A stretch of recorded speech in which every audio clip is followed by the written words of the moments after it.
Yo, what's up everyone?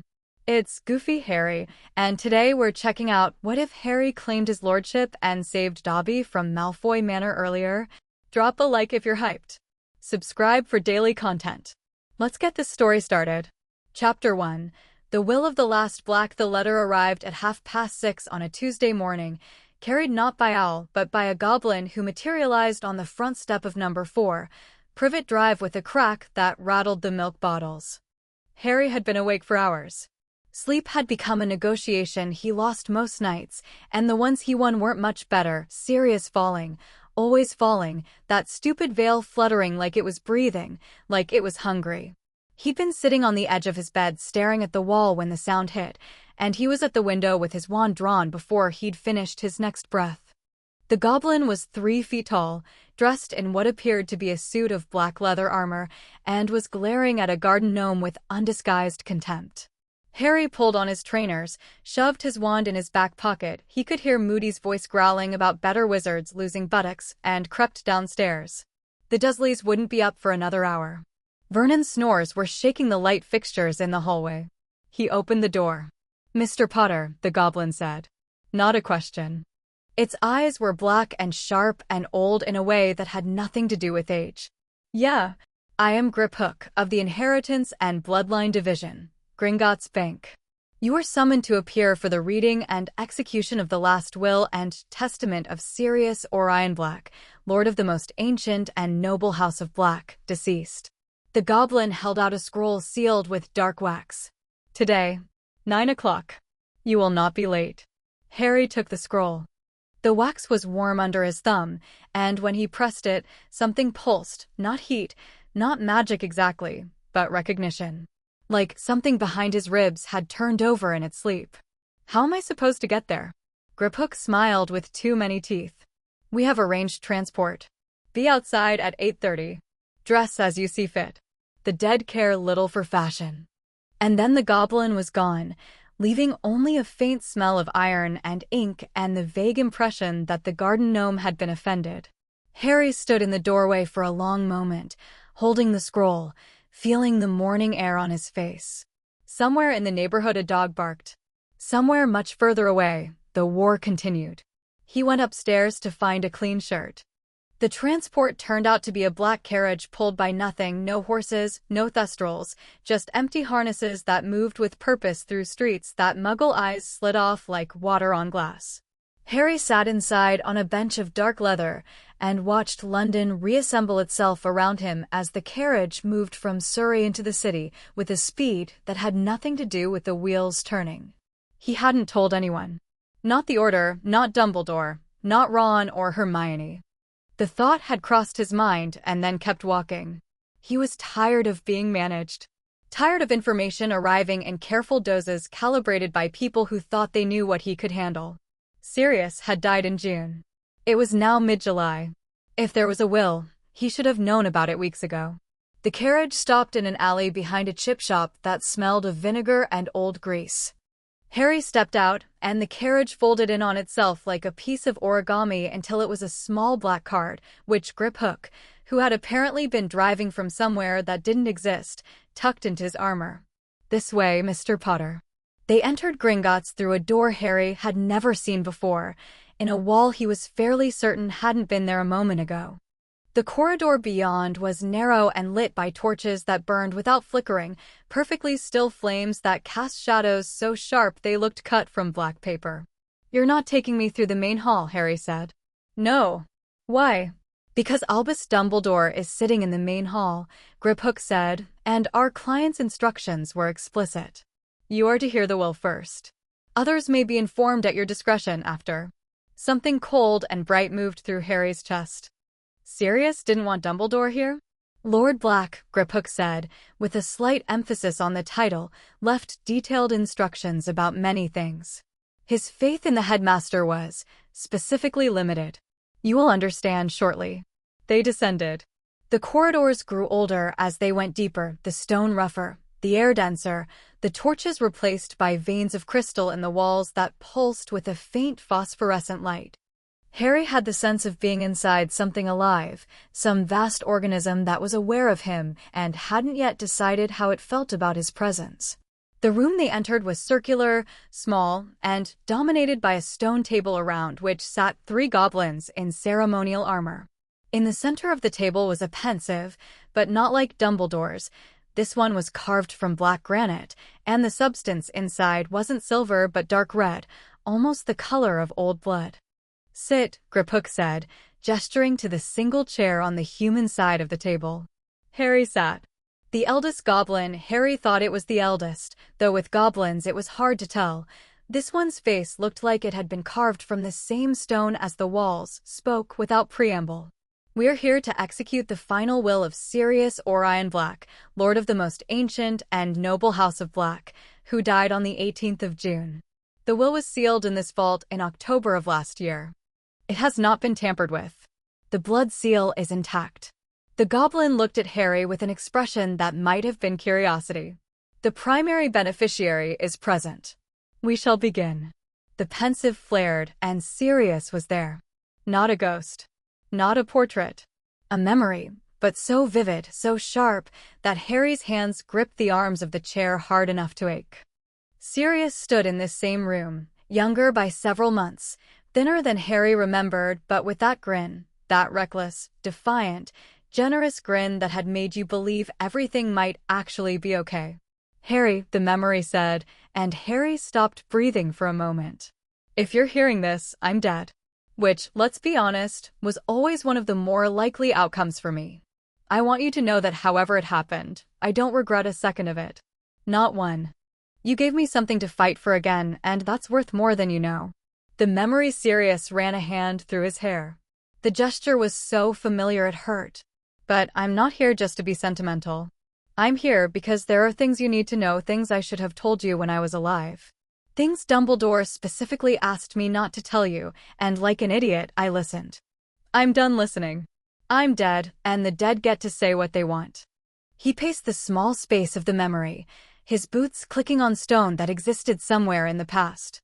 "First, you are the sole heir of the most ancient and noble House of Potter. You have been since your parents died.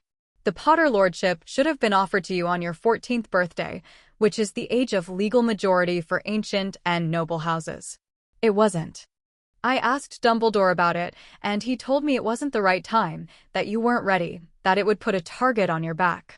I argued. He was very persuasive. He's always very persuasive. That's the problem. Sirius stopped pacing and looked directly forward, directly at where Harry was sitting, as if he could see through time. "You should have been told, Harry.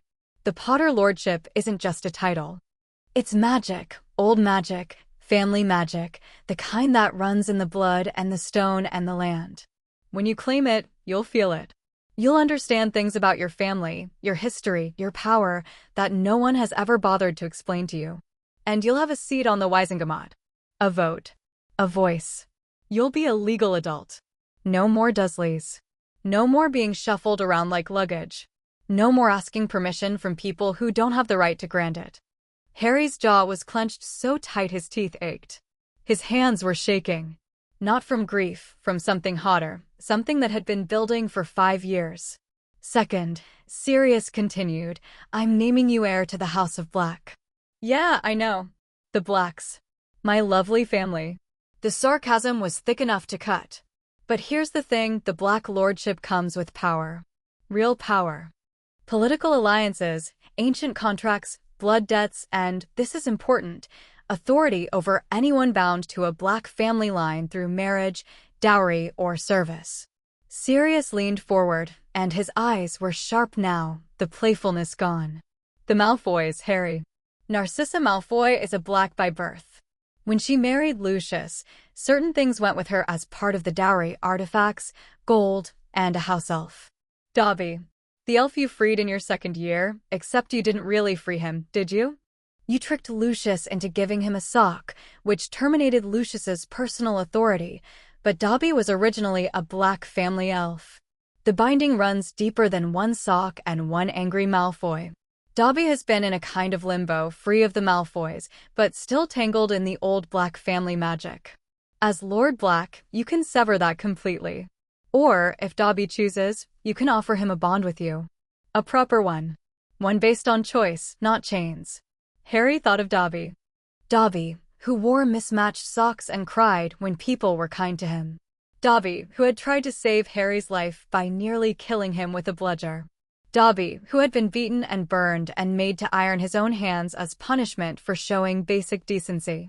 And the Malfoys have more than Dobby, Sirius said, his voice dropping. They have Black family artifacts in that manor. Dark ones. The kind that should have been locked away or destroyed generations ago. As Lord Black, you have the legal right to reclaim any and all Black family property from any household that holds it. Including Malfoy Manor. Including walking right through their front door with goblin witnesses and taking back what's yours. The grin returned, sharp, fierce, dangerous. Use it, Harry. Don't be polite. Don't be careful. Don't wait for Dumbledore to tell you the time is right, because the time is never right according to Dumbledore. The time is right when you decide it is. You are the last Potter and the heir of Black, and that makes you one of the most powerful people in Wizarding Britain whether anyone likes it or not. Sirius paused. The grin faded into something softer, something that made Harry's chest feel like it was being squeezed. I love you, kid. I wish I'd been better for you. I wish I'd had more time. But you don't need me to save you.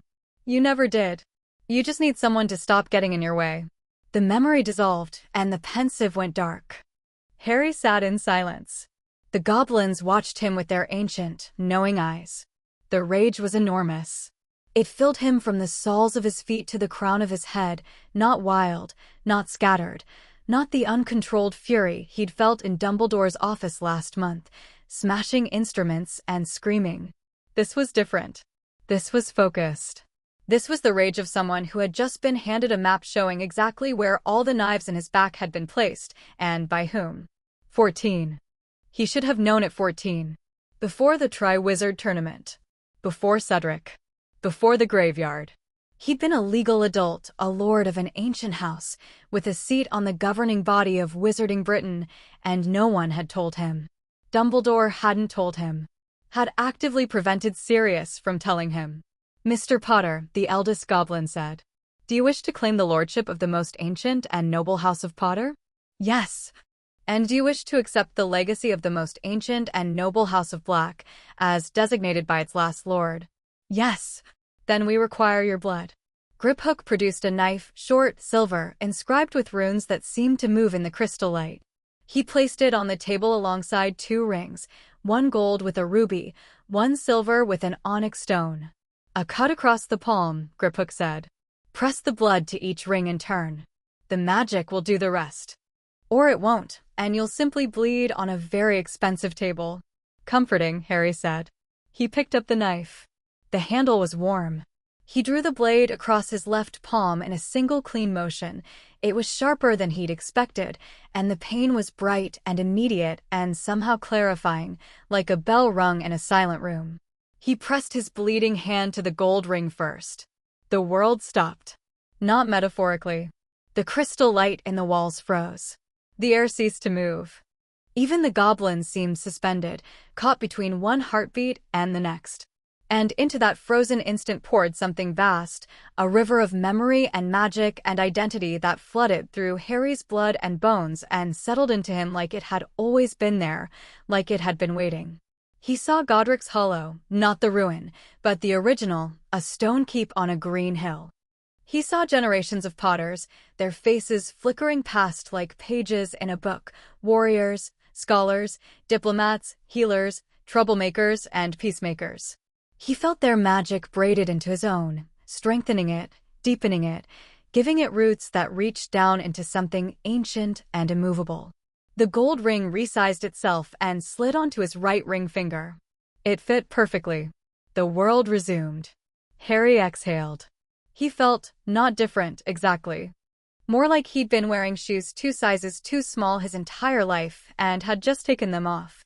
Like his magic had been compressed and was now expanding into the space it had always been meant to fill. Lord Potter, the eldest goblin said, and for the first time, there was something in its voice that might have been respect. Harry pressed his still bleeding hand to the silver ring. This was different. Colder. Sharper. Where the Potter magic had felt like sunlight through old glass, the Black family magic was starlight on steel.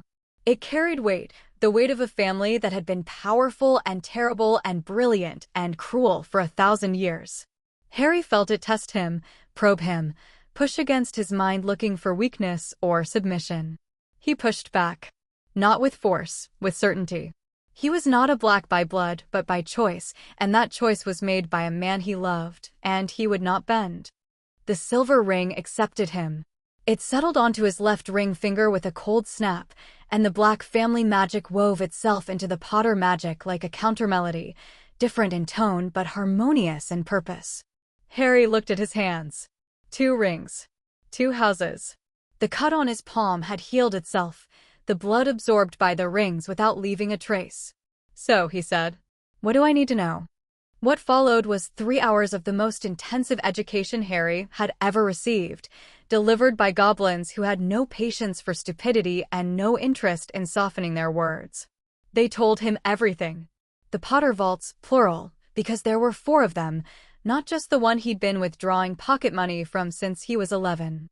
The main family vault contained wealth that made him dizzy when they listed the figures, but more importantly, it held family grimoires, enchanted armor, and a collection of magical artifacts accumulated over centuries.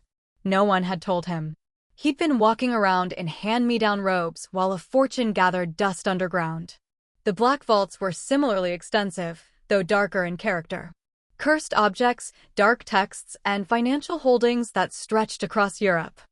The Blacks had invested in everything from dragon reserves to potion companies to, Harry noticed with a grim lack of surprise, several shell companies that had historically laundered money for families later convicted of supporting Voldemort. I want the dark artifacts cataloged and secured, Harry said. Anything that's dangerous gets locked down.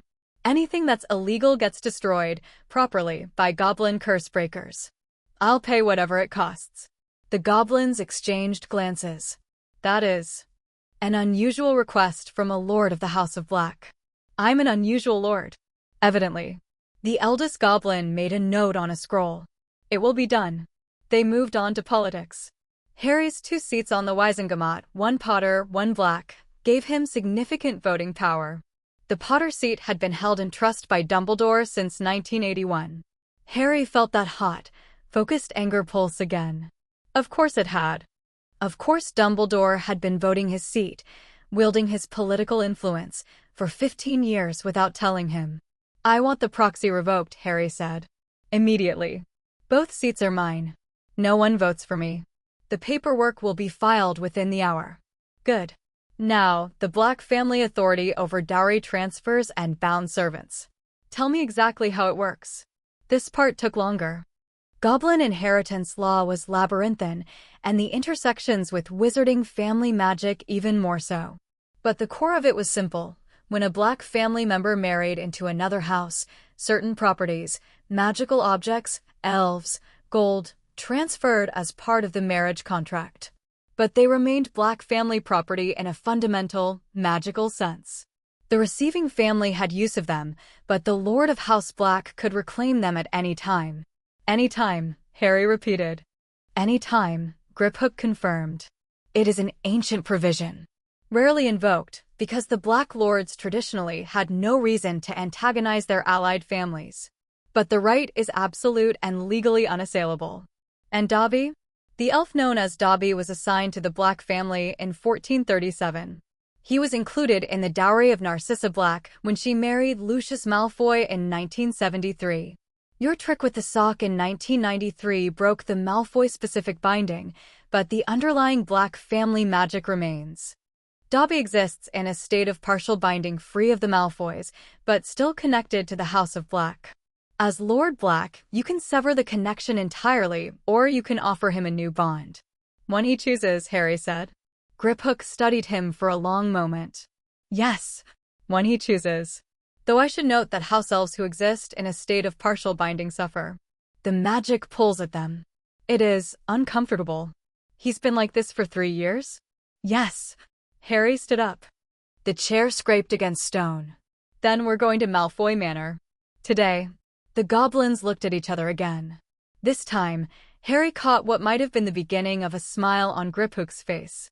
"Lord Potterblack," Griphook said, "we anticipated you might say that. There is, however, the matter of Dumbledore. He is still waiting in the main hall. He has been requesting access to this chamber since your arrival. Let him wait." "With pleasure. But he will attempt to intervene. He has a history of, I know his history." Harry's voice was even, controlled. "I've been living in it. He can wait, and when I'm ready, I'll speak to him. On my terms. Not in his office, not in his order headquarters, not surrounded by his people. Here, in a goblin bank, where he has no authority, and I have every right." "You learn quickly," the eldest goblin said, and this time it was definitely respect. "I've had good teachers," Harry said. "Mostly the kind who teach you what happens when you trust the wrong people." He turned to Griphook. "I need 3 things before we go to the manor. First, I need proper clothes. Lord Potterblack shouldn't show up in jeans and a t-shirt. Second, I need documentation. The official reclamation order for Black family property held by the Malfoys, signed and sealed by Gringotts. And third, I need an escort. Goblin witnesses armed with the legal authority to enforce the reclamation if Lucius decides to be difficult." "He will decide to be difficult," Griphook said. "I know. That's why I want witnesses who can't be bribed, threatened, or obliviated." Griphook's smile showed every single one of his pointed teeth. "Lord Potterblack, I believe this is the beginning of a very profitable relationship." The goblins moved with efficiency that bordered on eagerness. Harry suspected they didn't often get the opportunity to march into a pure-blood manor and cause havoc with full legal backing, and they were going to enjoy every moment of it. While the documentation was being prepared, they brought Harry to a side chamber where a set of formal robes had been laid out, not Hogwarts robes, not dress robes, but the real thing. The Potterblack regalia. The outer robe was black with deep crimson lining, cut to fit him perfectly in a way that suggested goblin tailoring or very precise magic. The Potter crest sat over his heart, a griffin rampant in gold. The black crest was on his right shoulder, a pair of greyhounds flanking a shield, rendered in silver thread. Harry dressed. The robes were light but felt armored, and when he moved, the fabric didn't restrict him. He could duel in these. He suspected that was the point. He looked at himself in the mirror the goblins had provided. The boy staring back at him was thin, tired, and 16 years old, and his eyes were very green and very hard. He didn't look like a kid playing dress-up. He looked, for the first time, like someone you wouldn't want to cross. "Right," Harry said to his reflection. "Let's go ruin someone's morning." He stepped back into the main corridor and nearly walked into Albus Dumbledore. The headmaster was standing at the junction where the deep corridors met the upper levels, flanked by 2 goblin guards who were clearly there to prevent him from going any further. He wore his usual purple robes and his usual expression of benign concern, and his eyes did that thing they always did, the twinkle, the gentle probe, the suggestion that he could see straight through you, and found what he saw endearing. Harry felt the Potter ring pulse warm on his hand. The black ring pulsed cold. Together, they formed a kind of shield, and for the first time in his life, when Dumbledore's gaze met his, Harry felt nothing pressing against his thoughts. He was occluded. Not by training, by heritage. The family magics were protecting his mind. Dumbledore's eyes widened, just slightly, just for a moment. Then the mask was back. "Harry, my boy, Lord Potterblack," Harry said. "The correct form of address, headmaster. I'm sure you know that." The silence that followed was exquisite. One of the goblin guards made a noise that might have been a cough and might have been a laugh. "Harry," Dumbledore said again gently, as if correcting a child. "I understand you may be upset. The will reading must have been emotional, which you tried to attend, despite not being named in the will and having no legal standing to be present. Which you tried to attend, knowing that Sirius specifically excluded you. Which makes me wonder, Professor, what exactly you were worried I might hear." Dumbledore's expression didn't change, but something shifted behind his eyes. A recalculation.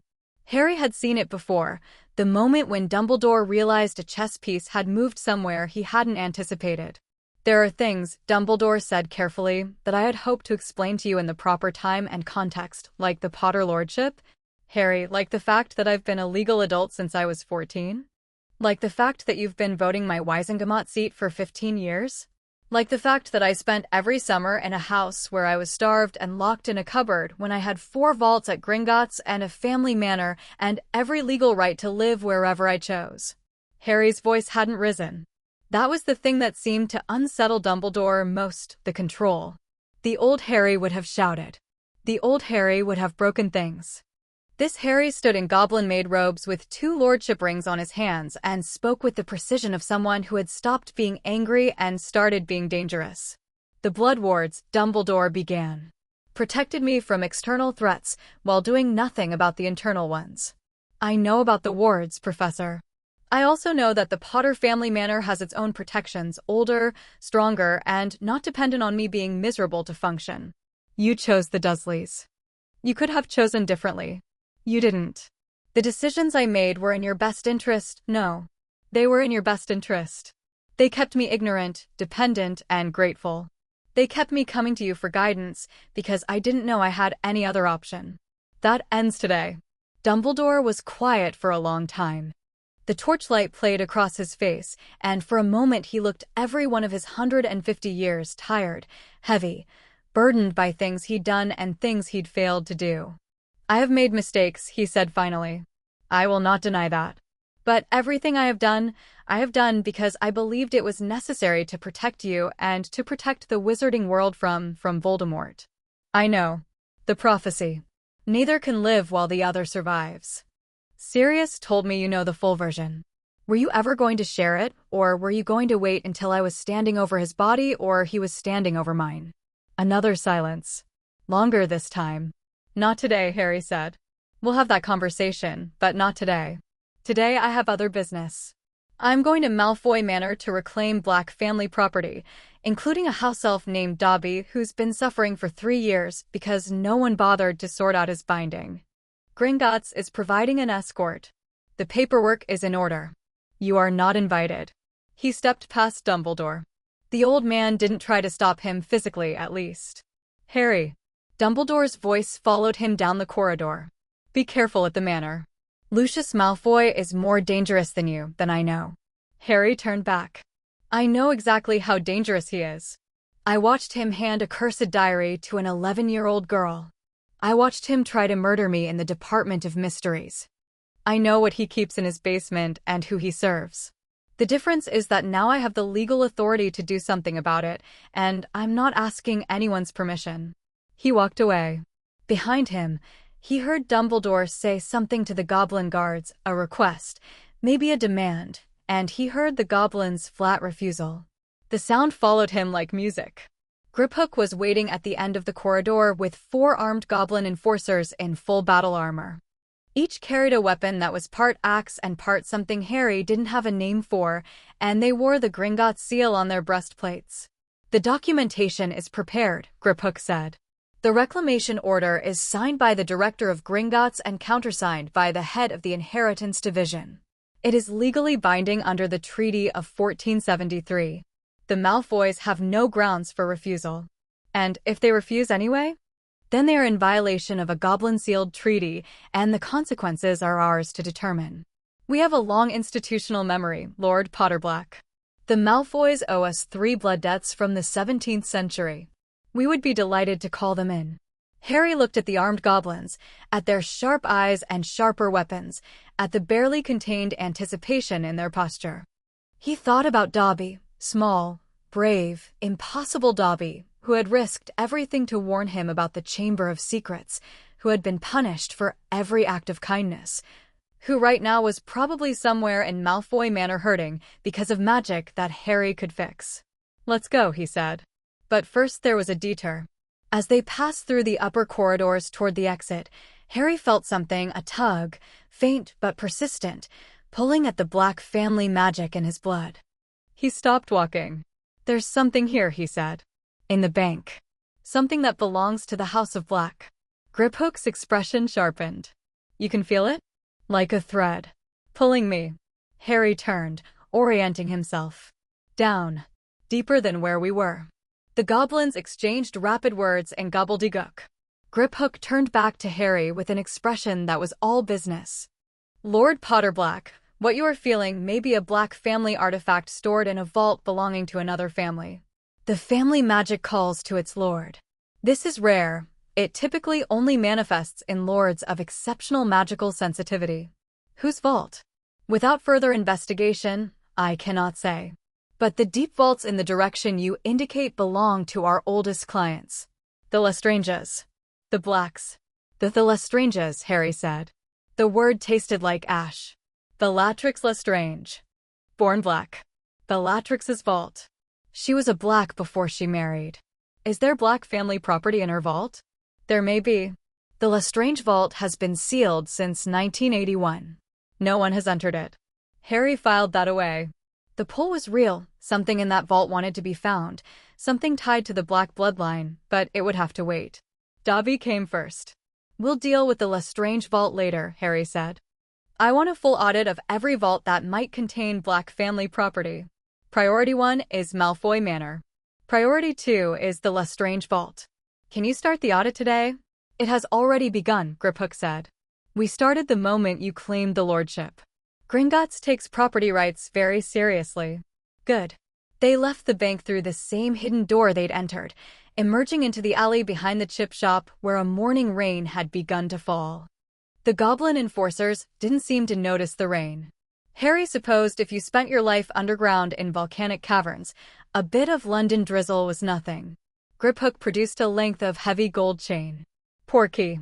It will take us to the boundary of Malfoy Manor's wards. We cannot operate directly. The manor has blood ward protections. Will they know we're coming? The moment we touch the boundary, yes. The wards will alert the head of household. Good, Harry said again. I want him to have just enough time to panic. He gripped the chain. The goblins closed their hands around it. The world hooked behind his navel and pulled. They materialized on a gravel drive bordered by high yew hedges. Beyond the hedges, Malfoy Manor rose like a monument to wealth and bad taste, pale stone, tall windows, iron gates worked with serpent motifs. It was enormous, beautiful in a cold way, and practically vibrating with dark magic.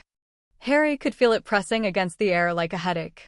But he could also feel the Black family magic woven into the foundations. This had been a Black property once, centuries ago, before the Malfoys married into it. The stones remembered. The iron gates swung open before they reached them, not in welcome, Harry thought, but because the wards had no choice. He was Lord Black. This land recognized his blood, his rings, his authority. The gates couldn't keep him out any more than a door could refuse its key. They walked up the drive. The gravel crunched under their feet, and somewhere inside the manor, Harry could hear the faint sounds of alarm. The front door opened. A house elf stood there, not Dobby, a different elf, older, with drooping ears and a look of absolute terror.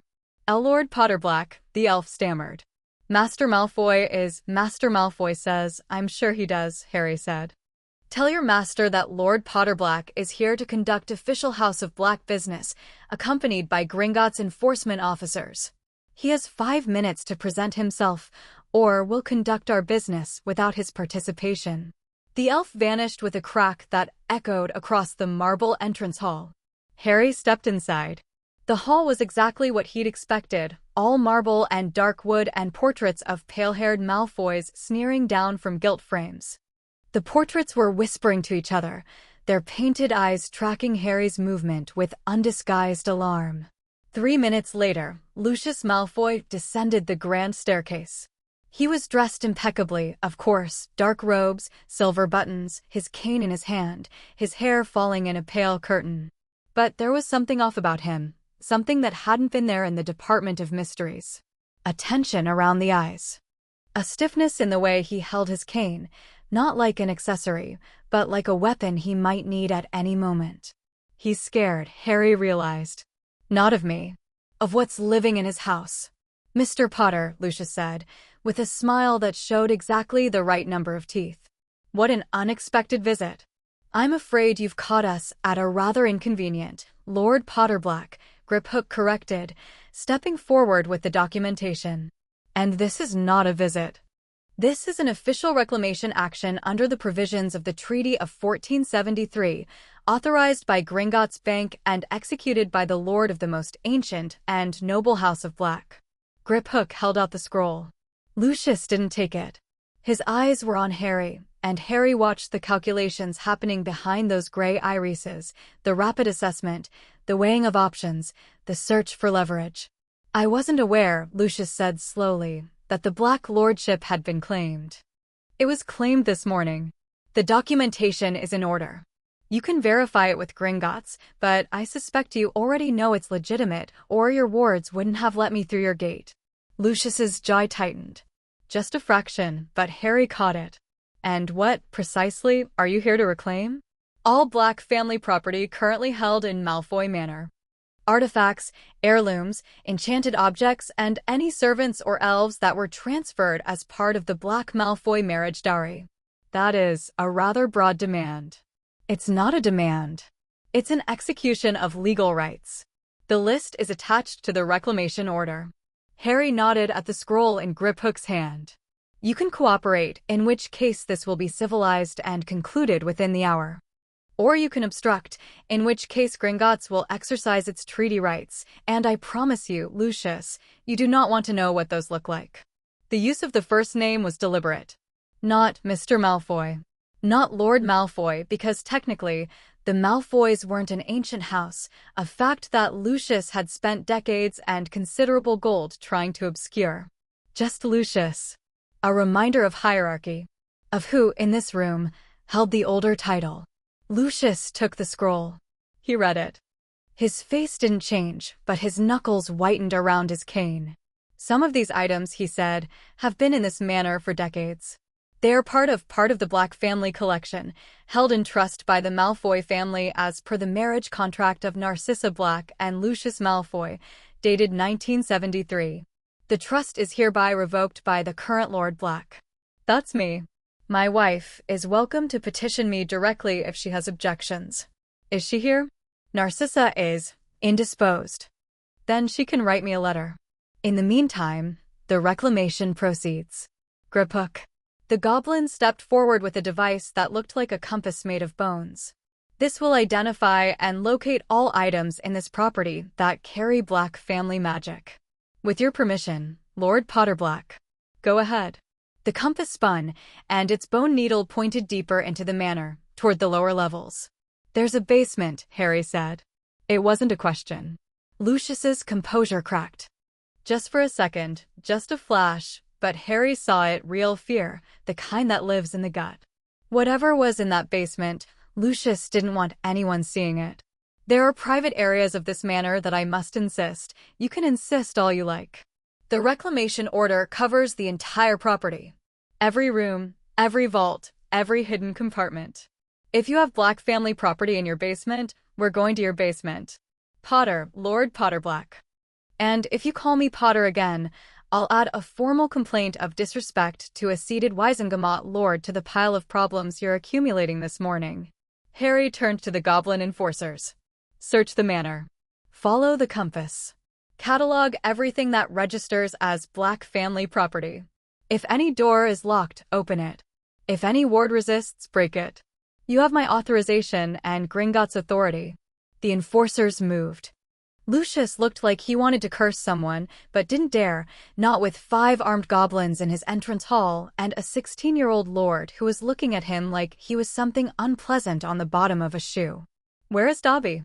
Harry asked. The question landed like a slap. Lucius blinked. The elf? You freed that wretched creature years ago. He doesn't, he does. He was bound to the House of Black before he was assigned to you. The sock broke your hold, not the original binding. He's been in pain for 3 years because the magic is pulling him between freedom and the old bonds. I'm here to fix that. Where is he? I don't keep track of freed elves, Potter, Lord Potterblack. Harry took a step forward. He was shorter than Lucius by several inches, but the air around him was doing something, thickening, pressing outward, carrying the weight of 2 ancient houses and the full attention of their combined magic. The portraits on the walls leaned away from him. The candles in the chandelier above flickered. I'm going to say this once, Harry said. Clearly and simply, so there's no confusion. I know what you are. I know who you serve. I know about the diary you gave to Ginny Weasley. I know about the Department of Mysteries. I know what you keep in your basement. And I know that right now, your master is very unhappy with you, because you failed him. Again. Lucius had gone pale. Genuinely, bloodlessly pale. So here is what's going to happen. You are going to cooperate with this reclamation completely and without obstruction. You are going to tell me where Dobby is. And you are going to do it now, because the alternative is that I use my 2 Wizengamot seats to call for a full investigation of Malfoy Manor, and we both know what they'll find. Silence. The portraits held their breath. The candles held their flame. The kitchen, Lucius said. His voice was flat, emptied of its usual silk. The pathetic creature has been haunting my kitchen for months. I can't seem to get rid of it. Harry turned and walked deeper into the manor without waiting for an escort. He didn't need one. The Black family magic was singing in his blood, guiding him through corridors of dark wood and pale stone, past rooms full of expensive things that meant nothing to him, down a servant's staircase that the Malfoys probably hadn't used in generations. The kitchen was enormous, built to feed a household of 50, and it was cold. Not weather cold, magically cold, the kind of chill that seeped into your bones and whispered that you weren't welcome here. Dobby was sitting on the stone floor in the corner, next to the cold hearth. He was smaller than Harry remembered. Thinner. His pillowcase was the same one he'd been wearing when Harry last saw him at Hogwarts. He'd added socks since then, mismatched ones, layered on top of each other until his feet were shapeless bundles of wool. But his ears were drooping, his eyes were dull, and he was shaking. Not shivering, trembling, the way a string trembles when it's pulled too tight. Dobby, Harry said. The elf's head snapped up. Those enormous green eyes, wider than galleons, wider than the moon, found Harry's face, and something in them that had been dying rekindled. Harry Potter? The voice was a whisper. Then, louder. Harry Potter? Harry Potter is here? Harry Potter is, he stopped. His eyes found the rings. The robes. The crest. Harry Potter is. Lord Potterblack. Yeah, Dobby. I am. But Dobby has been. The elf clutched his ears, and Harry recognized the gesture. The beginning of self-punishment, the instinct driven so deep by years of abuse that it lived in the muscle memory. Dobby has been coming to the bad house, Harry Potter, sir. Dobby cannot help it. The old magic pulls Dobby back. It hurts, and Dobby doesn't. Harry knelt on the stone floor. He didn't care about the robes. He didn't care about his lordship or his political power, or the goblins upstairs cataloging dark artifacts. He cared about this small, brave, broken creature who had been suffering because the people who should have fixed this were too busy playing chess with other people's lives. I know, Harry said. I know it hurts. That's why I'm here. I'm Lord Black now, Dobby. I hold the old binding. I can break it completely, permanently, so you're truly free. Or... He paused, because this part mattered, because this was the thing Sirius had understood. Or I can offer you a new bond. With me. But only if you want it. Only if you choose it. No tricks, no orders, no punishment. Just a bond between a lord and a friend. Dobby stared at him. The trembling had stopped. Harry Potter is giving Dobby a choice? That's all I'm giving you, Dobby. A real one. The elf's eyes filled. Not with the usual theatrical Dobby tears. These were different. Quiet. Deep. The tears of someone who had been waiting a very long time for something they'd stopped believing would come. Dobby wants. The elf swallowed. Drew himself up to his full height, which brought him roughly to Harry's kneeling eye level. Dobby wants to serve Harry Potter. Not because of old magic. Not because Dobby must.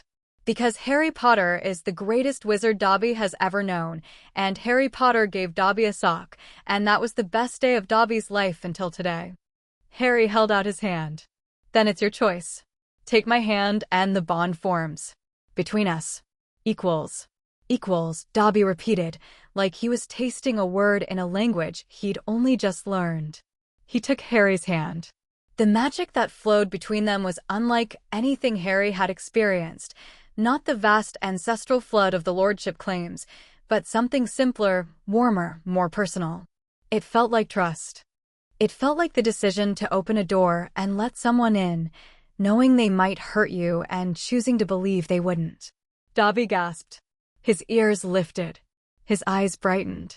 The trembling that had racked his body ceased, and in its place was a stillness, not the stillness of exhaustion, but of peace, of something finally clicking into place. The bond is formed, Dobby said, wonderingly. But it is different. Dobby can feel it. It is warm. The old bonds were cold, Harry Potter, sir. So cold. You can call me Harry. Dobby will call Harry Potter, sir, whatever Dobby wishes, the elf said, with a flash of his old personality that made Harry laugh, a real laugh, the first one in weeks. It came out rough and unexpected and surprised them both. Fair enough. Dobby looked down at himself. At his pillowcase. At his bundled socks. And then he looked at Harry, in his goblin-made robes and lordship rings, and his ears drooped slightly. Dobby is not dressed for Lord Potterblack's service. Wear whatever you want. That's the point. Dobby would like. The elf hesitated. Dobby would like a uniform. Not a pillowcase. Not rags. Something that says Dobby belongs. By choice. Harry's throat tightened. He pulled off his outer robe, the fine black one with the crimson lining and the family crests, and wrapped it around Dobby's shoulders. It was absurdly large on the elf, pulling on the floor around him like a royal train, and Dobby looked like a small child playing dress-up in his father's clothes, and it was the most dignified thing Harry had ever seen. We'll get you proper clothes, Harry said. Whatever you want. But for now, that'll do. Dobby clutched the robe around himself and stood very straight. Dobby is ready, Harry Potter, sir. What is Lord Potterblack's first order? It's not an order. It's a request. I need your help. I need to know everything that's in this manor, every dark artifact, every hidden room, every secret Lucius Malfoy has been keeping. Can you help me with that? Dobby's eyes gleamed. Not with tears this time, with something sharper. Something that looked a lot like justice. Dobby knows every stone of this house, the elf said. Dobby knows where the bad things are hidden. Dobby knows about the room beneath the drawing room. Dobby knows about the Snake Master's things. Harry's blood went cold. The Snake Master? Voldemort has things here. Had things, Harry Potter, sir. One thing. A book. Not the diary, a different thing. Dark. Very dark. It screamed when Dobby cleaned near it. Master Malfoy moved it after Harry Potter destroyed the diary. Dobby does not know where it is now. But Dobby knows it was here. A Horcrux. Lucius had been keeping a Horcrux in Malfoy Manor. Harry thought of the pull he'd felt in Gringotts, the tug toward the Lestrange vault. Another one? Dobby, listen to me carefully. The dark object, the thing that screamed, what did it look like? A cup, Harry Potter, sir. Gold. With a badger on it. Hufflepuff's cup. Harry didn't know how he knew, some combination of the Potter family knowledge flowing through his blood and the cold certainty of the Black family magic, but he knew. He was sure. And it's not here anymore? No, Harry Potter, sir. Master Malfoy gave it to the crazy lady. The one with the dark mark on her arm and the wild hair. Bellatrix. The Lestrange vault. The pull Harry had felt in Gringotts. Everything was connecting. The pieces were falling into place faster than Harry could have imagined, and it was because he'd finally stepped off the path Dumbledore had laid for him and started cutting his own. Thank you, Dobby, Harry said. That might be the most important thing anyone's told me in years. Dobby lives to help Harry Potter, sir. They went back upstairs together, Harry in his shirt and trousers, having given his robe to Dobby, and Dobby trailing the black and crimson fabric behind him like a coronation gown. They found the entrance hall in a state of controlled chaos. The goblin enforcers had assembled a pile of objects on the marble floor, dark artifacts, cursed jewelry, enchanted weapons, ancient books that pulsed with malevolent energy. The bone compass was spinning continuously, pointing in multiple directions at once.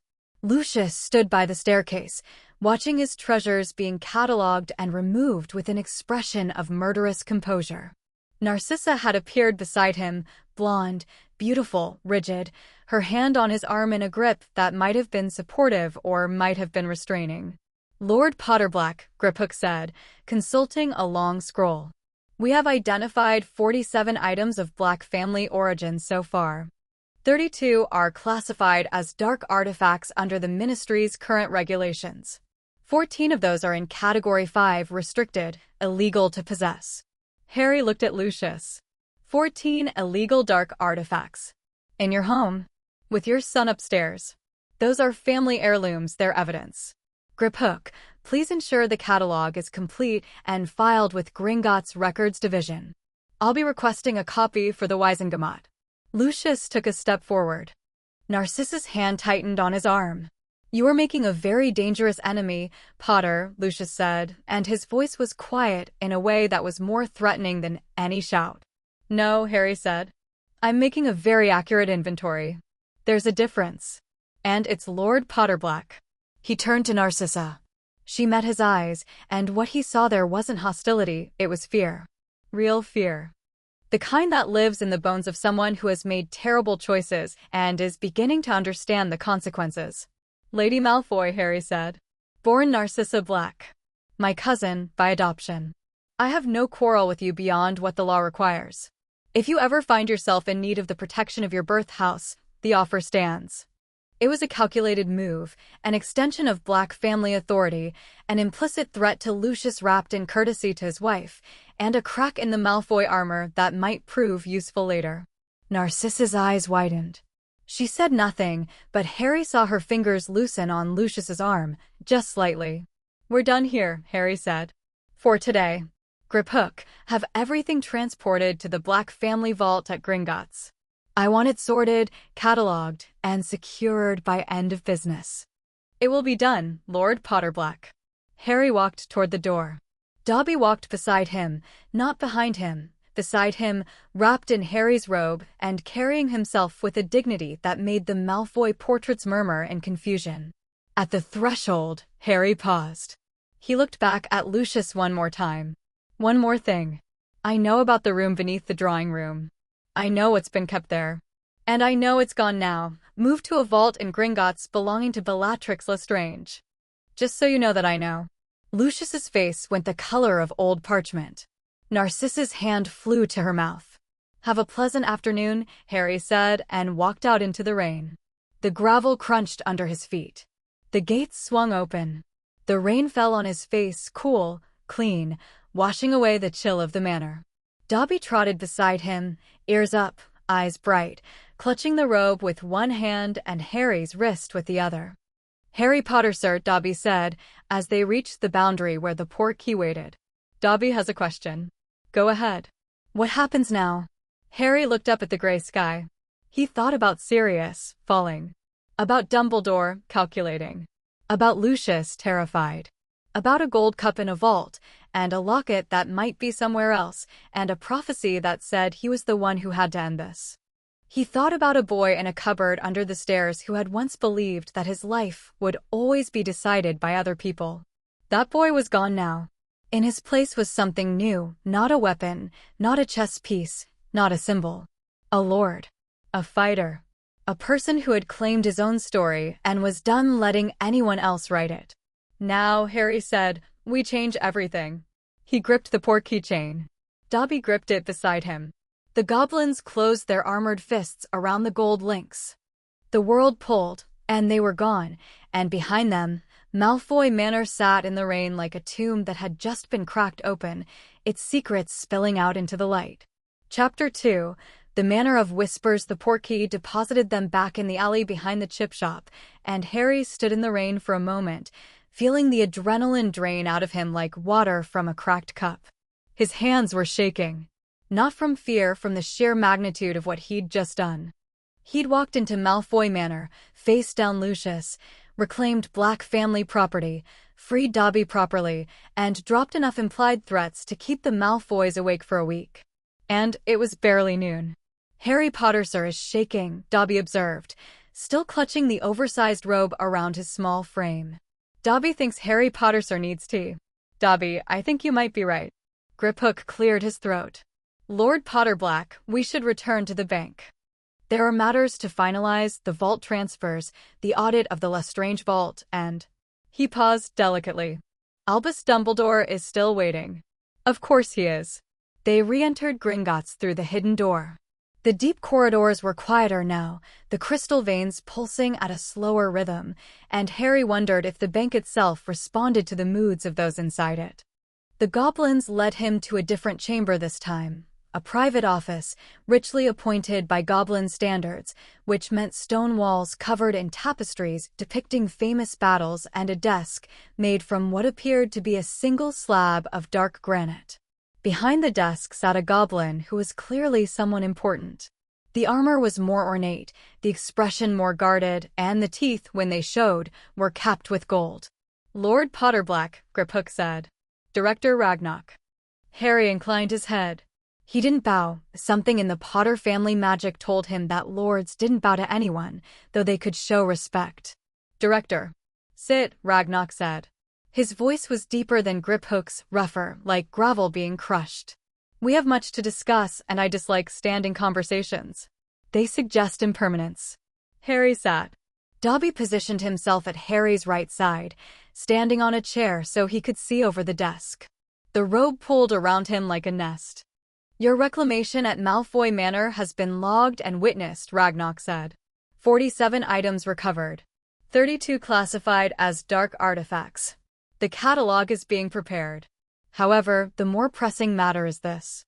He placed a small golden key on the desk. "The Lestrange vault." The pull I felt. "Indeed. You felt a Black family artifact calling to its lord from within a sealed vault. This is significant for several reasons. First, it confirms the legitimacy of your claim beyond any possible legal challenge.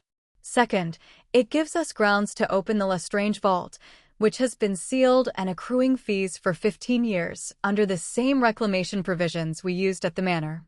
And third," Ragnarok's gold-capped teeth glinted. "Third, Lord Potterblack, it means something in that vault is very eager to be found. In my experience, that is either very good or very bad. Usually bad." "I know what's in there," Harry said. "Or I think I do." "A gold cup with a badger engraved on it." Dobby confirmed it was moved from Malfoy Manor to Bellatrix Lestrange's possession. Ragnarok's expression didn't change, but something shifted behind his eyes. "You believe this cup is significant?" Harry considered how much to share. The goblins were not his enemies, but they weren't his friends either. They were his bankers, his allies of convenience, and they operated on a transactional basis. Everything had a price. But Sirius had trusted them enough to store his will here, away from Dumbledore's reach, and that counted for something. "The cup is a Horcrux," Harry said. The room went very still. Griphook, standing by the door, made a sound like he'd swallowed his own tongue. Ragnarok's hands, which had been resting flat on the desk, curled into fists. "You are certain," Ragnarok said. "Not a question." "Reasonably certain." "I've encountered one before, Tom Riddle's diary, which Lucius Malfoy planted on a student at Hogwarts. I destroyed it. The cup has similar characteristics, based on what Dobby described. And it's in a vault belonging to one of Voldemort's most loyal followers, which fits the pattern."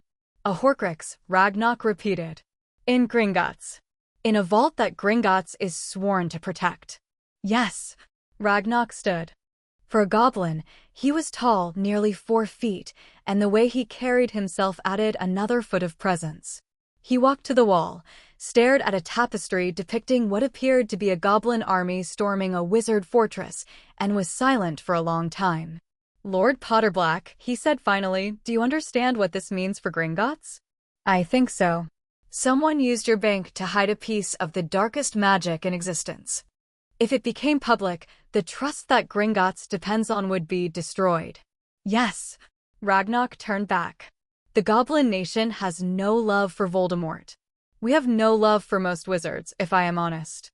But we have survived for 3,000 years because we are trusted to hold what is given to us. If it became known that a Horcrux was stored in our vaults, regardless of whether we knew about it, the damage would be incalculable. Then help me get it out. It is not that simple.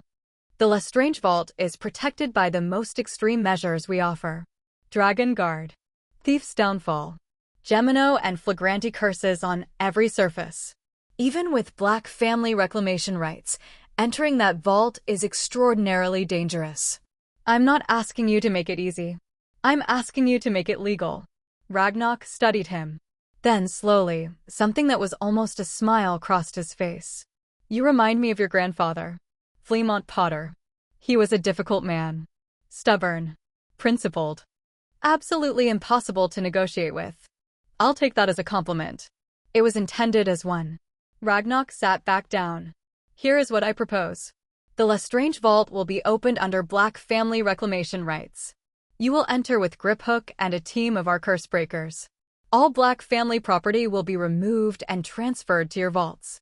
If, during this process, we happen to discover an item of profoundly dark magic that was stored without Gringotts' knowledge or consent, we will classify it as a security breach and handle it accordingly." Meaning we will help you destroy it.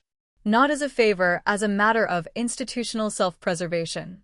Gringotts does not harbor the soul fragments of Dark Lords. If one was placed here through deception, it is an offense against the bank, and we will respond as we have always responded to offenses against the bank. He drew a finger across his throat. The gesture was universal. "When?" Harry asked. "The vault entry will require preparation. The dragon must be handled, the curse-breaking team assembled, the legal documentation finalized. 3 days. 2. 3. Lord Potterblack. The dragon alone requires a day to sedate. Unless you would prefer to fight it. 3 days is fine." "I thought so." Ragnarok produced a sheet of parchment. "Now, the matter of Dumbledore." Harry's brief good humor evaporated. "What about him?" "He has been demanding, in fact, access to you since you arrived. He has contacted the Ministry, invoked his authority as Chief Warlock, and attempted to persuade 3 of my employees that your safety requires his immediate presence. He has been informed, repeatedly, that you are conducting private business and are not available. He has not taken this well. I'll deal with him. As you wish. But I would advise you to deal with him here, in the bank, where his authority is limited and ours is absolute. Gringotts is sovereign territory. The Chief Warlock has no jurisdiction within these walls." "I know. That's why I'm going to talk to him now, while I'm still angry enough to be honest and not angry enough to be stupid." Ragnarok nodded. "Griphook will escort you. I would suggest the client meeting room on the upper level, comfortable, neutral, and equipped with privacy wards that even Dumbledore cannot penetrate." Harry stood. Dobby hopped off his chair, the robe swishing around him. "Harry Potter, sir," Dobby said quietly. "Dobby would like to come." "You don't have to, Dobby wants to." The old headmaster kept secrets from Harry Potter, sir. Dobby knows about keeping secrets. Dobby can tell when people are hiding things. House elves always know. Harry looked at the small elf in the enormous robe, standing with his chin up and his ears at attention, and felt something expand in his chest that he didn't have a name for. "All right. Stay close." They ascended through the corridors, moving from the deep stone of the ancient levels to the polished marble of the upper bank. The meeting room was exactly as Ragnarok had described, tasteful, neutral, warded. A round table with 2 chairs. No desk, no elevated position, just 2 seats across from each other. "Bring him in," Harry told Griphook. "And stay in the room. I want a goblin witness to whatever he says." Griphook nodded and left. Harry sat in one of the chairs. Dobby positioned himself beside Harry, still wrapped in the robe, his tennis ball eyes fixed on the door. 2 minutes later, the door opened and Albus Dumbledore walked in. He looked older than he had in the corridor earlier. Tired. The twinkle in his eyes was still there, but dimmer, like a candle seen through fog. He saw Harry, saw the robes, the rings, the elf at his side, and something crossed his face that was too fast to read. Surprise? Regret? Calculation? "Harry," he said, sitting down. "Professor." A silence. Dumbledore's eyes moved to Dobby, then to the goblin standing by the door, then back to Harry. He was assessing the situation, Harry knew, figuring out the rules of this particular game, looking for the angles. "You've had a busy morning," Dumbledore said. "I've been catching up." "So I see. The Lordship claims, the Malfoy reclamation, you've moved very quickly." "I had a lot of ground to make up. 14 months, to be specific. That's how long ago I should have been told about the Potter Lordship." Dumbledore folded his hands on the table. Long fingers, The right hand slightly darker than the left, Harry noticed, but filed it away. I understand your anger, Harry. I do. And I owe you an explanation. You owe me more than that. But an explanation is a start. Dumbledore took a slow breath. When your parents died, I became the executor of the Potter estate. It was James's wish, he trusted me, and I took that trust seriously. The lordship was to be offered to you at 14, as tradition dictates. When the time came, I made a decision I stand by, though I understand you may not agree to delay the offer. Why? Because at 14, you were about to face the Triwizard Tournament. You were in danger. Claiming the lordship would have made you a public figure in a way that went far beyond the boy who lived. It would have given you a Wizengamot seat, political enemies, financial responsibilities, burdens that I believed would distract you from the more immediate threat to your life. So you decided for me. Yes. Without asking. Yes. And after the tournament? After Voldemort came back? After my 5th year, when I was running an illegal defense club and fighting Death Eaters in the Ministry. At what point did you think I might be ready to handle a title? Dumbledore was quiet. His blue eyes held Harry's green ones, and for once, there was no twinkle, no benign deflection. I kept delaying, he said, because each year brought new dangers, and each year I told myself that the following year would be better. I was wrong. Not in my assessment of the dangers, those were real. But in my belief that I had the right to make that choice for you. I did not. I see that now. Do you? Because from where I'm sitting, it looks like you see a chess piece that moved on its own and you're trying to figure out how to get it back on the board. Something flickered across Dumbledore's face. Pain, maybe. Or recognition. I am not your enemy, Harry. No. My enemies are straightforward. They try to kill me and I know where I stand. You're something more complicated. You're the man who left me with the Dursleys and told me it was for my protection. You're the man who let Sirius rot in Azkaban without a trial because it was convenient. You're the man who had a prophecy that determined the course of my entire life because you decided I wasn't ready to hear it. And you're the man who, right now, is trying to figure out how to spin this so I still trust you enough to do what you need me to do. The room was very quiet. Griphook stood by the door like a small, armored statue. Dobby's ears were angled forward, listening with an intensity that suggested he was cataloging every word. The prophecy, Dumbledore said. Yes. You deserve to hear the full version. I had planned, I've heard it. Sirius included it in his will. That stopped Dumbledore cold. His eyebrows rose, and for once, the surprise was genuine. The full prophecy, Harry continued. Both parts. The one with the power to vanquish the Dark Lord approaches, born to those who have thrice defied him, born as the 7th month dies.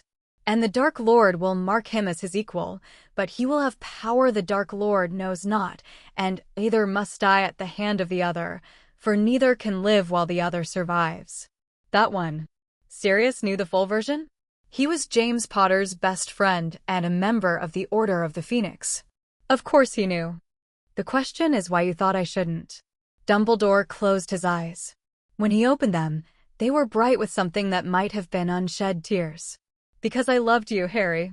And I could not bear to tell a child that he must kill or be killed. The words hung in the air. Harry felt them land, felt the weight of them, the sincerity, the terrible inadequacy. Because love that imprisons isn't love. Love that controls isn't love. Love that decides what you can and can't handle, what you deserve to know about your own fate, that love is something else. Something that looks like protection from the outside and feels like a cage from the inside.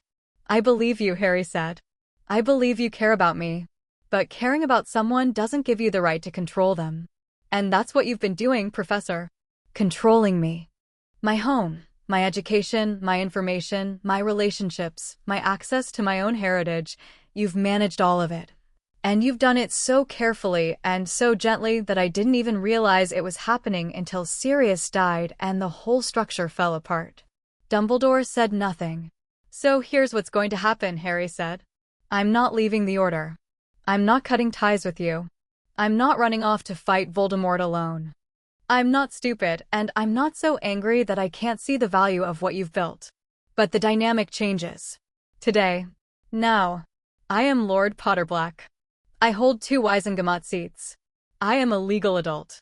And I will be treated as one. What does that mean, specifically? It means no more secrets. You tell me everything, the Horcruxes, the prophecy implications, Voldemort's movements, Order intelligence, all of it. In return, I'll tell you what I've learned today, which is more than you might expect. Dumbledore's eyes sharpened. What have you learned? That Hufflepuff's cup is a Horcrux, and it's in the Lestrange vault at Gringotts. The silence that followed was absolute. Dumbledore stared at Harry with an expression that cycled through shock, calculation, and something that looked uncomfortably like hunger. How, Dobby told me. He recognized it when it was at Malfoy Manor. Lucius moved it to Bellatrix for safekeeping after I destroyed the diary. As Lord Black, I felt it when I was in the deep vaults. The family magic responds to artifacts in Black-associated vaults. Gringotts has agreed to open the Lestrange vault in 3 days for a formal reclamation. The cup will be recovered. Dumbledore sat back in his chair. For a long moment, he simply looked at Harry, and what was in his eyes now wasn't manipulation or calculation or even the paternal affection that Harry had come to distrust. It was something simpler. Something like awe. In one morning, Dumbledore said softly, "You have accomplished what I have been working toward for a year." The cup, I knew it existed. I suspected it was a Horcrux, but I had no idea where it was hidden. I have been searching. I thought it might be in Albania, or, he shook his head. One morning. Because you tried to do everything alone. You kept information compartmentalized, controlled the flow, managed the pieces. And it slowed you down. Sirius knew things you didn't because he talked to people you didn't talk to. Dobby knew things because he was in rooms you've never entered. The goblins know things because they've been watching money flow for 3,000 years. You don't have to do this alone, Professor. But you have to stop doing it your way. Dumbledore was silent for a very long time. You sound like your mother, he said finally. Lily had the same way of cutting through pretense and arriving at the truth like a surgeon arriving at a splinter. James would have shouted. Lily would have simply been right, in a way that made you feel very small and very seen. It was, Harry thought, the first honest thing Dumbledore had said all day. The Horcruxes, Harry said. How many? Dumbledore hesitated, old habits, then visibly made a decision. He reached into his robes and produced a small, leather-bound notebook. He placed it on the table and opened it to a page covered in his narrow, slanting handwriting. I believe Voldemort created 6 Horcruxes, splitting his soul into 7 pieces, 7 being the most magically powerful number. I have confirmed 3, the diary, which you destroyed. The ring of Marvelogaunt, which I found and destroyed this summer. He held up his right hand, and Harry saw clearly what he'd only glimpsed before. The hand was blackened, withered, dying. The skin was dark and cracked, and the damage extended past his wrist. The destruction was not without cost. Your hand, cursed. The ring bore a protection that I was not entirely prepared for. Severus has contained the damage, but it is progressing. The words were matter-of-fact, clinical. I estimate I have perhaps a year. The room tilted. Harry gripped the edge of the table. You're dying. I am. Which is another reason I should have told you everything sooner. I was running out of time to manage the situation, and instead of accepting that, I kept trying to control the timeline. An old man's stubbornness. Harry's mind was racing. Dumbledore was dying. A year. Maybe less. The most powerful wizard in Britain, the one person Voldemort feared, had a countdown clock on his life, and he'd been spending his remaining time searching for Horcruxes alone instead of sharing the burden. The other Horcruxes, Harry said, pulling himself together. The diary destroyed. The ring destroyed. The cup located. What else? Slytherin's locket. I believe I have identified its location, a cave on the coast where Tom Riddle terrorized children from his orphanage. I was planning to retrieve it myself. When? Soon. Within the month. I'm coming with you. Harry, Lord Potterblack. And I'm coming with you. You tried to do the ring alone and it nearly killed you. You're not going into a cave full of dark magic with a cursed hand and no backup. That's not bravery, that's ego. Dumbledore opened his mouth. Closed it. Opened it again. You are Not wrong. That's the first sensible thing you've said all day. What about the others? I suspect Voldemort's snake, Nagini, is a Horcrux. She has an unusual connection to him, and he guards her obsessively. And I believe there is something of Ravenclaw's a lost diadem, perhaps, though I have no leads on its location. That's 5. You said 6. Dumbledore closed the notebook. The 6th is you, Harry. Dobby made a sound, a sharp intake of breath, a squeak of distress. Harry felt the words hit him like a physical blow, but the family magic, both Potter and Black, surged in response, wrapping around his mind like armor, and what would have been panic became instead a cold, clear focus. Explain. The night Voldemort tried to kill you, his soul was already unstable from the previous Horcrux creations. When the killing curse rebounded, a fragment of his soul broke off and attached to the only living thing in the room, you. The scar on your forehead is not merely a wound. It is a connection. A piece of Voldemort lives inside you. Harry sat with that. He let it settle, let the family magic process it, let the implications unfold. The Parseltongue. The visions. The connection to Voldemort's emotions. The scar that burned when Voldemort was near, that opened like a window into his mind. And to destroy this Horcrux, Harry said, I have to die. That is what I believed. What I have been agonizing over for 15 years. What I could not bring myself to tell you. What you believed. Past tense. Dumbledore looked at him. The old eyes were wet now, unguarded in a way Harry had never seen. I spent a year researching alternatives. I found possibilities. Nothing certain. But the ring's destruction taught me something about the nature of Horcruxes that the theoretical literature does not address. The soul fragment is parasitic, it clings to its host, but it is not fused with it. In theory, it could be separated without destroying the host. In theory. In practice? In practice, it would require a level of magical precision that few wizards possess, and a willingness on the part of the host to endure extraordinary pain. I've endured the Cruciatus Curse. I've endured Voldemort possessing me in the Ministry Atrium. I've endured 16 years of being the boy who lived. Pain is not a problem. It may also require the family magic you've just claimed. Old magic, bloodline magic, it operates on different principles than wand magic. The Potter family magic, in particular, has historically been associated with protection and sacrifice. It may be able to expel the foreign soul fragment in a way that wand magic cannot. Harry thought of his mother.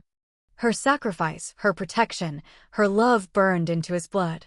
He thought of the Potter ring on his hand, warm and steady, and the generations of Potters whose magic now ran through him. He thought of what Sirius had said, you just need someone to stop getting in your way. Then we work on it, Harry said. Together. You share your research, I bring the family magic, and we find a way to get this thing out of me without anyone dying. Deal? Dumbledore looked at him for a long time. Then, slowly, he extended his good hand across the table. Deal. Harry shook it. The grip was firm, the hand warm, and something passed between them that was different from anything that had come before. Not trust, not yet. Not forgiveness. But the beginning of a partnership between equals, built on honesty instead of manipulation. One more thing, Harry said, releasing his hand. Snape. Dumbledore's expression shuddered. What about Severus? He's your spy. I know that. I don't like him, and I never will, but I understand his value. What I need to know is whether he's reporting everything to you or whether he's running his own game. Severus is loyal to me. Loyal to you isn't the same as loyal to our side. Is he keeping things from you? I trust him completely. That's not what I asked. Dumbledore paused. He has been distant in recent months. The Dark Lord's demands are increasing, and Severus's position becomes more precarious with each passing week. If he is withholding information, I believe it is to protect his cover, not to undermine our cause. Or to protect himself. He's a survivor, Professor. That's not a criticism, it's an observation. Survivors prioritize their own continuation. I need to know that his survival instincts are aligned with ours, and right now I'm not sure they are. I will speak with him. No. I will. Dumbledore's eyebrows rose. You and Severus have a difficult history, which is exactly why it needs to be addressed. Not by you mediating between us, not by you managing us separately. Directly. Lord Potterblack to Professor Snape. He doesn't get to hide behind you anymore, and I don't get to hide behind my resentment. If we're going to win this war, we need every asset functioning at full capacity, and right now, the Snape asset is compromised by personal grudges on both sides. You've thought about this. I've had a very educational morning. Dumbledore stood. He looked at Harry, really looked, the way you look at something when you're seeing it clearly for the first time, and what crossed his face was complicated. Pride, certainly. Sadness, probably. Relief, maybe. And underneath all of it, something that Harry recognized because he'd been feeling it all day, the disorienting sensation of a world rearranging itself around you. I have underestimated you, Harry. For years. I told myself I was protecting you, but the truth is that I was protecting myself from the guilt of what you would face, from the fear that you were not ready, from the possibility that I had failed your parents by failing to prepare you. I was wrong. You were ready long before I was willing to see it. Yeah, Harry said.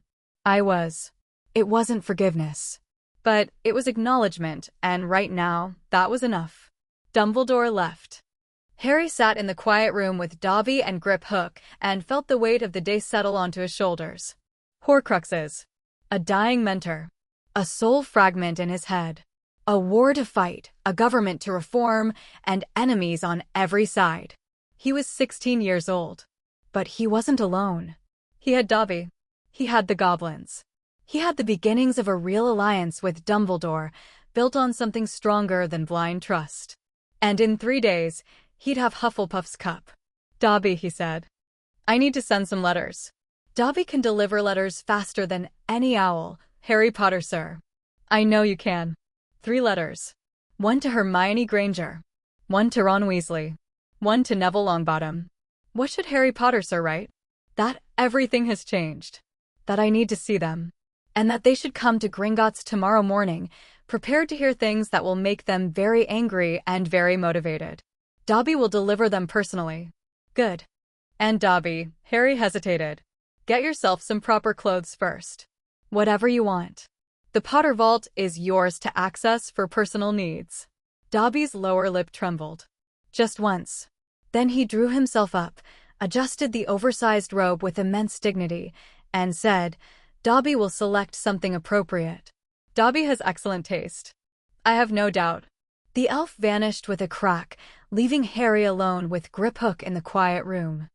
The goblin had been watching the entire Dumbledore conversation with an expression of professional neutrality that didn't quite hide his fascination. Lord Potterblack. Yes. In 200 years of service to Gringotts, I have never seen a wizard handle Albus Dumbledore that way. It's easier when you stop being afraid of him. Most wizards never do. I'm not most wizards. No, Grip Hook said, with another of those sharp-toothed smiles. You are very much not. Harry spent the rest of the afternoon in the Potter family vault. Not the trust vault he'd been using since he was 11, the real vault, deep in the old stone, behind a door that responded to his blood and his ring and a password in a language he didn't recognize, but somehow knew. The vault opened, and inside was a dragon's hoard of a different kind. Gold, yes, mountains of it, galleons stacked in columns that reached the ceiling, along with bars of precious metals and chests of gemstones that the Potters had accumulated over centuries. But Harry barely glanced at the gold. His eyes were on the shelves that lined the walls, the books, the artifacts, the carefully preserved relics of a family that had been powerful and principled for 1,000 years. The grimoires drew him first. Leather-bound, heavy, humming with contained magic. He ran his fingers along the spines and felt the family magic stir in recognition, guiding him. This one, a book bound in dark red leather with the Potter crest embossed in gold, practically leaped into his hand. He opened it. The handwriting inside was old, spidery, and somehow legible despite its age. The title page read, The Arte of Familial Magic, a Potter Grimoire, begun by Linfred of Stinchcombe, Anno 1107, continued by his descendants unto the present day. Harry sat on the vault floor and began to read. The family magic, he learned, was not something you studied like charms or transfiguration. It was something you grew into, like a second skin. Each generation of Potters had added to it new protections, new abilities, new understandings woven into the blood. The grimoire described techniques that Harry had never encountered in any Hogwarts textbook, blood wards that could protect an entire city, healing magic that worked on the soul as well as the body, combat techniques that combined wand magic with raw family power. And there, in a chapter written in a hand that Harry recognized from the letters he'd found in Sirius's house, was his father's entry. James Charles Potter, 1978. On the subject of the Patronus and family magic, I have discovered that the Potter family magic amplifies the Patronus charm beyond its standard capabilities. A Potter who casts the Patronus with full access to the family magic does not merely produce a shield against Dementors, he produces a weapon. The Patronus becomes solid, tangible, capable of physical force. I have tested this in controlled conditions and believe it could be used offensively against dark creatures and even against wizards channeling dark magic. I have not yet had the opportunity to test it in combat. I hope I never do. But if my son is reading this, Harry, if you're reading this, know that the stag will fight for you, as it has fought for me. Harry's vision blurred. He pressed his palm flat against the page, feeling the ink beneath his fingers, and for a moment his father was there, not a ghost, not a memory, but a presence, a warmth, a hand on his shoulder saying, "I left this for you. I knew you'd need it." He breathed, in and out. Let the grief move through him without drowning in it. Then he kept reading. By the time Dobby returned, wearing, to Harry's amusement, a perfectly tailored miniature suit in black with a crimson waistcoat, complete with tiny polished shoes and a tie that bore the Potter crest, Harry had been in the vault for 4 hours and had filled 2 notebooks with information. "Harry Potter, sir," Dobby said, appearing beside him with a crack that echoed through the vault. "The letters have been delivered." Miss Granger is very excited and asked many questions that Dobby did not answer because Harry Potter, sir, did not give Dobby permission to. Mr. Weasley said a bad word and then said he would come. Mr. Longbottom said. Dobby paused. Mr. Longbottom said finally, and then he looked very determined. "Good. Come here, Dobby. Look at this." He showed the elf the grimoire, the pages about family magic, the section on house elf bonds. Dobby read slowly. Harry hadn't known he could read, and the elf's careful, painstaking progress through each line suggested it was a skill he'd taught himself in secret, and his eyes grew wider with each paragraph. "Harry Potter, sir," Dobby whispered. "This says that a house elf bonded to an ancient house by choice shares in the family magic. Dobby would have access to Potter and Black family magic. Both houses. If the bond is genuine, and it is, Dobby, I felt it form, then the magic doesn't distinguish between family by blood and family by choice." Dobby sat down hard on a chest of galleons. His new suit creased. He didn't seem to care. "No house elf has been given this in centuries," he said. "The old families kept the bonds, but stripped the magic. They wanted servants, not partners. But the original bonds, the ones from before the wizards betrayed us, they were partnerships. Equal magic. Shared purpose. That's what I'm offering you. Not servitude. Partnership." Dobby looked at his hands. Small, long-fingered hands that had been burned and broken and forced to punish themselves for acts of kindness. He flexed them, and Harry saw a flicker of something, a spark of golden light at his fingertips, there and gone. "Dobby feels it," the elf said. "The family magic. It is very big. It's yours too now. Harry Potter, sir, is going to change the world. That's the plan. But first, I need to eat something. I haven't had food since yesterday." Dobby looked horrified. "Harry Potter, sir, has not eaten? Dobby has failed in his first duty." He snapped his fingers, and a silver tray appeared from somewhere, bearing sandwiches, fruit, a pot of tea, and a slice of treacle tart that was still warm. Dobby anticipated this. Dobby has been to the Hogwarts kitchens. "You went to Hogwarts?" The kitchen elves are Dobby's friends. They were happy to help when Dobby explained he was now in the service of Lord Potterblack. Dobby may have exaggerated slightly about the urgency. Harry took a sandwich. It was perfect, thick bread, sharp cheese, ham, mustard. He ate it in 4 bites and reached for another. Dobby poured tea with the focused precision of someone performing a sacred ritual. Between bites, Harry organized his thoughts. 3 days until the Lestrange vault. Tomorrow, his friends would arrive.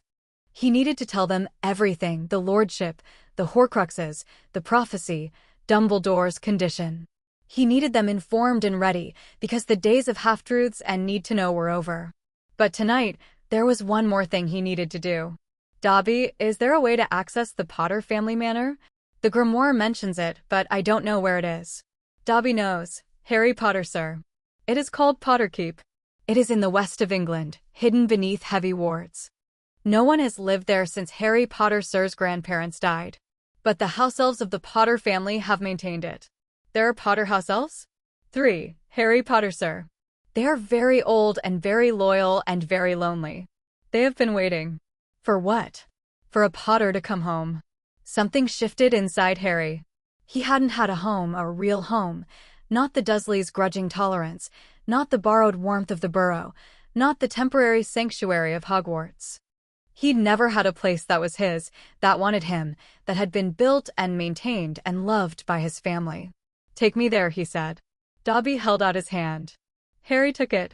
The elf's magic wrapped around them both, warm, powerful, precise, and the vault disappeared. They appeared on a hilltop in the golden light of late afternoon.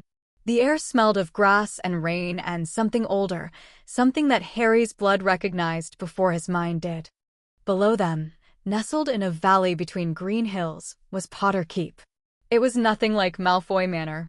Where the Malfoy estate was grand and cold and designed to intimidate, Potterkeep was solid and warm and built to endure. Stone walls, dark with age, covered in climbing roses that bloomed impossibly in every color. A tower rose from the western corner, topped with a weather vane in the shape of a griffin. Windows of thick, old glass caught the sunlight and threw it back in fragments of amber and gold. Smoke rose from a chimney. Someone was home. The wards hit him as he started down the hill, but they didn't resist. They opened. They welcomed. The magic of the place reached out and wrapped around him like a blanket, like a mother's arms, like every moment of safety he'd never been allowed to have. Harry's eyes burned. He kept walking. The front door was oak, dark and heavy, carved with the Potter crest. It opened before he reached it. 3 house elves stood in the entrance hall. They were old, far older than Dobby, with wrinkled faces and enormous eyes that were clouded with age, but bright with emotion. They wore clean tea towels embroidered with the Potter crest, and they were crying. The eldest stepped forward. She was tiny, even for an elf, and she moved with the careful dignity of someone who has been alone for a very long time and has forgotten how to be anything else. Master Harry, she said, and her voice cracked on his name. Mipsy has waited. Mipsy kept the house. Mipsy kept the gardens. Mipsy kept the fires burning because Master James said his son would come home. And Mipsy believed him. Harry knelt on the stone floor of his family's home and let the old elf take his hands in hers, and the tears that fell were not just hers.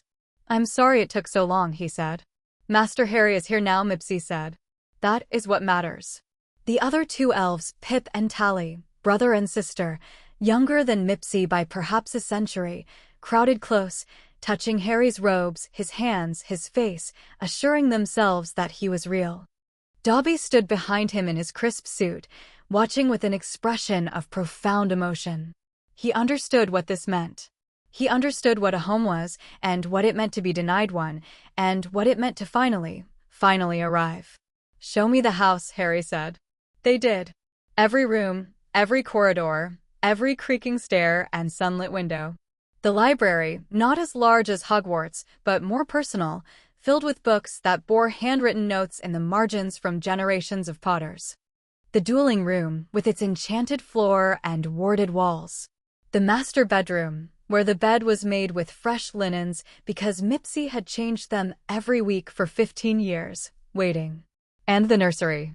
Small, bright, with a window that looked out over the valley. A crib in the corner, still made up.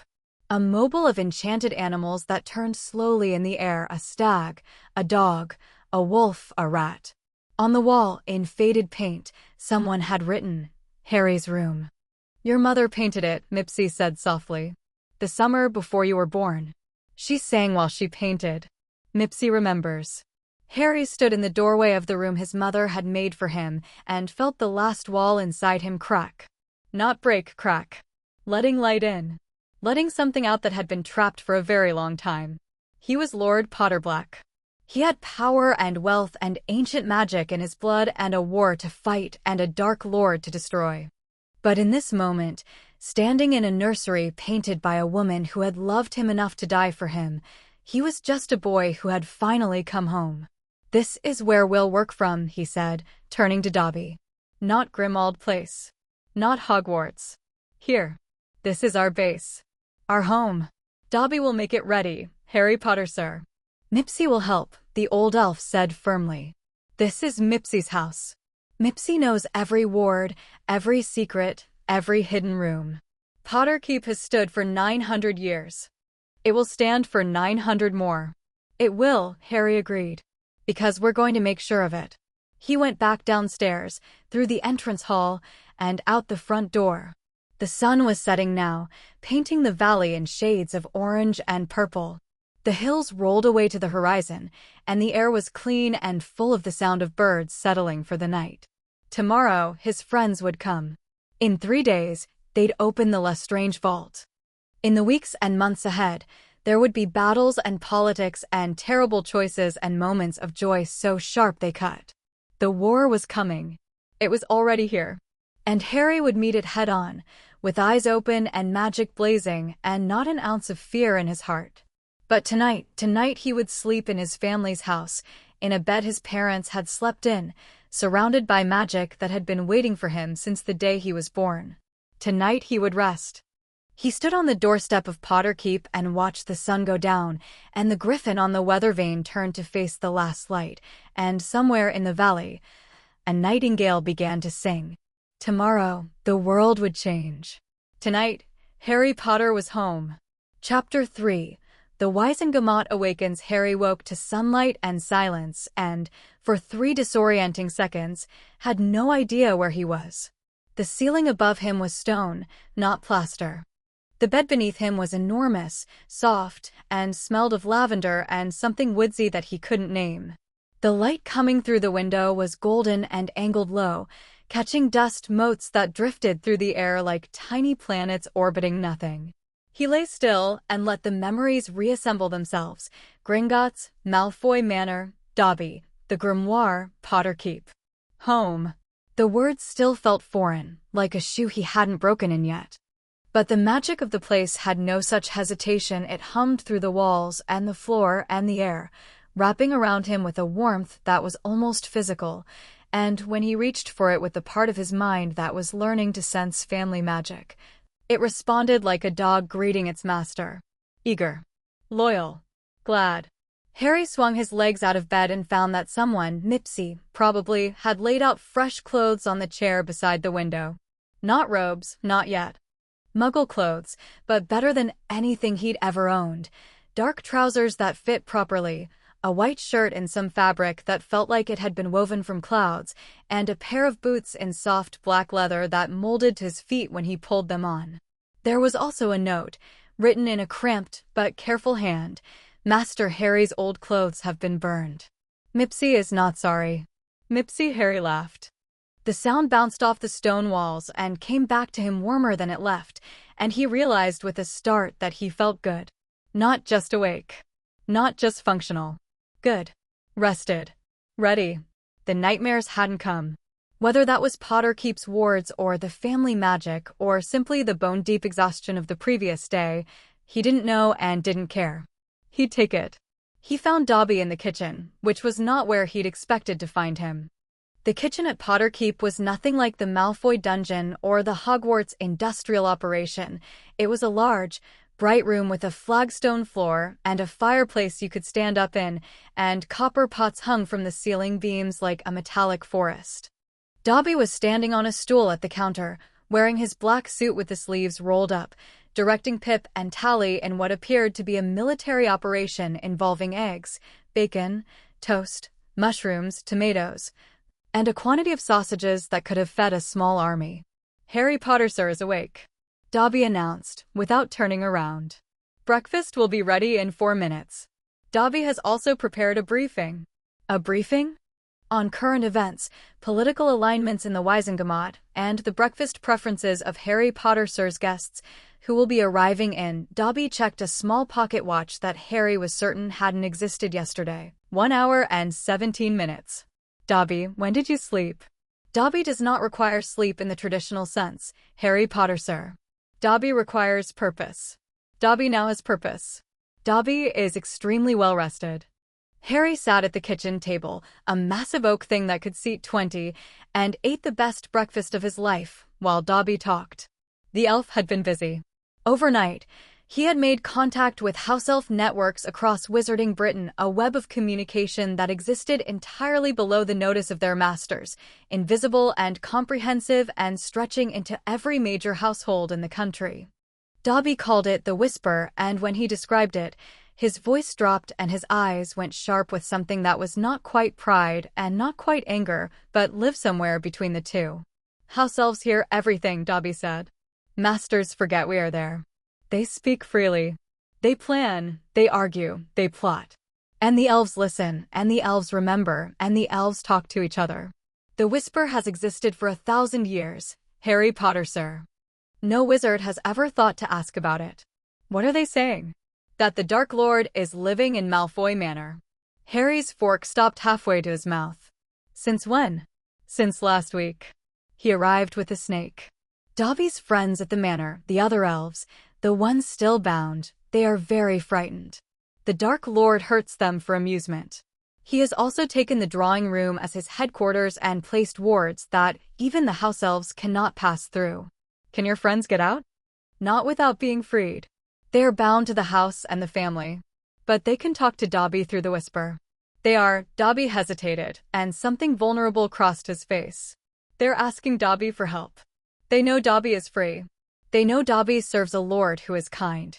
They are hoping." Harry set down his fork. "Dobby, are you telling me that you have a real-time intelligence network inside Voldemort's headquarters?" Dobby is telling Harry Potter, sir, that house elves talk to each other, and that no wizard in history has been smart enough to realize it. Yes. The implications were staggering. Every pureblood household, every manor, every estate, staffed by house elves who heard everything and reported to each other through a network no wizard could detect or intercept. It was the most comprehensive intelligence apparatus in Wizarding Britain, and it had been sitting in plain sight for a millennium, ignored because the wizarding world considered house elves furniture. "This changes everything," Harry said. "Dobby knows.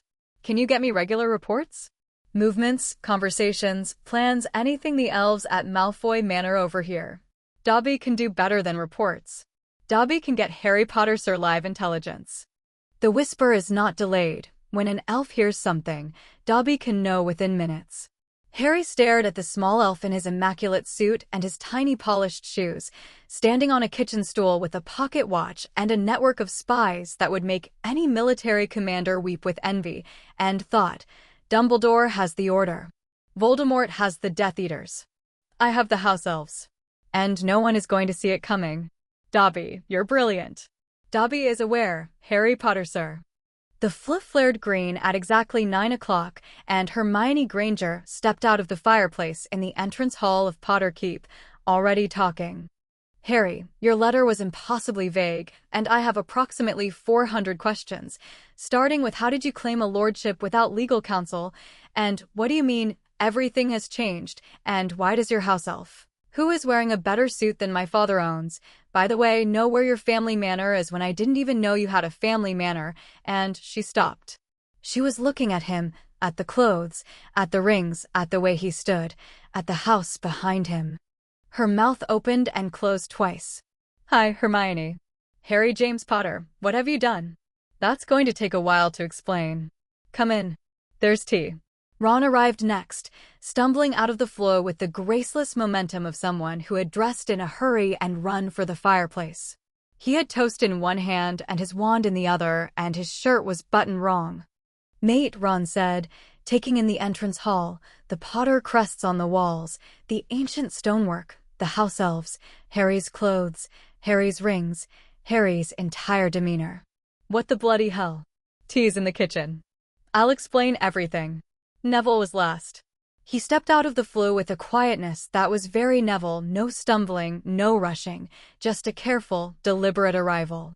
He looked around the hall with an expression that Harry recognized because he'd felt it himself, the expression of someone standing in a place that resonated with something deep in their blood. Potter Keep, Neville said. Gran told me about this place. She said it was one of the great houses. She said your family closed it up after he stopped. After. Yeah. Come on. We've got a lot to talk about. They gathered in the library. Not the kitchen. This was too important for casual, and the library at Potter Keep had a gravity to it that encouraged serious conversation. Bookshelves rose from floor to ceiling on every wall, and the chairs were old leather that creaked with comfortable authority. Sunlight fell through tall windows in warm shafts that illuminated floating dust motes and the faded spines of centuries of accumulated knowledge. Harry told them everything. He started with Sirius's will and didn't stop. The Lordship. Dumbledore's concealment. The Malfoy reclamation. Dobby's freedom and bond. The Horcruxes, all of them, including the one in his own head. Dumbledore's cursed hand. The prophecy. The plan for the Lestrange Vault. The House Elf Intelligence Network. Everything. He talked for over an hour. He didn't soften it, didn't filter it, didn't decide what they could or couldn't handle. They were his friends, and they deserved the truth, the full, ugly, terrifying, galvanizing truth. When he finished, the silence in the library was thick enough to feel. Ron spoke first. I'm going to kill Dumbledore. No, you're not. He kept all this from you. From us. We nearly died in the Ministry, and he a Horcrux, Harry. There's a piece of bloody Voldemort in your head, and he just didn't mention it. He was wrong. He's admitted that. And he's dying, Ron. The cursed hand, Snape's containing it, but it's spreading. He's got maybe a year. Ron's anger didn't vanish, it redirected, banking like a fire given new fuel. Then we've got a year to get this done. The Horcruxes.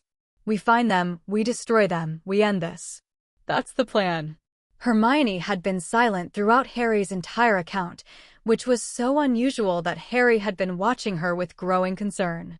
She sat in her leather chair with her hands clasped in her lap, her eyes fixed on a point somewhere beyond the bookshelves, and her mind was clearly working at a speed that her mouth couldn't match.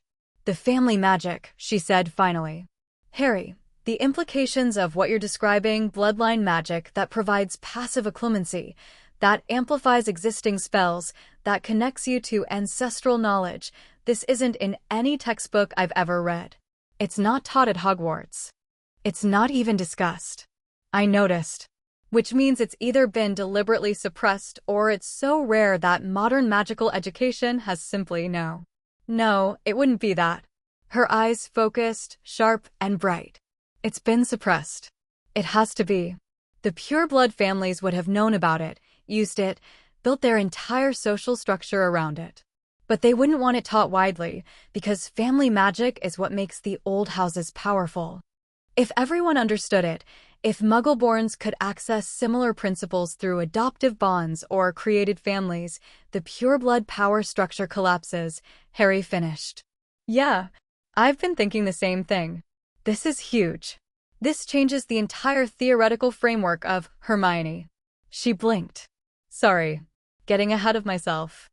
But Harry, you need to understand, if you go public with this, if you demonstrate family magic in front of the Wizengamot, you're not just challenging the political structure. You're challenging the magical theory that underpins it. The old families have spent centuries convincing everyone that bloodline power is inherent and exclusive. If you show that it's accessible through choice bonds, then the whole argument for pure blood supremacy falls apart. Precisely. Neville hadn't spoken. He sat in his chair, very still, with his hands resting on his knees and his round face set in an expression that Harry had only seen once before, in the Department of Mysteries, when Neville had stood over his broken wand with blood running down his face and refused to give up. Neville, Harry said. The Longbottom Lordship, Neville said quietly. Gran's been holding it in trust. She said I wasn't ready. She said I needed to prove myself first. He looked up, and his eyes were burning. I was ready at 14, wasn't I? Just like you. And she kept it from me for the same reasons. Because she thought she knew better. I don't know what Augusta's reasons were, I do. She was ashamed of me. She wanted a son like my father, and she got me instead clumsy, forgetful, scared of my own shadow. So she held the lordship and voted the Longbottom seat herself, because she didn't trust me with it. Neville's jaw tightened. I'm going to claim it. Nev today. I'm going to Gringotts today, and I'm going to claim the Longbottom Lordship, and if Gran doesn't like it, she can take it up with me. Directly. Not through intermediaries, not through guilt, not through that disappointed look she's been giving me for 16 years. Directly. The room was very quiet. Ron was staring at Neville with an expression of surprised respect. Hermione's eyes were wide. Dobby, standing by the door, was nodding with fierce approval. I'll go with you, Harry said. If you want. I'd appreciate that. Griphook will arrange it. You'll need a blood confirmation. The Longbottoms are an ancient and noble house, so the process should be similar to mine. Good. Neville straightened in his chair. The motion was small, but something about it was seismic, a realignment, a settling, a boy deciding to be something more. 3 Wizengamot seats, Harry. Yours and mine. That's 3 votes out of 50. The full Wizengamot has 50 seats, but only about 40 are active. 3 is enough to block minor legislation and force debates. It's a start. It's more than a start, Hermione said, and Harry could practically hear the gears turning in her head.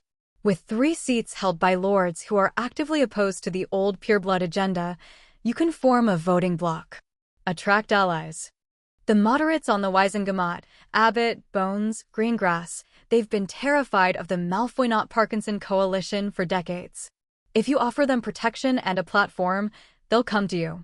Hermione, you sound like you've been studying wizarding politics. I have. Since 3rd year. You didn't think I only read textbooks, did you? Ron made a noise that was half laugh, half groan. She has charts, mate. Actual charts. With color coding. Charts are an efficient organizational tool, Ronald. I'm not arguing. I'm just saying charts. I want those charts, Harry said. All of them. Every analysis you've done, every alliance map, every voting record. Bring it all to the next meeting. Hermione's face lit up with the particular joy of someone whose obsessive research has finally been recognized as valuable. I'll have it ready by tomorrow. Good. Now, the Wizengamot session. There's a full assembly scheduled for next Monday. I checked with Griphook. I'm going to take my seats. Both of them. Ron asked. Both. Potter and Black. I'll walk in, present my credentials, and sit down. And then I'm going to call for a formal investigation into Malfoy Manor, based on the dark artifacts recovered during the Black family reclamation. Lucius will fight it, Hermione said. Let him. I have the catalog. I have goblin witnesses. I have 14 Category 5 dark artifacts with Malfoy provenance. He can fight it all he wants. The evidence is overwhelming. He won't fight it in the chamber, Neville said, and his voice had a weight to it that made everyone look at him. He'll fight it before. Behind closed doors, in private meetings, through threats and bribes. That's how the old families operate. By the time you stand up in the Wizengamot, half the votes will already be decided. You know this how? Because Gran's been doing it for years. The Longbottom seat might as well come with a guidebook titled, How to Survive Pureblood Politics Without Getting Poisoned. I've been listening to her complain about backroom deals since I was old enough to understand the words. Then you know who Lucius will target first. The fence-sitters. Abbott, Macmillan, the minor houses that vote with whoever seems strongest. Lucius will offer them something or threaten them with something, and by Monday, they'll be too scared to support your investigation. Unless we get to them first, Harry said. We can't match Lucius's money or his threats, Hermione pointed out. We don't have to. We just have to offer them something more valuable than what Lucius is offering. Which is safety. Harry leaned forward. Think about it. Voldemort's back. Everyone knows it now, even the Ministry. The fence-sitters aren't stupid. They know what's coming. They know that when the war heats up, they'll have to choose a side, and right now their choices are Dumbledore's side or Voldemort's side. Dumbledore is old, secretive, and runs the Order like a personal fiefdom. Voldemort is a murderous lunatic. Neither option is appealing if you're a moderate lord who just wants to protect your family. And you're the third option, Ron said slowly. I'm the third option.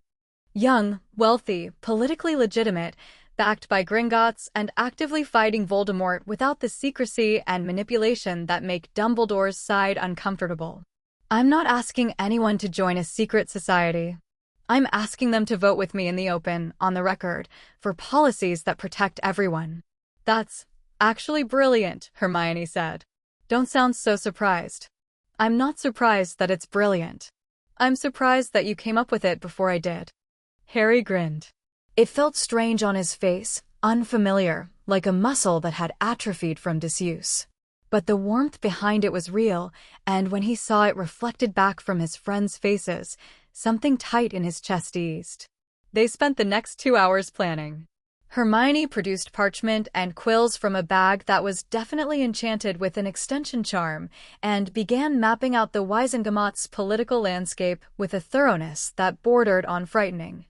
Ron, who had a tactical mind that most people overlooked because it usually manifested in chess, started working through the potential countermoves Lucius might make.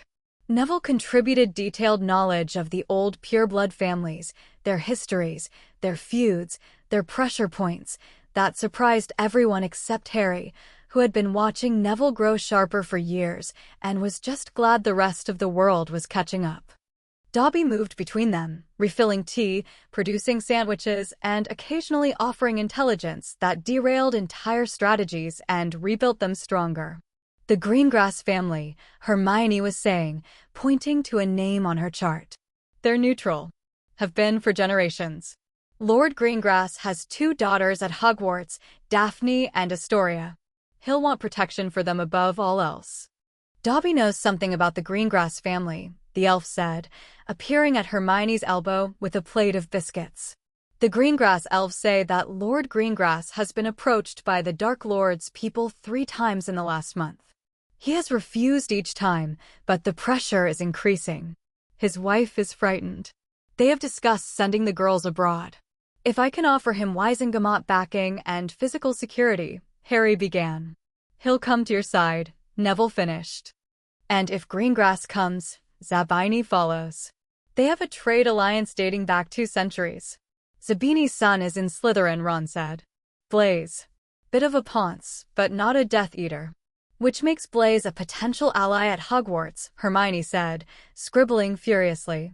If we can build bridges across house lines, 1 step at a time, Harry said. Wizengamot first. Hogwarts later. By early afternoon, they had a plan. It wasn't perfect, plans never were, but it was solid, flexible, and built on better intelligence than any faction in Wizarding Britain currently possessed. Neville left for Gringotts at 2 o'clock, accompanied by Grip Hook, who had arrived via a method of goblin transport that appeared to involve the fireplace, but was definitely not the Floo. Harry watched him go and felt something he hadn't expected, hope. Not the thin, desperate hope he'd been surviving on for years. Real hope. The kind that comes from having capable people around you who share your vision and bring their own strength to the table. Ron and Hermione stayed. They explored Potter Keep, Hermione with the focused intensity of an archaeologist who'd stumbled into an untouched tomb, Ron with the enthusiastic curiosity of someone who'd never lived in a house that could hold actual secrets. Harry showed them the library, the dueling room, the wards. He showed Hermione the grimoire, and she went silent for 20 minutes, turning pages with trembling hands. Harry, she said finally, do you understand what this book is? A family history. A magical reference. It's proof. Proof that family magic is transferable through choice bonds, not just blood. Proof that house elf bonds were originally partnerships, not servitude. Proof that the entire structure of magical society was built on a deliberate corruption of ancient practices. She looked up, and her eyes were shining. This could change everything.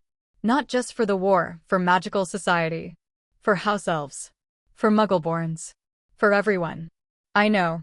We need to be careful with it. If the wrong people find out what's in this book, they won't. Potterkeep's wards are ancient and keyed to family magic.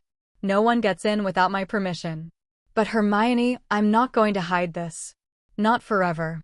When the time is right, this information goes public. When the time is right, she agreed. Which is after we've secured enough political power to survive the backlash. Exactly. Ron appeared in the library doorway. Oi.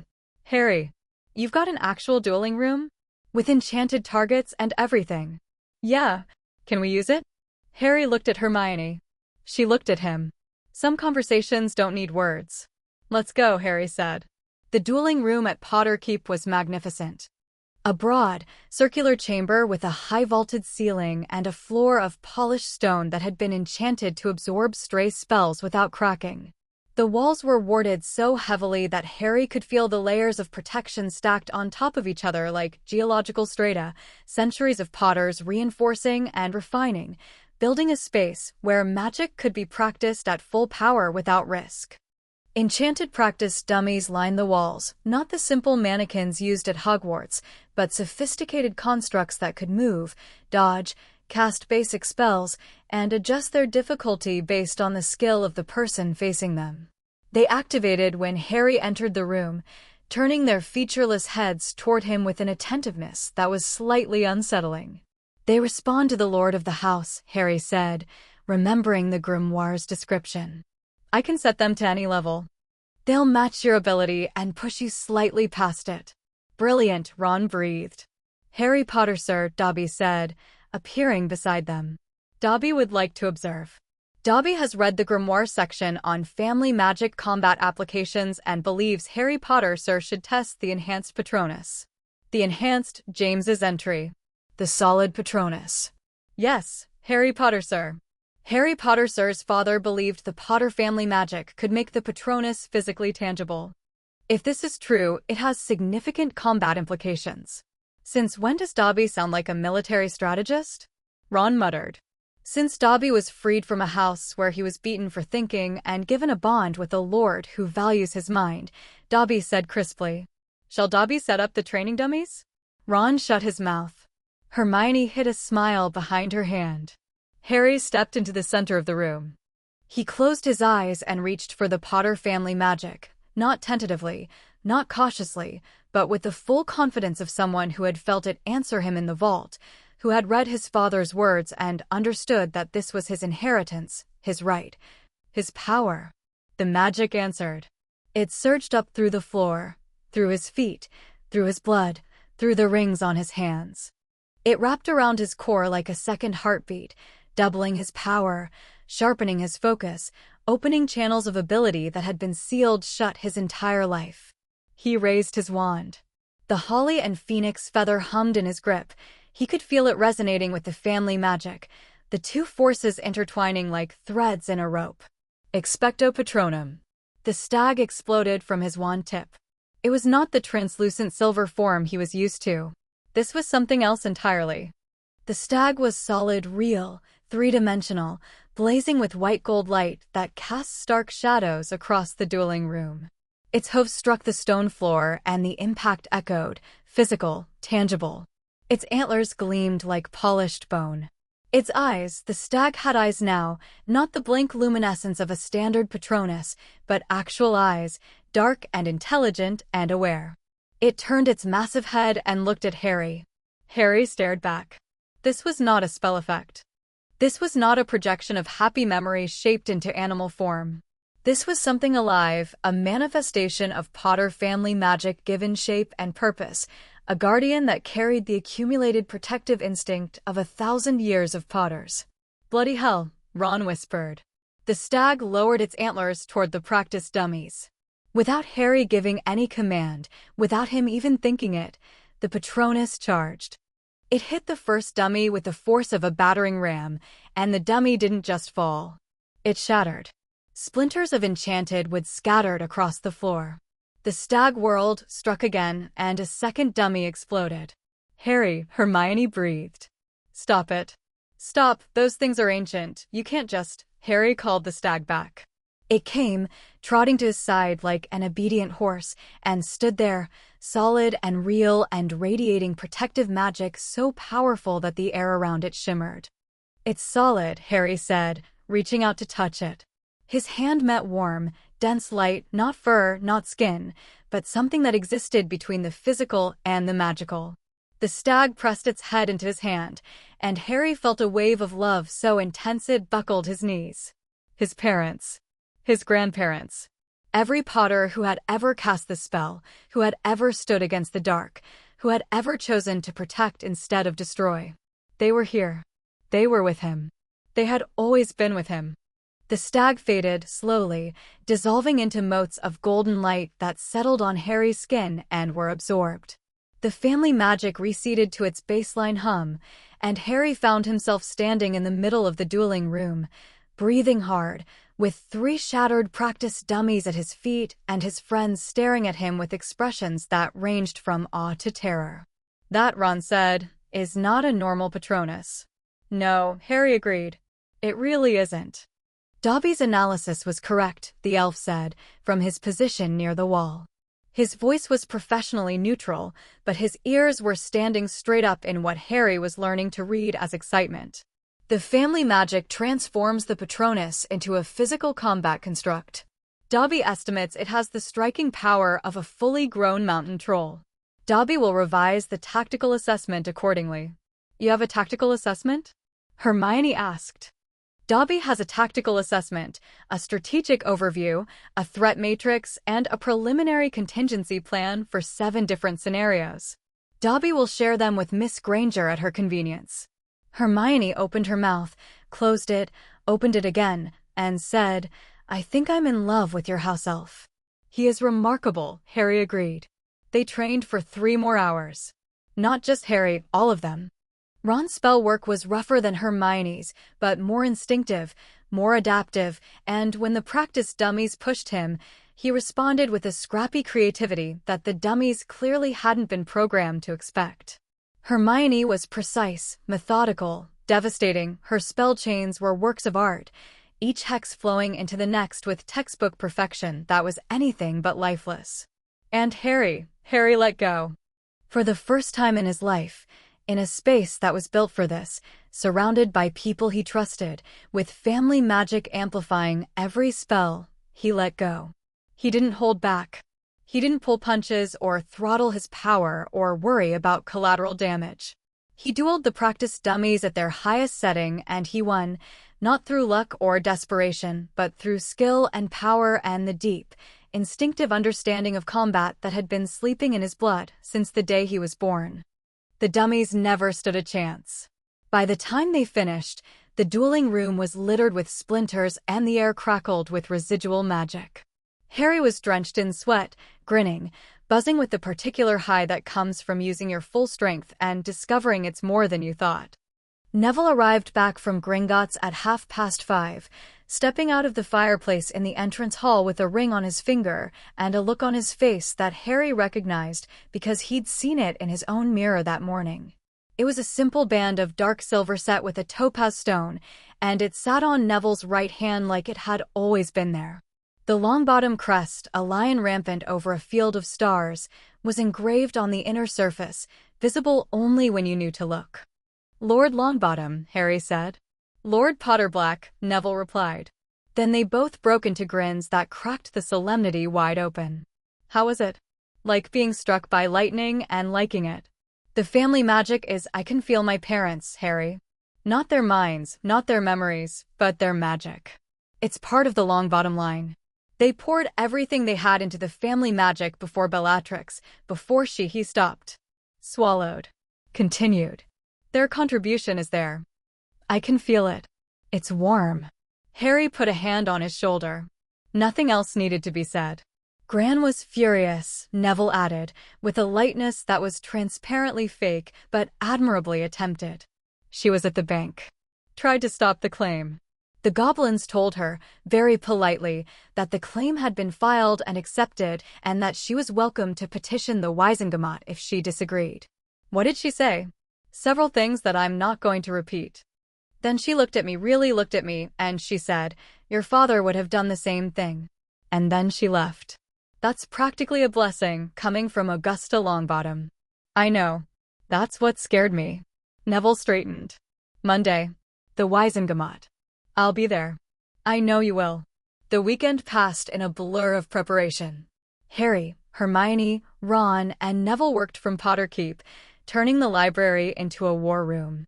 Hermione's charts covered one entire wall, a spider web of political connections, voting records, financial ties, and personal grudges that made the Wizengamot look less like a governing body and more like a particularly vicious extended family.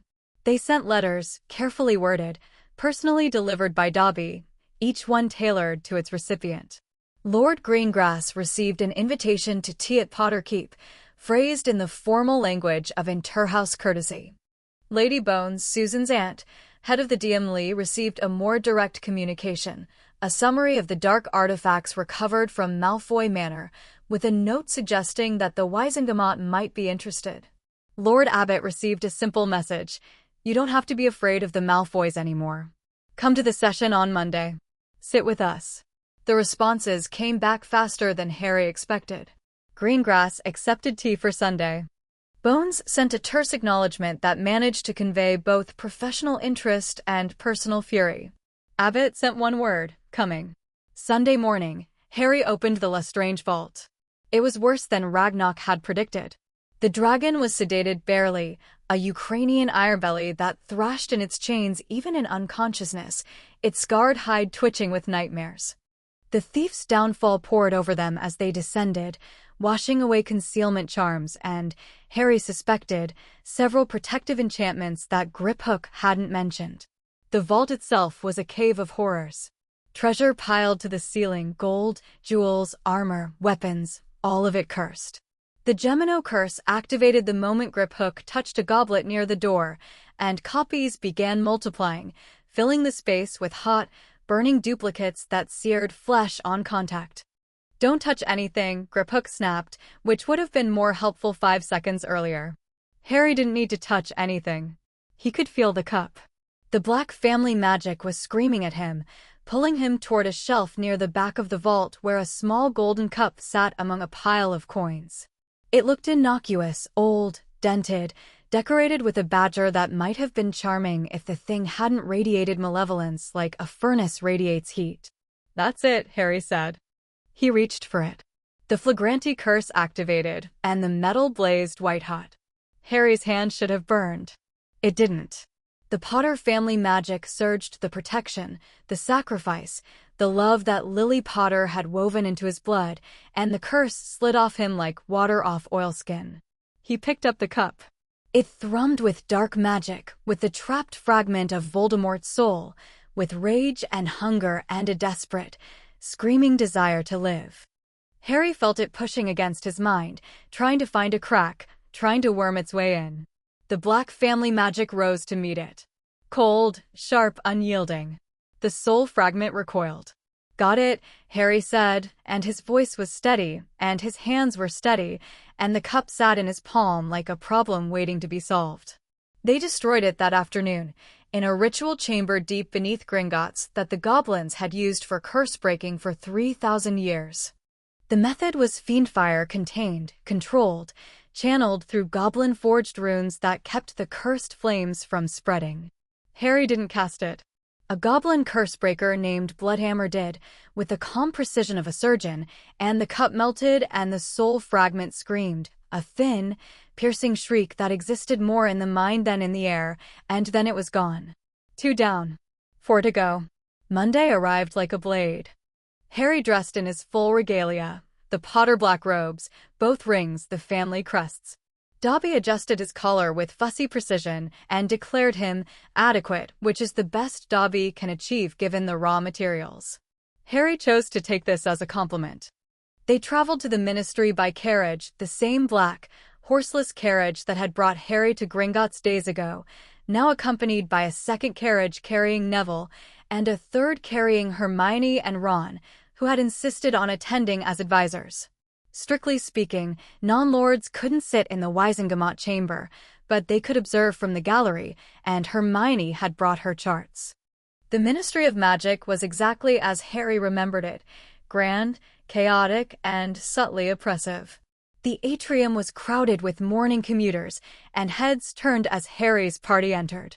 He saw the recognition spread like a ripple, whispers, stares, people stopping in their tracks to gawk at the boy who lived striding through the ministry in lordship robes with an entourage that included a house elf in a tailored suit and 4 armed goblin witnesses. "Lord Potterblack," said a voice, and Harry turned to find Amelia Bones cutting through the crowd toward him. She was a severe woman, square-jawed and gray-haired, with the no-nonsense bearing of someone who had spent decades prosecuting dark wizards and had no patience for anything that wasted her time. Her monocle caught the light. "Madam Bones, I read your report on the Malfoy artifacts. I'd like to discuss it. After the session. I'd be glad to. And Lord Longbottom." She turned to Neville with an expression that was almost approving. "Augusta told me you'd claimed. About time." "Thank you, Madam Bones." "Don't thank me. Prove you deserve the seat." She turned on her heel and marched toward the lifts. "I like her," Ron said. "Everyone likes her," Neville replied. "She's terrifying. That's why they like her." The Wizengamot chamber was underground, deep in the ministry's bowels, and it was designed to intimidate. A vast circular room with tiered seating rising in concentric rings around a central speaking platform. The benches were dark wood, each one carved with the crest of the family that held it. At the top of the chamber, the Chief Warlock's chair sat elevated above all others, Dumbledore's seat, though today it held a carved nameplate that read Chief Warlock, Albus P.W.B. Dumbledore. Harry found his seats. The Potter bench was in the 3rd row, marked with the Griffin crest. The Black bench was 2 rows higher, marked with the Greyhound shield. He would have to choose which to sit in. He couldn't occupy both simultaneously, and the choice mattered. The Potter seat was associated with progressive, protective politics. The Black seat carried weight of a different kind: old money, dark history, power that made people nervous. He sat in the Potter bench. The Black seat he left empty. A statement: "I am a Potter first. But the Black power is mine, and don't forget it." Neville took the Longbottom bench, 3 seats to Harry's left. They exchanged a look. Neville's face was set, calm, ready. The topaz ring glinted on his hand. The chamber filled. Lords and ladies of the Wizengamot filed in, taking their seats with the practiced ease of long routine. Harry watched them and put names to faces using Hermione's charts, which he'd memorized over the weekend. Lord Abbot, a thin, nervous man with kind eyes and a tendency to vote with whoever seemed safest. He glanced at Harry, nodded once, and took his seat. Lord Greengrass, tall, dark-haired, impeccably dressed, with the careful neutrality of a man who had survived decades of political warfare by refusing to commit to anything. Their tea on Sunday had been productive. Greengrass was scared, and scared men could be reached. Lord not thin, cold, with eyes like a lizard's. Death Eater. Everyone knew it. No one could prove it. He looked at Harry with undisguised contempt. Lady Zabini, beautiful, dark-skinned, widowed 7 times, and possessed of a political acumen that made everyone in the room slightly uncomfortable. She watched Harry with curiosity rather than hostility, which he filed away as potentially useful. And Lucius Malfoy. He entered the chamber like he owned it, and in a sense, he did, or had until very recently. His robes were immaculate, his cane polished, his expression a masterwork of aristocratic composure. But Harry saw what others might have missed: the tightness around his eyes, the slight pallor beneath the practiced tan, the way his gaze swept the room and found Harry and stayed there for 1 beat too long. Lucius sat in the Malfoy bench 4th row, near Lord Knott. He set his cane across his knees and waited, and to anyone watching, he looked perfectly at ease. Harry wasn't watching. Harry was looking at the cane. There was something about it, a faint pull, almost imperceptible, like the ghost of the tug he'd felt in Gringotts. His Black family magic stirred, just barely, and Harry filed that away too. Dumbledore called the session to order. He stood at the Chief Warlock's podium, his cursed hand hidden in his robes, his voice carrying the chamber with its usual effortless authority. Routine business was dispatched quickly: budget approvals, committee reports, a minor dispute between two families over water rights that was resolved with a vote so tedious that Harry nearly lost consciousness. Then the agenda moved to new business, and Dumbledore said, "The chair recognizes Lord Potterblack, who has requested the floor." The whispers started before Harry was fully standing. He heard his name ripple through the chamber, not Potter, but Potterblack, the dual lordship that hadn't existed in living memory, that combined two of the most powerful houses in Britain under a single 16-year-old lord. The whispers carried curiosity, skepticism, fear, and a threat of something that might have been excitement. Harry walked to the speaking platform. He didn't hurry. He didn't hesitate. He stepped onto the platform, faced the assembled Wizengamot, and let the silence build until it was thick enough to cut. "My lords and ladies," he said, "I'll be brief because I know you're busy and I respect your time. I've recently conducted a lawful reclamation of Black family property from Malfoy Manor, as is my right under the ancient provisions of the Black Family Charter and the Treaty of 1473. During this reclamation, witnessed by Gringotts enforcement officers, 47 items were recovered. 32 of those items are classified as dark artifacts under current ministry regulations. 14 are Category 5, illegal to possess, transport, or use." He paused. Let it land. The items have been catalogued and secured at Gringotts. The catalogue is available for review by any member of this body. I am formally requesting that the Wizengamot authorize an investigation into the presence of illegal dark artifacts at Malfoy Manor to be conducted by the Department of Magical Law Enforcement under the supervision of Madame Bones. The chamber erupted. Not quite chaos. The Wizengamot was too formal for outright chaos, but a controlled explosion of voices that competed for the air. Harry stood on the platform and watched. Lucius was on his feet.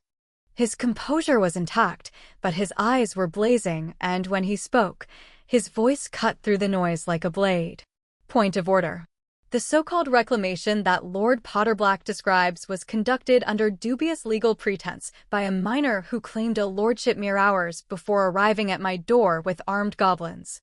"The items in question are family heirlooms, Lord Malfoy," Harry said, not raising his voice. 14 of your family heirlooms are illegal to possess. Are you confirming on the record, before this body, that they belong to you?" Silence. Lucius's mouth opened. Closed. The trap was beautiful in its simplicity. If Lucius claimed the artifacts as his, he admitted to possessing illegal objects. If he denied ownership, Harry's reclamation was further justified and the artifacts became evidence of unknown origin found in his home, which was arguably worse. The items, Lucius said carefully, were part of a collection that has been in the Malfoy family for generations. Their classification under current regulations is a matter for investigation, which is what I'm requesting. Unless Lord Malfoy is suggesting that the Wizengamot shouldn't investigate illegal dark artifacts found in a private residence? That would be an interesting position to take, given the current climate. He didn't say Voldemort. He didn't need to.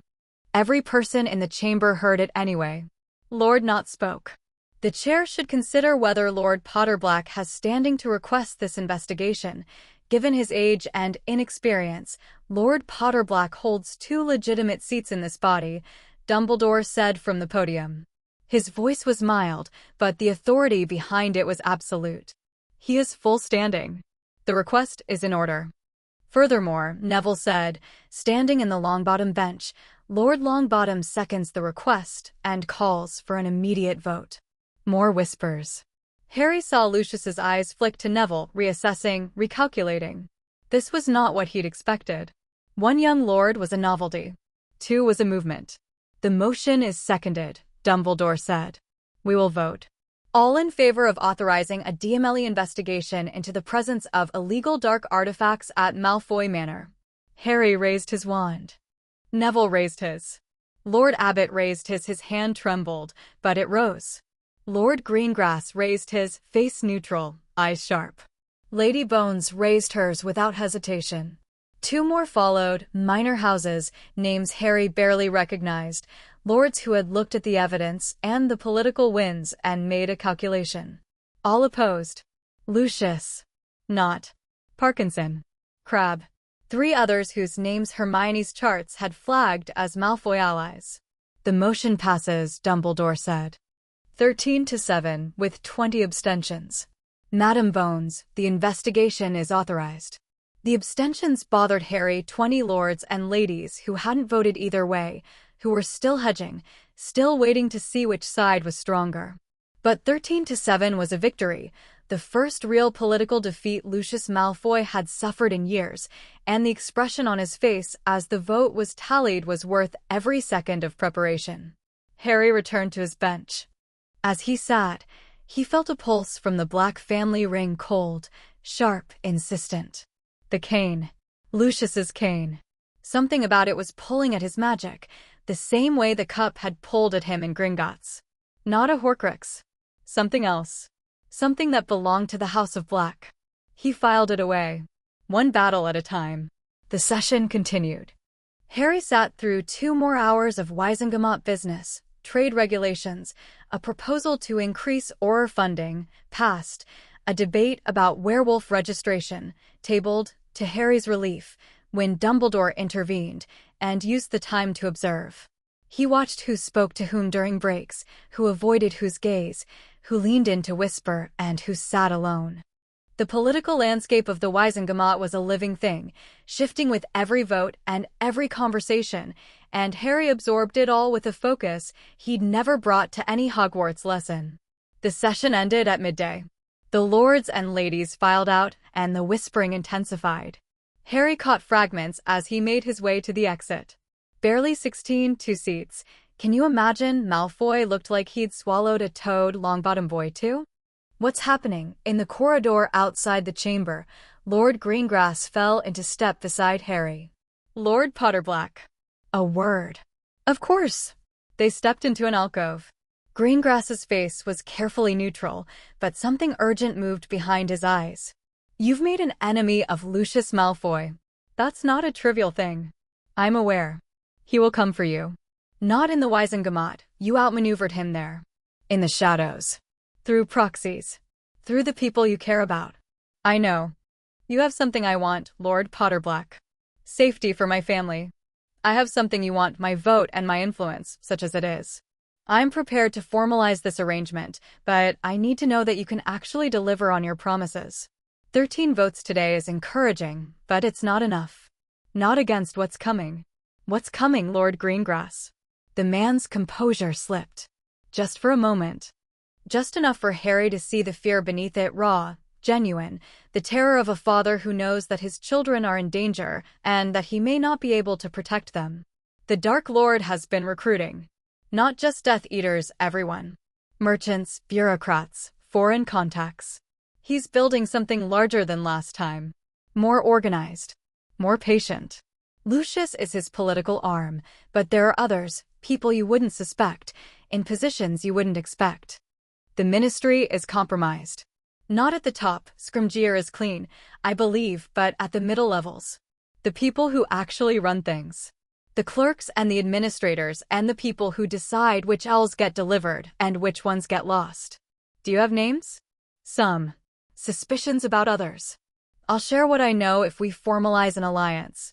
Done. Come to Potterkeep this weekend. Bring your family. I'll extend the ward protections to cover you. You can do that? I'm Lord Potterblack. The family magic is ancient and powerful, and I am done pretending otherwise. Greengrass studied him for a long moment. Your father would be proud, he said. James was my year at Hogwarts, did you know? Gryffindor to my Slytherin. We weren't friends, exactly, but I respected him. He had this way of making you believe things would work out, even when all evidence suggested otherwise. Things will work out, Lord Greengrass. You sound like him when you say that. Greengrass extended his hand. Alliance, then. Formal. Wizengamot block. Mutual protection. Harry shook it. Alliance. Greengrass left. Harry stood in the alcove for a moment, feeling the weight of the day, the 1,000 moving pieces, the web of alliances and enmities that he was weaving himself into with every handshake and every speech. "That went well," said a voice behind him, and Harry turned to find Draco Malfoy leaning against the wall with his arms crossed and his face unreadable. Harry's wand was in his hand before he'd made a conscious decision to draw it. Draco didn't flinch, but he didn't reach for his own wand either. His hands stayed crossed, visible, deliberately unthreatening. "Relax, Potter. I'm not here to fight. Lord Potter Black." "Oh, for fine. Lord Potter Black. Happy? What do you want, Draco?" The use of the first name was deliberate, and Draco caught it, the mirror of what Harry had done to Lucius. Not a title, not a surname, just a name. Familiar. Leveling. Draco looked different. Thinner than Harry remembered, with dark circles under his gray eyes and a tension in his shoulders that suggested he was carrying something heavy and invisible. He was dressed in school robes, not Wizengamot regalia, which meant he'd come to the ministry on his own, not with his father. "I want to know what you're doing," Draco said. "I'm taking my seats. I'm filing a legal investigation against your father." "I thought that was fairly obvious." "That's what you're doing publicly. I want to know what you're doing." Harry studied him. The Draco Malfoy he knew, the swaggering, sneering, casually cruel bully of their Hogwarts years, was not the person standing in front of him. This Draco was wound tight, exhausted, and fighting to maintain a composure that was cracking at the edges. "Why?" Harry asked. "Because there is a monster living in my house." Draco's voice was low, tight, controlled. "He sits in my father's chair and uses my mother's china and hurts my family's elves for entertainment, and my father does nothing because he's terrified, and my mother does nothing because she's protecting me, and he stopped. Looked away. His jaw worked. "I don't know what I'm supposed to do," he said. "I was raised to believe in the cause, in pure blood supremacy, in the Dark Lord's vision. And then he moved into my house and he's not a vision, he's a nightmare. He's insane, Potter, Lord Potter Black, whatever, he's genuinely insane. He talks to his snake like it's a person. He punishes people for looking at him wrong. Last week he cruciated a 12-year-old house elf because his tea was too hot." "I know about the house elf," Harry said quietly. "I have sources." Draco's eyes widened. "How? That's not your concern." "What is your concern is this? What are you going to do about it?" "I don't know. That's not good enough." "I know it's not good enough. But what am I supposed to do? Walk up to the Dark Lord and say, 'Excuse me, sir, I'd like to defect'? He'd kill me. He'd kill my mother. He'd come to Potter Keep." Draco stopped mid-sentence. Stared. "Potter Keep?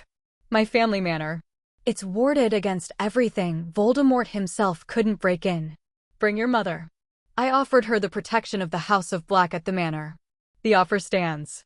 You're mad. Probably. But I'm also the most powerful lord in the Wizengamot. I just got an investigation authorized into your family home, and in about 3 weeks, your father is going to be arrested. When that happens, your mother will be vulnerable, your home will be searched, and Voldemort will either abandon the manor or entrench himself deeper. Either way, you and Narcissa will be caught in the crossfire." Draco was pale. Not the theatrical pallor of his father's political maneuvering, genuinely, viscerally pale. "Afraid. Why would you help me?" he asked. "After everything because you were a child parroting your father's beliefs, and I was a child too angry to see the difference between conviction and indoctrination. Because your mother is a Black, and I protect my family.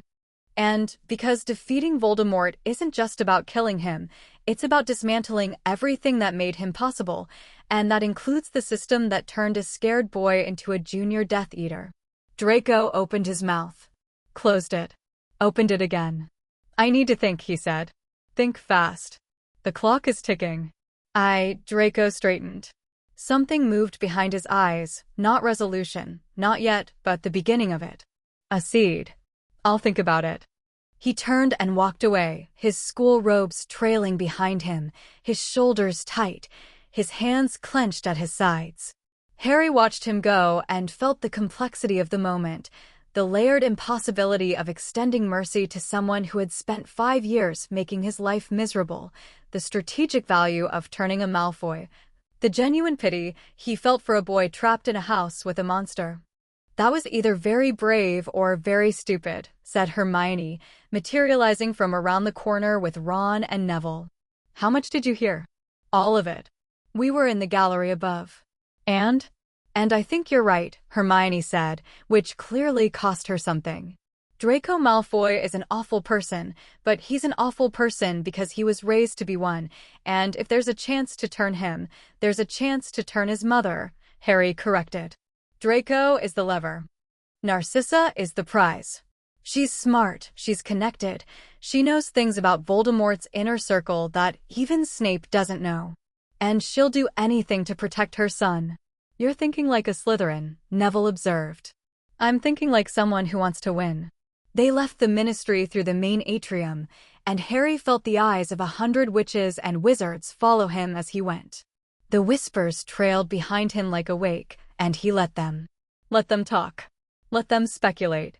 Let the story of the young lord who walked into the Wizengamot and drew first blood against Lucius Malfoy spread through the ministry and the pubs and the shops and the homes of Wizarding Britain.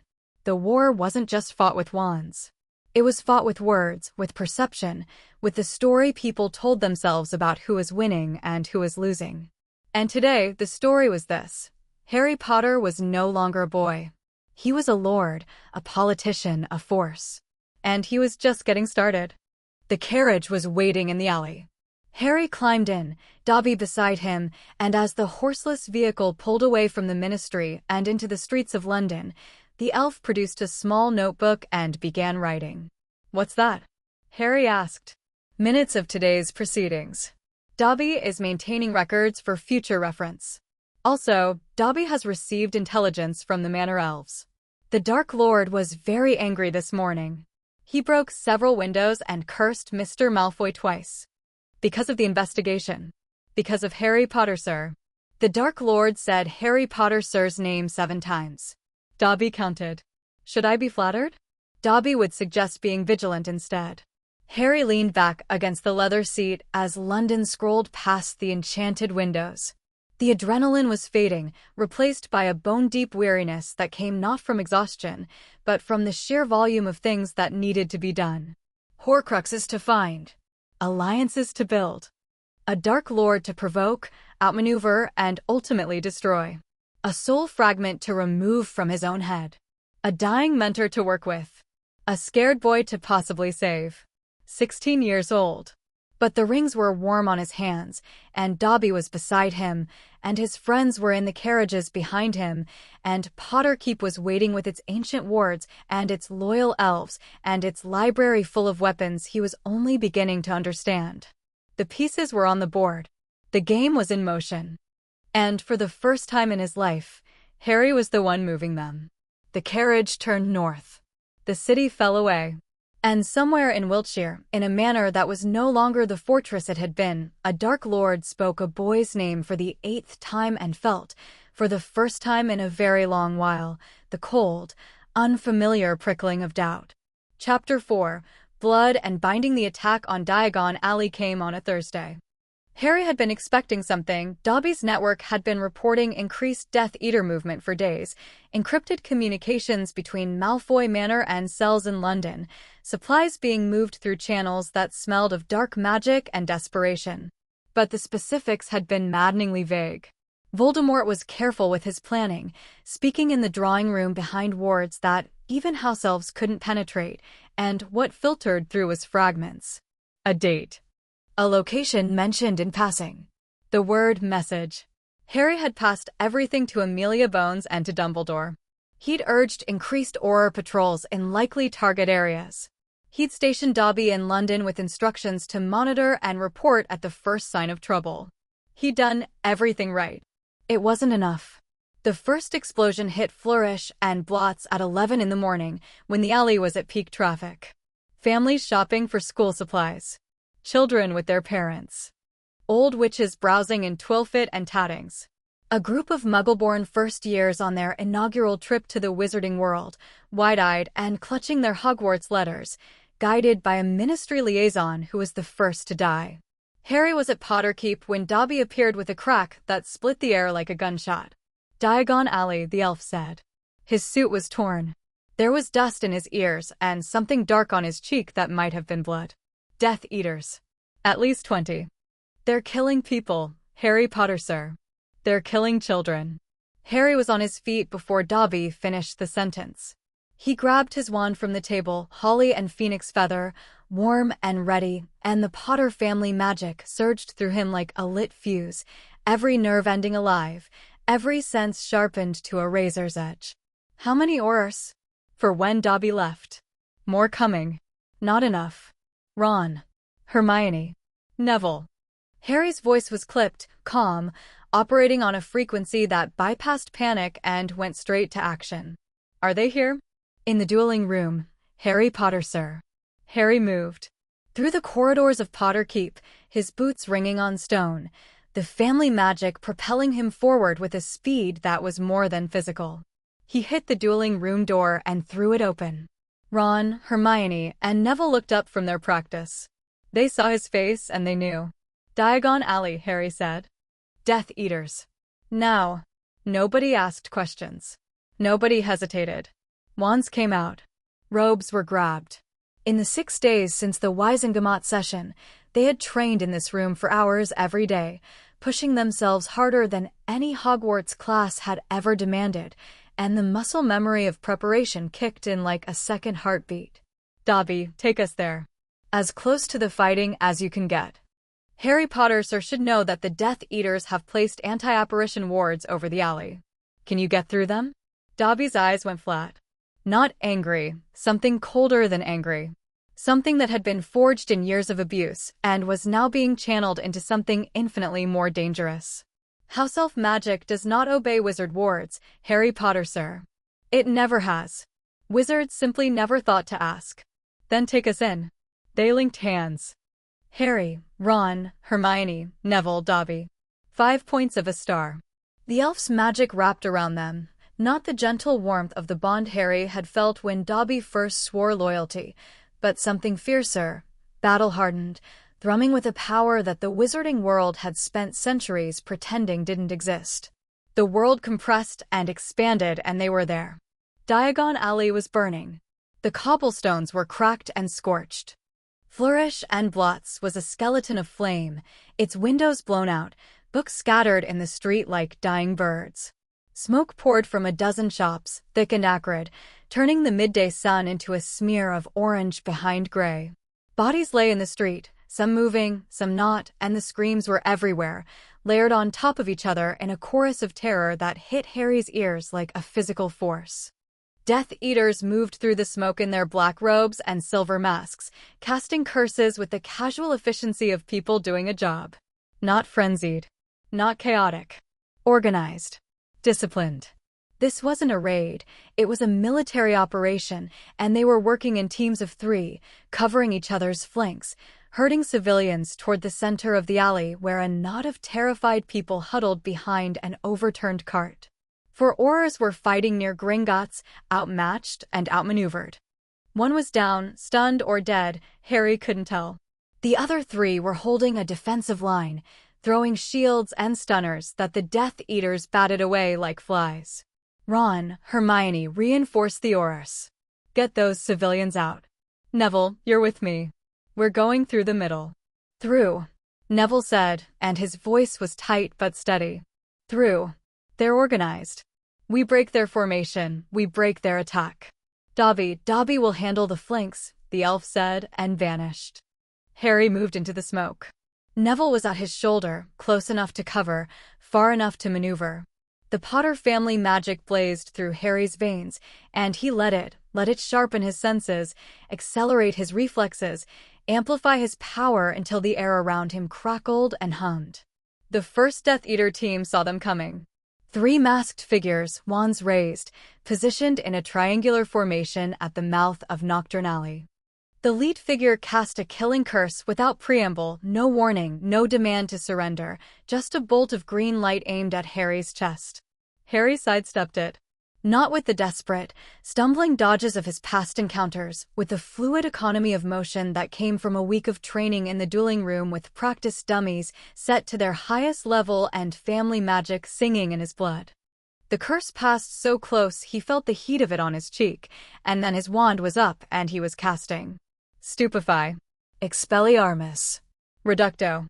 3 spells, 3 targets, fired in a chain so fast they almost overlapped. The stunner hit the lead Death Eater in the chest and dropped him like a stone. The disarmer caught the second's wand and ripped it away with a force that spun the man off his feet. The reductor hit the cobblestones at the third's feet and detonated them upward in a spray of stone and dust. 3 seconds. 3 down. Neville was already engaging the next group, 2 Death Eaters who had turned at the sound of combat, their masks gleaming in the firelight. Neville's style was different from Harry's, less fluid but heavier, each spell carrying a weight and determination that made up for what it lacked in grace. His stunner hit like a battering ram, and the Death Eater it struck didn't just fall, he flew, crashing into a shop front hard enough to crack the masonry. "Move," Harry said, and they pushed deeper into the alley. The smoke was thick now, choking, laced with dark magic that stung the eyes and burned the throat. Harry cast a bubble-head charm on himself and Neville without breaking stride, a trick he'd found in the Potter grimoire, modified for combat use, requiring only a flick of intention rather than a full incantation. The clean air was a relief, and through the bubble's shimmer, the alley took on a dreamlike quality that made the violence feel surreal. They found the main Death Eater force near the center of the alley, where the cobblestones opened into a small square with a fountain that had been shattered into rubble. 8 Death Eaters, arranged in a defensive ring, and in the center of that ring stood a figure that Harry recognized even through the smoke. Bellatrix Lestrange. She wasn't wearing a mask. Her wild dark hair streamed behind her like a banner, and she was laughing, a high, manic cackle that cut through the screams and the explosions with a clarity that was almost musical. She had her wand in one hand and something else in the other, a struggling child, a boy of maybe 8, held by the collar of his robes, dangling like a caught rabbit. Come out," Bellatrix sang, her voice carrying across the square. "Little Aurors, little soldiers, come see what Auntie Bella's found. Such a pretty little mudblood. Shall I show him what happens to mudbloods?" The child was screaming. Not words, just raw, animal terror, the sound of a human being too young to understand what was happening, but old enough to know it was going to hurt. Harry's vision narrowed to a point. The family magic responded to his fury, not by losing control, but by gaining it. Everything sharpened. Everything clarified. He could see the positions of every Death Eater in the ring, their spacing, their sightlines. He could see the defensive charms they'd laid around themselves, a shimmering net of overlapping shields that would take concentrated fire to break. He could see Bellatrix's wand hand, the casual way she held it, the slight tremor in her arm that suggested she'd been casting heavily and was starting to tire. He could also see Dobby. The elf appeared on a rooftop above the square, silent as a shadow, his small form barely visible against the smoke-stained sky. He wasn't wearing his suit jacket anymore, it was gone, and his shirt sleeves were rolled to the elbows, and the family magic that Harry had shared with him through their bond was visible as a faint golden glow around his hands. Harry caught Dobby's eye. The elf caught his. A plan formed in the space between them, not spoken, not signaled, communicated through the bond itself, through the shared magic that connected lord and partner. 3 seconds. On my move. Dobby nodded. Harry stepped into the square. Bellatrix. Every Death Eater spun toward him. Bellatrix's head snapped around, and her eyes, dark, wild, shot through with a madness that was almost beautiful in its purity, found his face and lit up with delight. "Baby Potter," she shrieked. "Oh, what a treat! Come to play with Auntie Bella? Come to avenge your little duckfather?" He screamed, you know. When he fell through the veil, he screamed your name. So touching. So, Harry raised his wand. Not at Bellatrix. At the sky. Expecto Patronum. The stag erupted from his wand with the force of a cannon shot. Not the translucent silver Patronus that the Death Eaters might have expected, the solid, blazing, golden-white combat construct that Potter family magic created. It materialized above the square, enormous, radiant, its antlers spreading like the branches of a tree made of light, and for one suspended instant, Everything stopped. The screaming stopped. The curses stopped. Even the flames seemed to pause, holding their breath. Then the stag charged. It hit the defensive ring like a meteor. The overlapping shield shattered, not cracked, not weakened, shattered, blown apart by a force that operated on principles older and deeper than any standard combat magic. The Death Eaters scattered, their formation breaking like glass, and into the chaos, Dobby struck. He dropped from the rooftop with a crack of displaced air, and the golden glow around his hands flared into a blaze that made the smoke recoil. He hit the ground between Bellatrix and the child, and the wave of force that radiated from his impact knocked 3 Death Eaters off their feet and sent them tumbling across the cobblestones like ragdolls. Dobby snatched the child from Bellatrix's grip. The boy came free with a ripping sound, the collar of his robes tearing, and Dobby had him, cradled against his small chest, and then they were both gone, vanished with a crack that Bellatrix's reflexive curse missed by a millisecond. Bellatrix screamed. Not fear, rage. Pure, incandescent rage at having her toy taken from her by a creature she considered less than an insect. She whirled on the spot, wand slashing, and a bolt of purple fire carved a trench across the square, shattering cobblestones and igniting everything it touched. Harry was already moving. The stag had broken the formation. Dobby had taken the hostage. Now it was his turn. Neville, take the right side. Clear the stragglers. Neville didn't answer in words. He roared, a sound that Harry had never heard from quiet, shy Neville Longbottom, a sound that came from somewhere deep and old and furious. And he charged the right flank of the scattered Death Eaters with a ferocity that sent 2 of them scrambling for cover and dropped a third with a stunner that left a crater in the cobblestones where the body landed. Harry went for Bellatrix. She saw him coming, and her face split into a grin that was all teeth and madness. Oh yes. Yes. Come on, baby Potter. Let's dance. She cast. A stream of dark curses, not one at a time, but a continuous ribbon of malevolent energy that warped the air around it and left a trail of black scorch marks on every surface it touched. Harry didn't shield. He moved, the family magic guiding his body in patterns that were too fast for conscious thought, dodging and weaving through the curse stream like a needle through thread. He fired back. Not textbook spells, combat magic from the Potter Grimoire, modified, amplified, driven by family power that doubled every spell's potency. A blasting curse that cratered the ground at Bellatrix's feet and launched her into the air. A binding hex that wrapped chains of golden light around her mid-flight. A disarmor that ripped her wand from her hand with such force that it embedded itself in a nearby wall. Bellatrix hit the ground hard, bound, disarmed, and for the first time since Harry had known her, silent. He walked toward her. The Patronus stag walked beside him, its hooves ringing on the ruined cobblestones, its light throwing Bellatrix's shadow long and twisted behind her. This is for Sirius, Harry said. He didn't kill her. The thought was there, burning, insistent, a voice that sounded like grief and rage and justice, but he pushed it down. Not because he was afraid. Not because he was weak. Because he was Lord Potterblack, and lords didn't execute prisoners in the street, and because there were witnesses, and because the story mattered. The story of a young lord who fought dark wizards and captured them alive was more powerful than the story of a young lord who killed in anger. And because, somewhere underneath the fury, some small and stubborn part of him still believed in doing things right. He stunned her. The red bolt hit her between the eyes, and her head snapped back, and she was unconscious before it hit the ground. The square was clearing. Ron and Hermione had reached them, Ron with a cut above his eye and Hermione with her hair wild and her wand still trailing sparks, and behind them came a wave of Aurors, finally arriving in force, pouring into the alley through emergency portkey points that should have been activated 10 minutes earlier.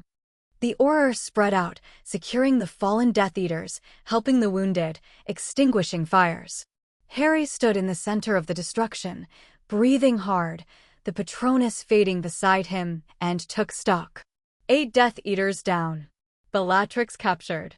The hostage child was safe. Dobby had delivered him to St. Mungo's and was already back, appearing at Harry's side with a crack and a slightly singed ear.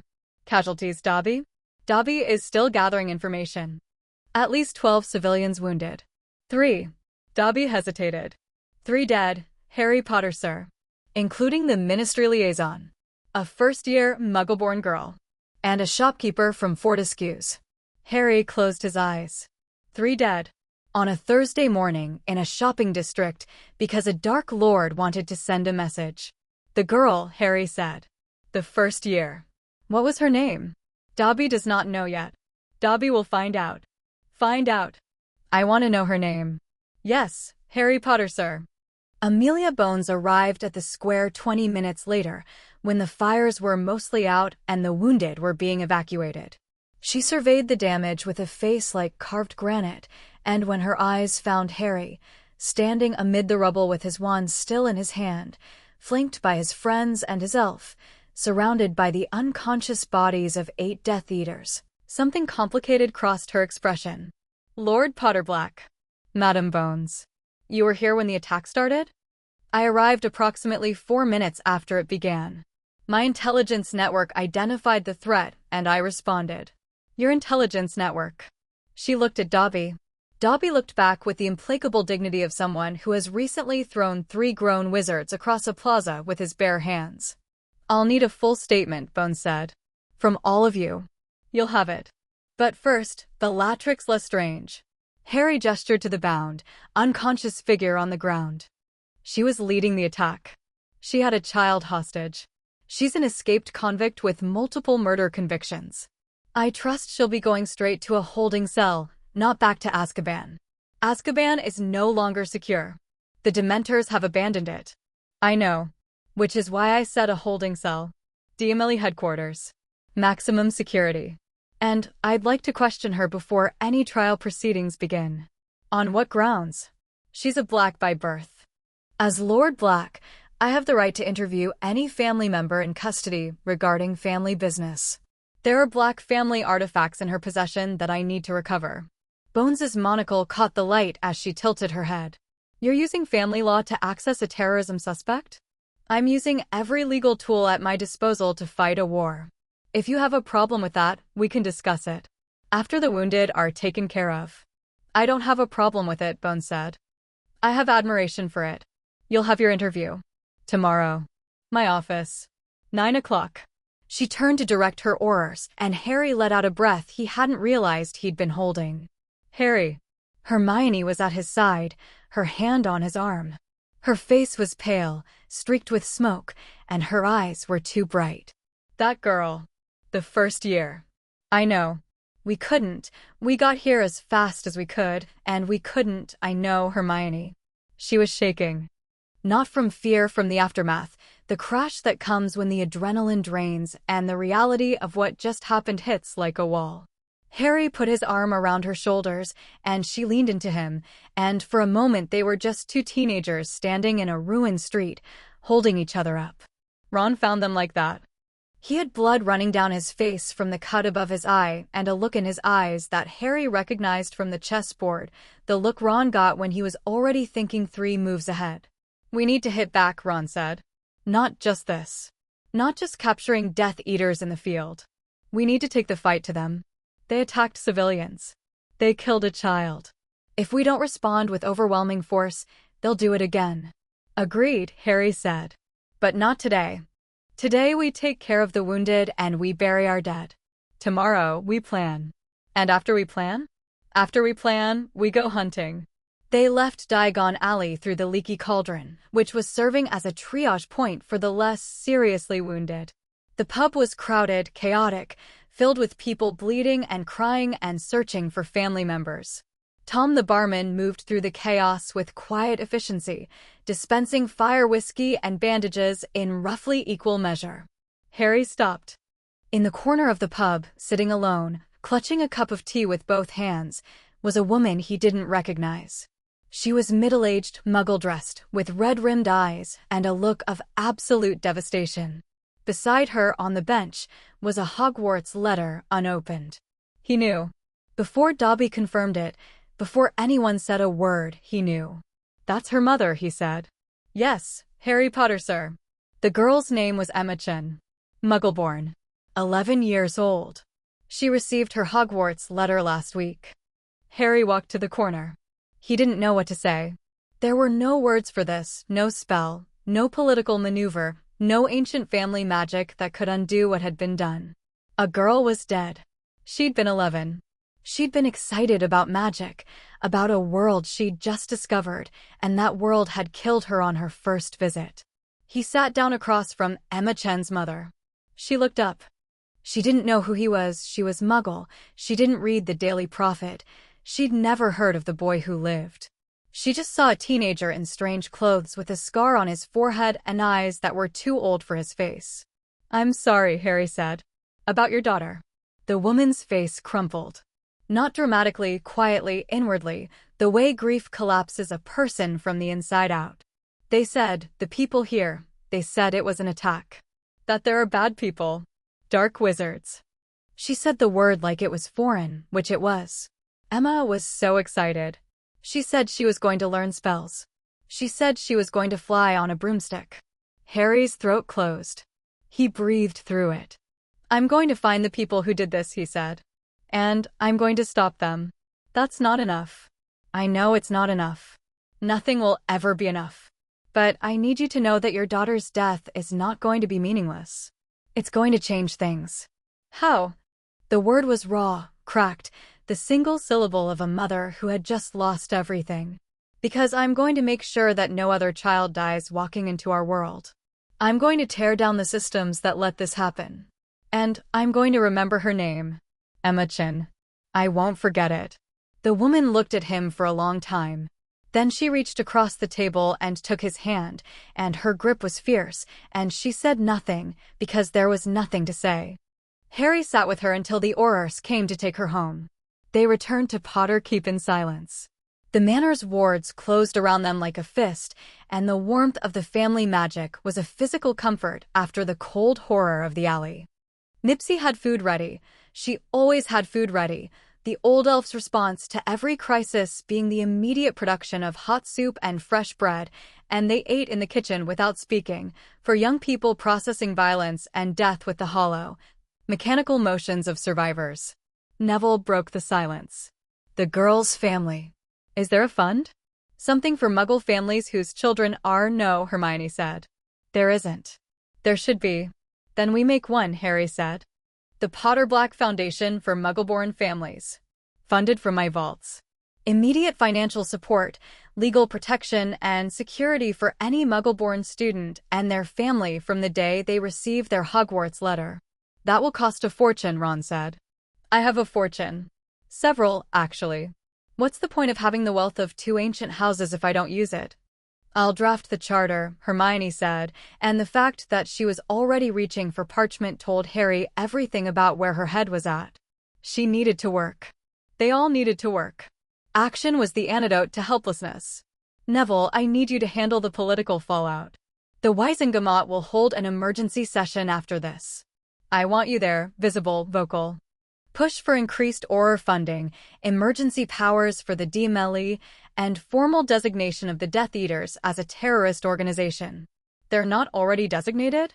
"No, because Lucius Malfoy has blocked it every time it's been proposed. Without that designation, Death Eaters who are captured can claim they were under the Imperious Curse, just like last time. With it, they're treated as enemy combatants and the legal standards change." "I'll handle it," Neville said. "Ron, strategy. I need a target list. Based on Dobby's intelligence, which Death Eaters are operational? Where are they based? What are their patterns? We're not waiting for the next attack. We're going after them." Ron's eyes sharpened. This was what he was built for, not the emotional complexity, not the political maneuvering, but the cold tactical calculus of war. He nodded once, tightly. "Dobby." The elf appeared. He had changed his shirt. The old one was presumably too damaged, and was now wearing a dark gray waistcoat over a clean white shirt, with what appeared to be a small medallion around his neck bearing the Potter crest. He looked, Harry thought, like a very small and very dangerous butler. "The elf network. I need everything. Every house, every conversation, every movement. Focus on Malfoy Manor, Voldemort's movements, his plans, who's coming and going. And find out if there are any more attacks planned. Dobby has already begun. The Manor elves report that the Dark Lord was pleased with today's attack. He is planning another. Dobby does not yet know the target or the timing, but the Dark Lord told the snake that the ministry itself will burn before the month is out. He told the snake? The Dark Lord speaks to Nagini in the snake language. He believes no one else can understand. But house elves do not hear language, we hear intent. Dobby's friends at the manor understood the meaning, if not the words. The snake, Harry said slowly. Nagini. Dumbledore thinks she's a Horcrux. If the Dark Lord's soul is bound to the snake, that would explain why he keeps her so close, Hermione said. She's never more than a few feet from him. The reports all say the same thing, which makes her one of the hardest targets. She's always with him, always guarded. We can't get to her without getting to him. Then we get to him, Ron said. Not yet. But we plan for it. We figure out where all the Horcruxes are, we destroy the ones we can reach, and when the time comes, we go for the snake and the man at the same time. The locket, Harry said. Dumbledore thinks it's in a cave on the coast. He was planning to retrieve it himself, but after today, we're going together. Soon.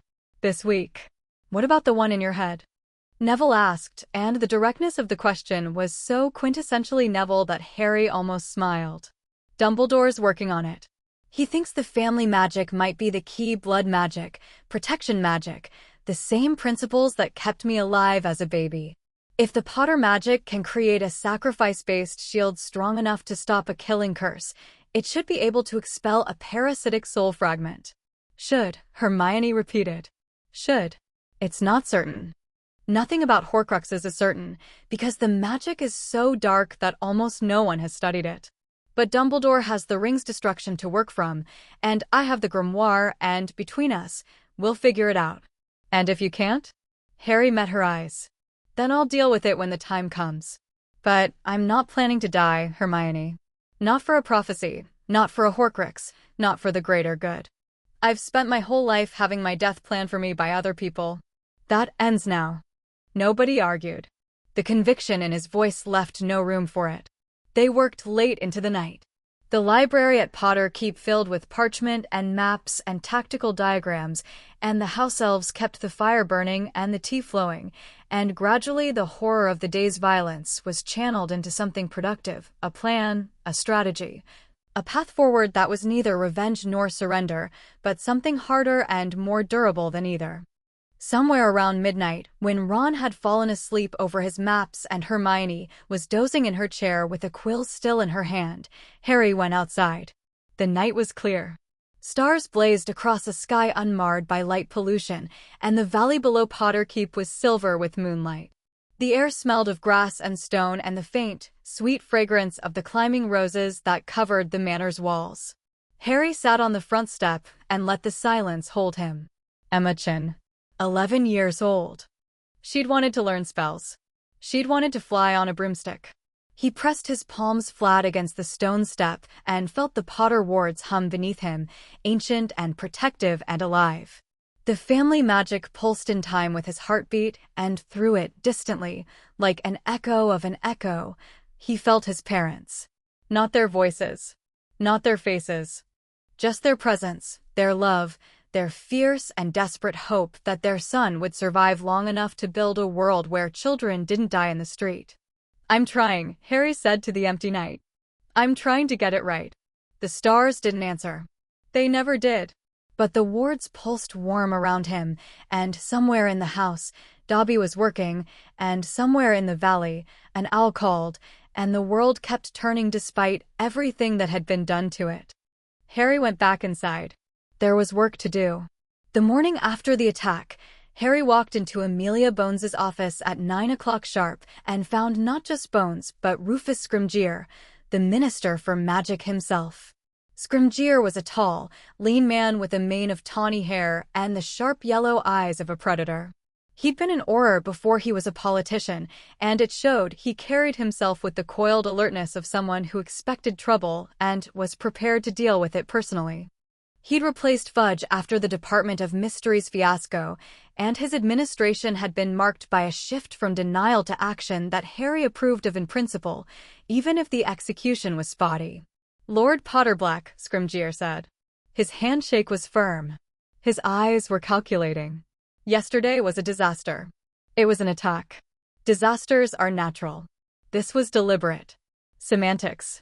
Semantics matter, Minister. If it's a disaster, it's an act of fate. If it's an attack, someone is responsible. Someone planned it, funded it, and ordered it. And those people need to be found and stopped." Scrimgeour studied him. "You sound like you have a plan." "I have several. But first, I'm here to interview Bellatrix Lestrange." "I'm not sure that's advisable. It's my legal right as Lord Black." "Madame Bones has already approved it." Bones nodded from behind her desk. "The legal basis is solid, Minister. And frankly, if Lord Potterblack can get information out of Lestrange that my interrogators can't, I'm not going to stand in his way." Scrimgeour looked between them. His mouth thinned. "I want a transcript." "You'll have one," Harry said. "Dobby?" The elf appeared from behind Harry's chair, where he had been standing in perfect stillness, invisible until called upon. Scrimgeour started. "My aide will take notes," Harry said blandly. "Shall we?" They took him to the holding cells. Deep beneath the ministry, in a wing that most employees didn't know existed, behind doors that required 3 separate authentication charms to open. The cells were warded against magic, lined with runes of suppression, and monitored by enchantments that recorded everything. Bellatrix was in the last cell. She sat on a stone bench, her wrists bound in magical shackles, her hair a tangled mess around a face that was thin and sharp and still, even in captivity, vibrating with a manic energy that made the air around her feel unstable. She saw Harry and her face split into a grin. "Baby Potter. Come to visit Annabella in her little cage." Harry sat in the chair that had been placed outside the cell's warded barrier. Dobby stood beside him, notebook in hand, expression neutral. "Bellatrix. Lord Potterblack, I hear. How very grand. Wearing my family's ring, too." The Blacks must be spinning in their graves, a half-blood brat claiming the lordship of the noblest house in Britain. The noblest house in Britain produced you, so I'd say the standards were already slipping. Her eyes flashed. Anger or delight, with Bellatrix, they were often indistinguishable. "What do you want, boy?" "Information. About the thing you're keeping in your vault at Gringotts." Something changed in her face. The manic energy contracted, focused, became something harder and more guarded. "I don't know what you're talking about." "Hufflepuff's cup. Gold with a badger. Your master gave it to you for safekeeping. It was in your vault at Gringotts until 2 days ago." Until her composure cracked. "What did you do?" "I exercised my rights as Lord Black to reclaim family property from the Lestrange vault. The cup was identified as a dark artifact and was destroyed by Gringotts cursebreakers." "I'm sorry, did you want it back?" Bellatrix lunged against her shackles. The chain snapped taut, and she screamed not words, just raw fury, a sound that bounced off the cell walls and hit Harry's ears like a slap. The wards flared, containing the burst of accidental magic that accompanied the scream, and the suppression runes glowed angry red. You destroyed it?" "You destroyed the Dark Lords," she caught herself. The mask slammed back down, but too late. Harry had heard the words, and so had Dobby, whose quill was scratching furiously. The Dark Lords what, Bellatrix? His insurance policy? His contingency plan? His little piece of soul in a jar? Her face went white. Genuinely, terrifyingly white, the blood draining from her skin so fast that her lips turned blue. She stared at Harry through the warded barrier, and what was in her eyes wasn't anger anymore. It was fear. "You know," she whispered. "I know everything. The diary. The ring. The cup. The locket. The snake. All of them. Your master split his soul into pieces and hid them like a coward because he's so afraid of death that he mutilated himself rather than face it. And I'm destroying them. One by one. Piece by piece. Until there's nothing left of Tom Riddle but a frightened man with a broken soul and no way to cheat the end." Bellatrix's breathing was ragged. Her hands were shaking in their shackles. "He'll kill you," she said. "He'll kill you so slowly that you'll beg. He's been trying to kill me since I was a baby. His track record isn't great. You don't understand what he is. What he can do. You're a child playing at, I'm a lord of 2 ancient houses. I've just destroyed 2 of your master's Horcruxes, and yesterday I captured you in under 30 seconds. I'd say the child is doing all right." She stared at him. The manic energy had drained, replaced by something raw and desperate, the look of a true believer confronted with evidence that their god might lose. "He'll come for you himself," Bellatrix said. "He'll bring the full weight of good. I'm counting on it. When he comes, I'll be ready. The question is whether you'll still be sitting in the cell when it happens, or whether you'll do something intelligent for once in your life. You think I'd betray the Dark Lord? No. I think you're too far gone for that. But I think you know things about his plans, his resources, his weaknesses, and I think some part of you, buried under years of madness and devotion, knows that he doesn't love you. He doesn't love anyone. He's incapable of it. You gave him everything, your freedom, your sanity, your life, and he gave you a cup to put in a vault. That's not love, Bellatrix. That's storage." Silence. "I have nothing to say to you," she whispered. "I know. But I wanted you to hear what I had to say. The Dark Lord's time is ending. The Horcruxes are being destroyed. His political allies are being exposed. His army is being dismantled. When it's over, and it will be over, the people who stood with him will face justice. All of them. But the ones who helped end it sooner will be remembered differently than the ones who didn't." He stood. Dobby closed the notebook. "Think about it, Bellatrix. You've got time. That's one of the benefits of a holding cell, plenty of time to think." He walked away. Her voice followed him, thin and cracked and no longer laughing. "He'll destroy you, Potter. He'll destroy everything you love." "He already tried," Harry said, without turning around. "I'm still here." He returned to Bones's office. Scrimgeour was still there, and his expression had shifted from calculation to something closer to genuine interest. "Well," the minister said. "She confirmed the Horcruxes. Not deliberately, but she reacted to specific information in ways that confirm our intelligence. She knows about the soul containers. She knows where they were hidden. And she's afraid, Minister. For the first time, the people on Voldemort's side are afraid that they might lose." "You keep saying Horcruxes." "Explain." Harry told him. Not everything, not the one in his head, not the specifics of the locket's location, but enough. The concept. The scope. The fact that 2 had been destroyed and others were being pursued. Scrimgeour listened with the focused intensity of a man who had spent 30 years hunting dark wizards and had just been told there was a much bigger prize than he'd imagined. "Why are you telling me this?" he asked. "Because you're the Minister for Magic, and this is a war, and wars require coordination between military and civilian authorities. Dumbledore has been running the fight against Voldemort as a personal project. I'm asking you to make it a national one. Dumbledore doesn't share well. Dumbledore is dying." Harry said it flatly, without emotion. "His cursed hand is spreading. He is months. When he's gone, the Order of the Phoenix will lose its leader and its organizing principle. If the fight against Voldemort is entirely dependent on one old man, we lose when he falls. It needs to be bigger than that. Institutional. Backed by the full resources of the Ministry." Scrimgeour was very still. "You're asking me to put the Ministry on a war footing. I'm asking you to acknowledge that we're already at war and to act accordingly. Yesterday, Death Eaters attacked a civilian shopping district in broad daylight and killed 3 people, including a child. If that's not a war, I don't know what is. The political implications will sort themselves out when we win. The political implications of losing are much worse." Scrimgeour stood.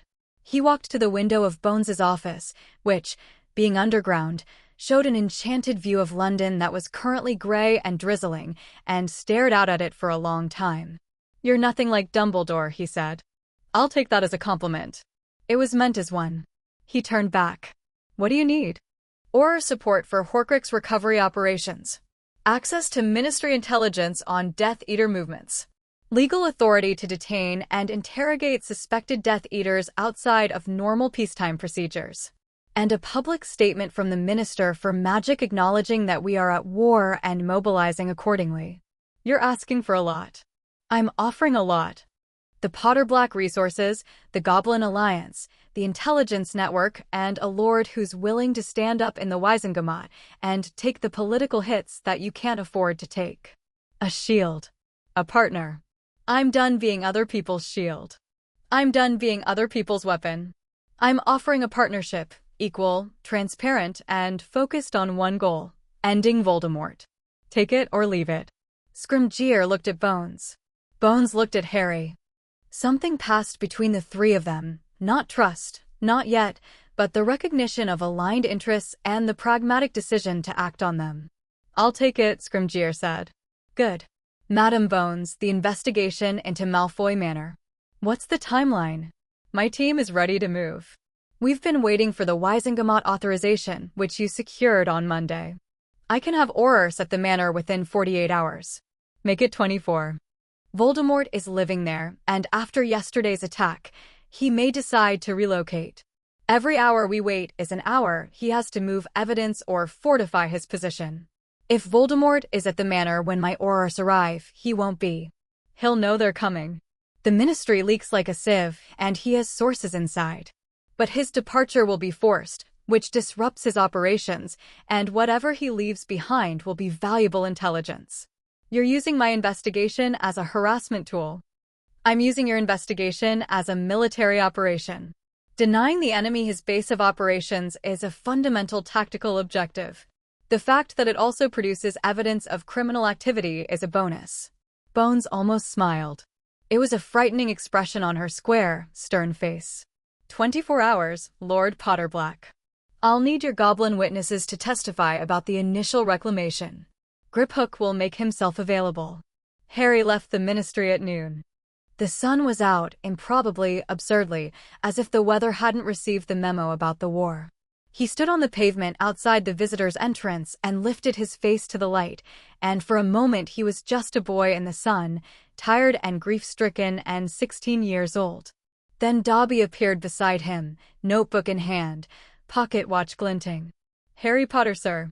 Dumbledore has sent a message. He says the cave is ready. He asks when you can go. Tonight. Harry Potter, sir, should rest first. I'll rest when the locket is destroyed. Dobby respectfully disagrees, but will prepare accordingly. The elf paused. Dobby will also be coming. To the cave. Dobby goes where Harry Potter, sir, goes. That is the nature of the bond. That is also the nature of Dobby's preference. Harry looked at the small elf in his waistcoat and his polished shoes, with his notebook and his pocket watch and his network of spies and his newly awakened family magic, and thought about all the ways the world could have been different. If he'd claimed his lordship at 14. If Sirius had lived. If Dumbledore had been honest.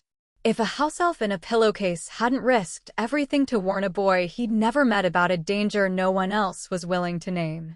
Together, then, Harry said. Together, Harry Potter, sir. They went home. There was a cave to raid, a locket to destroy, and a war to win. The sun was out, the dead were mourned, and somewhere in a valley in the west of England, a manor older than memory waited with its fires burning and its wards humming and its doors open for the lord who had finally come home and who would not, under any circumstances, be stopping now. Chapter 5. The Serpent's Gambit. The cave was worse than Dumbledore had described. They arrived at dusk, operating to a windswept cliff face above a churning sea that smelled of salt and something older, something rotten, something wrong. The rock was black and slick with spray, and below them, waves crashed against the base of the cliff with a rhythmic violence that sounded like breathing. Harry, Dumbledore, and Dobby stood at the cliff's edge and looked down at a fissure in the rock that was barely visible in the failing light. It was narrow, jagged, half-submerged by the tide, and it radiated dark magic so thick that Harry could taste it, metallic, bitter, like licking a battery. There, Dumbledore said, pointing with his good hand. His blackened hand was tucked inside his robes, hidden, though Harry could feel the curse emanating from it like heat from a dying ember. The entrance. Tom brought the children from his orphanage here. He terrorized them in that cave. It was his first kingdom, a small, dark place where he could be powerful and cruel without consequence. Sounds like him. Indeed. Dumbledore looked at Harry. In the gray twilight, his face was drawn, older than it had been even a week ago. The curse was progressing faster than Snape's containment measures could manage, and it showed in the hollows beneath his eyes, in the slight tremor of his good hand, in the way he held himself carefully, as if afraid that sudden movement might break something inside him that couldn't be repaired. "I should tell you what I expect to find," Dumbledore said. "Based on my research into Tom's psychology and his methods, the locket will be protected by multiple layers of defense. Likely physical obstacles, magical barriers, and at least one trap designed to exploit the weaknesses of the intruder. Tom is nothing if not theatrical. What kind of trap? That I cannot predict with certainty. But Tom's preferred method of protection is to require a sacrifice, something given up, something endured. The ring's protection required the intruder to wear it, which activated the curse. The cave's protection will require something similar." "Dobby has a suggestion," the elf said, from his position at Harry's left. He had changed into what Harry had come to think of as his field uniform, dark clothes, no tie, the Potter crest medallion tucked beneath his collar. He looked like a very small commando. "Harry Potter, sir, should let Dobby test any traps first. House elf magic interacts differently with wizard enchantments. What harms a wizard may not harm an elf, and what a wizard cannot bypass, an elf may." Dumbledore looked at Dobby with an expression of thoughtful reassessment. "Your elf makes a valid point, Harry. House elf magic operates on fundamentally different principles. I confess I had not considered. Most wizards don't," Dobby said. Not unkindly, but with the flat certainty of someone stating an obvious truth. They descended the cliff face. Dumbledore levitated himself down with a grace that belied his condition. Harry climbed, finding handholds in the wet rock with a surety that the Potter family magic provided, not telling him where to put his hands, exactly, but giving him a bone-deep awareness of the stone, its strength, its weaknesses, its willingness to hold his weight. Dobby simply appeared at the bottom, having relocated through the space between moments in the way that only house elves could. The fissure was barely wide enough for a person. They squeezed through single file, Dobby first, then Harry, then Dumbledore, and emerged into a cavern that opened up around them like the throat of some vast, sleeping creature. It was enormous. The ceiling soared into darkness above them, lost in shadow.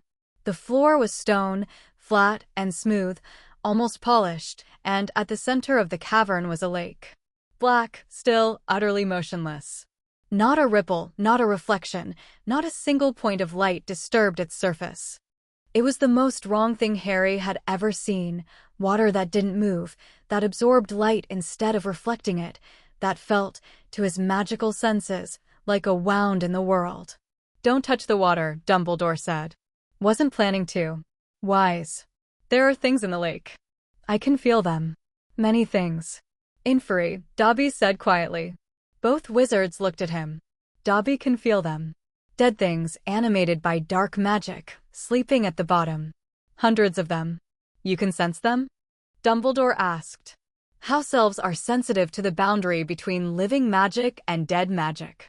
It is how we know when a wizard is dying. We feel the magic begin to change.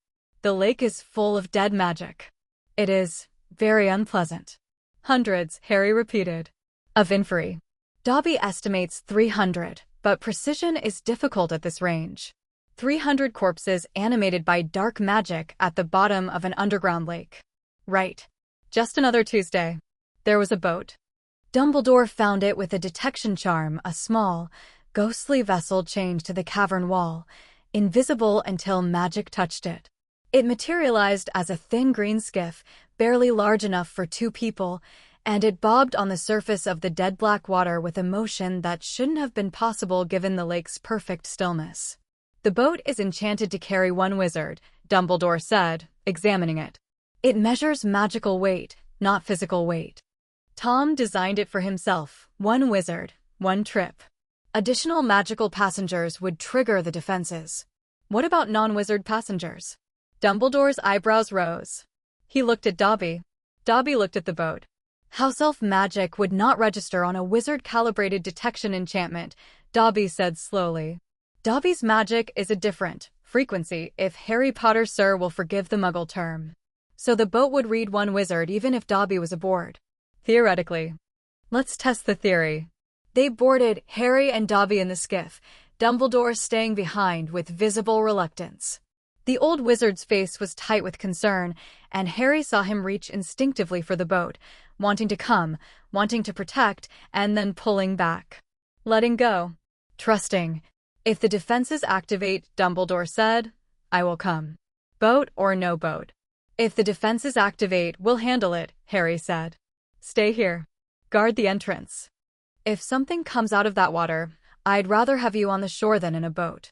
The skiff moved on its own, pulling itself across the black water toward an island that Harry couldn't see but could feel, a concentration of dark magic at the center of the lake that pulled at his senses like a migraine. The water passed beneath them in absolute silence, and Harry was careful not to let any part of himself extend beyond the boat's edge. The island was a platform of flat rock, barely 20 feet across, and on it sat a basin. The basin was stone, waist-high, filled with a liquid that glowed with a faint, sickly green light. The light illuminated the underside of Harry's face as he leaned over it, casting shadows that made him look older, sharper, more dangerous than his 16 years. Don't touch it, Harry said, echoing Dumbledore's earlier warning. He extended his magical senses toward the basin, and the Potter family magic responded, reaching out like fingers to probe the enchantments. There are layers. The liquid is a potion. It can't be vanished, scooped, or banished by standard magic. It has to be drunk. Harry Potter Sir is not drinking mysterious cave potions, Dobby said firmly. I wasn't planning to. What can you sense? Dobby moved closer to the basin. His ears were angled forward, his large eyes half-closed in concentration. The family magic that flowed through their bond shimmered at the edge of visibility, golden light around the elf's hands, pulsing in time with Harry's heartbeat. The potion is designed to cause suffering, Dobby said. Pain, despair, reliving of terrible memories. It would incapacitate a wizard completely. But beneath the potion, at the bottom of the basin, Dobby can feel it. A small object. Metal. Old. Very dark. The locket. Yes. Can you reach it? Through the potion, without triggering the defenses. Dobby was quiet for a long moment. His hands hovered over the basin, the golden glow intensifying. Harry felt the elf's magic stretching, probing, testing the layers of enchantment with the delicate precision of a locksmith. House elf magic and wizard magic do not interact the same way, Dobby said. The potion is key to respond to wizard touch, hands, wands, conjured vessels. It is not key to respond to elf magic, because the wizard who made this never imagined an elf would be here. Because he thought house elves were beneath his notice. Yes, Harry Potter Sir. That is the mistake. Dobby plunged his hand into the basin. The potion didn't react. It didn't glow brighter, didn't surge, didn't fight. It simply parted around Dobby's arm like oil around a hot knife, the dark enchantments sliding off the elf's magic without finding purchase. Dobby reached deeper, his face tight with concentration but not pain, and Harry felt through the bond the immense effort it was costing, not physical but magical. The strain of forcing an alien magic system through defenses designed for a completely different kind of power. Dobby's hand closed on something at the bottom of the basin. He pulled. The locket came up dripping green potion that evaporated on contact with the elf's magic, dissolving into wisps of foul-smelling smoke that dissipated in the cavern air. It was heavy gold, ornate, with a serpentine S made of emerald chips on its face. It hummed with dark magic, the same soul-deep wrongness that Harry had felt from the cup, the same screaming, desperate energy of a fragment of Voldemort's soul trapped in a container too small to hold its malice. Got it, Dobby said, and his voice was strained, and his hand was trembling, but he was grinning, a fierce, triumphant grin that showed teeth and defiance, and the pure exhilaration of having done something that should have been impossible. Harry took the locket from Dobby's hand. The dark magic pushed against his fingers, trying to find a way in, and the Potter family magic rose to meet it, warm, bright, protective, and the Horcrux recoiled. "We need to go," Harry said. Before, the lake erupted. Not a wave, an eruption. The black water boiled upward in a column of spray and foam, and from beneath its surface came the inferi. They rose like a tide of gray-white flesh, hundreds of them, waterlogged corpses with clouded eyes and grasping hands, pulling themselves up out of the depths with the jerky, mechanical motion of marionettes on tangled strings. "Dobby," Harry said. His voice was calm. He was not calm. But the family magic was a steady flame in his chest, and the wand in his hand was humming, and he had trained for this. "Dobby is ready, Harry Potter, sir." The first inferi reached the island. A hand closed around Harry's ankle, cold, impossibly strong, the grip of something that didn't feel pain or fatigue or fear. Harry looked down at the dead face below him, a young woman, once, with dark hair plastered to a skull that was too white, too smooth, too empty, and he raised his wand. Ignis Magnus. It wasn't a standard fire charm. It was Potter family magic, a spell from the grimoire that James Potter had never had to use, that Fleamont Potter had developed during Grindelwald's War, that channeled the caster's magic into a firestorm that responded to intent rather than incantation. The fire that erupted from Harry's wand was golden, not orange, and it moved like a living thing, sweeping outward from the island in an expanding ring that hit the water and the inferi and turned both to steam. The cavern filled with light. The shadows fled, cowering in corners and crevices, and the inferi, 300 reanimated corpses dragging themselves up from the depths, met a wall of golden fire that burned with the accumulated protective magic of 1,000 years of Potters and did not stop. They burned. They shriveled. They crumbled to ash that the fire consumed, leaving nothing, no bodies, no remnants, no trace that they had ever existed except the steam that billowed upward and condensed on the cavern's ceiling like sweat. Dobby added his own fire. Not golden, but bright white, house elf flame that burned with a different kind of fury, older, rawer, the anger of a people who had been enslaved and abused for centuries channeled into a single, devastating expression of power. The two fires merged, gold and white, wizard and elf, and the combined force was so overwhelming that the lake itself began to evaporate, the black water hissing and spitting as it was consumed. In 30 seconds, it was over. The cavern was dry. The lake was gone, replaced by a basin of steaming rock littered with gray ash. The island stood in the center of an emptied crater, and Harry and Dobby stood on it, wreathed in the fading glow of their combined magic, holding a locket that screamed silently against Harry's palm. "Well," Harry said, and found that his hands were shaking. "That was something." "Dobby concurs," the elf said. He was breathing hard, his ears drooping with exhaustion, but his eyes were bright. Dobby would like to note for the record that 300 inferi is an excessive number, and that the Dark Lord has no sense of proportion. Harry laughed. It bounced off the cavern walls and came back to him as an echo that sounded almost surprised, as if the cave itself hadn't expected laughter. The skiff was gone, destroyed by the fire or by the disturbance to the water. Harry and Dobby walked across the empty lake bed to the shore, their boots crunching on ash and dried rock, and found Dumbledore standing at the water's edge with his wand raised and his face slack with astonishment. "You emptied the lake," Dumbledore said. The lake was full of inferi. 300 of them. I felt them rise. I was about to, he stopped. Looked at the empty basin behind them, at the ash, at the steam still rising from the heated rock. "You emptied the lake," he repeated. "Family magic," Harry said. "And Dobby." Dumbledore looked at the elf. Dobby looked back with an expression of polite challenge.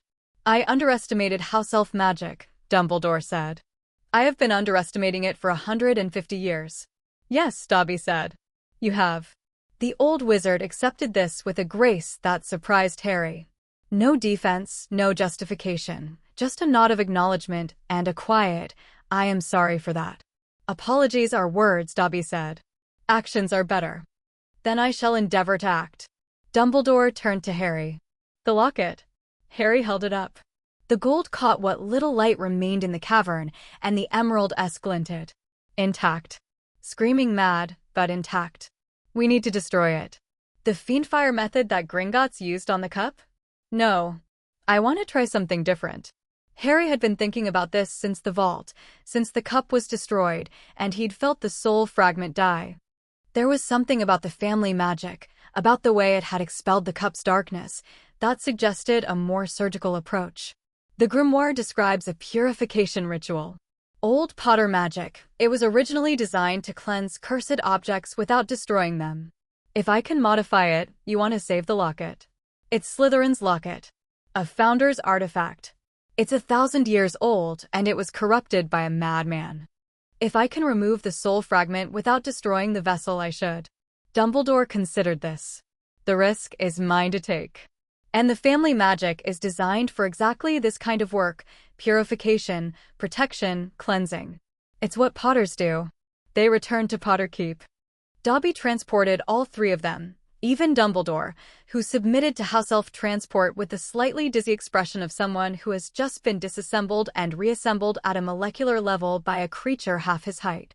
The locket was secured in the Potter Keep vault, behind wards that Harry reinforced personally, layering family magic on top of the existing protections until the vault door hummed with contained power.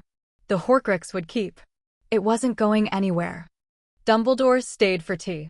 They sat in the kitchen, not the library, not the formal rooms, but the kitchen, where Mipsy served scones that were exactly as good as they smelled, and Pip and Tally hovered nearby with an attentiveness that was half service and half fascination with the strange old wizard at their master's table. 3 Horcruxes destroyed, Dumbledore said, stirring his tea. The diary, the ring, the cup. The locket recovered. That leaves the snake, the unknown Ravenclaw artifact, and the one in my head. Yes. I've been reading the grimoire, Harry said. The section on purification rituals. There's a passage written by my great-great-grandmother, Euphemia Potter, about removing dark enchantments from living hosts. She was a healer specialized in curse damage. She developed a method for extracting embedded dark magic using family bloodline power as a conduit. I'm aware of Euphemia's work. It was brilliant, but limited. She never attempted anything as complex as a Horcrux extraction, because Horcruxes were nearly unknown in her time. But the principles are sound. The family magic can identify and isolate foreign magical signatures in a host's body. If it can isolate the Horcrux, it can contain it. If it can contain it, it can extract it. And if the extraction kills you, then we're no worse off than Voldemort's original plan, where I die and the Horcrux dies with me. At least this way, I have a chance. Dumbledore set down his teacup. His blue eyes were very bright and very sad and very old. You've thought about this a great deal. I've had a very focused week. Harry, Lord Potterblack. The correction was deliberate, respectful, and Harry heard it as the concession it was. I need to tell you something about the prophecy. Something I've only recently understood. Go on. The power the Dark Lord knows not. I always assumed this referred to love, your capacity for love, which Voldemort lacks. And I believe that is part of it. But I've come to think it refers to something more specific. The family magic. The Potter bloodline magic. It is a power that Voldemort literally cannot know, because he severed himself from his own family line when he murdered his father and grandparents. He destroyed his own blood connection. He can never access Gaunt or Slytherin family magic, because there is no family left to anchor it. And I have 1,000 years of Potters backing me up. Precisely. The prophecy isn't just about emotional capacity. It's about magical inheritance. You carry a power that is structurally impossible for Voldemort to replicate or counter, because he destroyed the only lineage that could have given him something equivalent. Harry sat with this. The implications were significant. If the family magic was the power he knows not, then every hour he spent studying the grimoire, training with the family magic, deepening his connection to the Potter line was directly increasing his advantage over Voldemort. Not just incrementally, fundamentally. Building a weapon that the enemy couldn't understand, couldn't predict, couldn't defend against. Then the extraction is even more important, Harry said. If the Horcrux in my head is a piece of Voldemort's soul anchored to my body, it's a vulnerability. But it's also a connection. He can see through my eyes, feel my emotions, influence my thoughts. If I can extract it, I sever that connection permanently. He loses his window into my mind, and I lose the piece of him that's been sitting between me and my full magical potential for 15 years. You believe the Horcrux has been suppressing your power? I believe a fragment of the darkest wizard in history has been lodged in my skull since I was a baby, and it would be very strange if that didn't have some effect on my magical development. The family magic has been helping since I claimed the Lordship. Everything feels stronger, clearer. But there's still something in the way. A wall. A shadow. When I push my magic to its limits, I can feel it, a resistance that isn't mine. Dumbledore nodded slowly. The Horcrux, fighting to maintain its hold. I think so. And I think the purification ritual can break that hold. But I need time to prepare. The ritual requires specific conditions, a place of deep family magic connection, a focus object tied to the bloodline, and a second caster to anchor the extraction. I will be your anchor. No. Harry said it gently but firmly. Your cursed hand is a liability. Dark magic calling to dark magic. If the Horcrux reaches out during extraction and finds your curse, it could accelerate both. I need someone with clean magic. Strong magic. Someone I trust completely. Who? Dobby. Silence. Dumbledore blinked. The bond between us channels family magic, Harry explained. Dobby has access to Potter and Black bloodline power. He's clean, no dark magic contamination, no curses, no compromises. And house elf magic operates on different principles, which means the Horcrux can't predict or counter it. Dobby is the perfect anchor. Dobby is honored, said the elf, who had been standing by the kitchen door with the particular stillness that Harry now recognized as intense emotional processing. Dobby will study the ritual. Dobby will be ready. How long? Dumbledore asked. A week. Maybe 2. I need to practice the ritual components, strengthen the bond, and prepare the focus object. The grimoire specifies a family heirloom with deep bloodline resonance. I'm thinking the invisibility cloak. The cloak, Dumbledore said, and something complicated crossed his face. Yes, the cloak would be ideal. It has been in the Potter family for centuries. It is, in fact, far older than most people realize. How old? A conversation for another time. Dumbledore smiled, and for a moment he looked like himself again, the twinkle back, the warmth, the infuriating enigmatic charm. Some mysteries are best preserved for the appropriate moment. You're impossible. I am. It is one of my better qualities. Dumbledore left an hour later, operating from the manor grounds with a crack that was softer than it should have been, a sign, Harry thought, that his magic was weakening along with his body. The curse was eating him from the inside, and no amount of containment could do more than slow it down. A year, Dumbledore had said. Harry was starting to think that was optimistic. He didn't dwell on it. There wasn't time. The next morning, Lucius Malfoy's owl arrived at Potter Keep.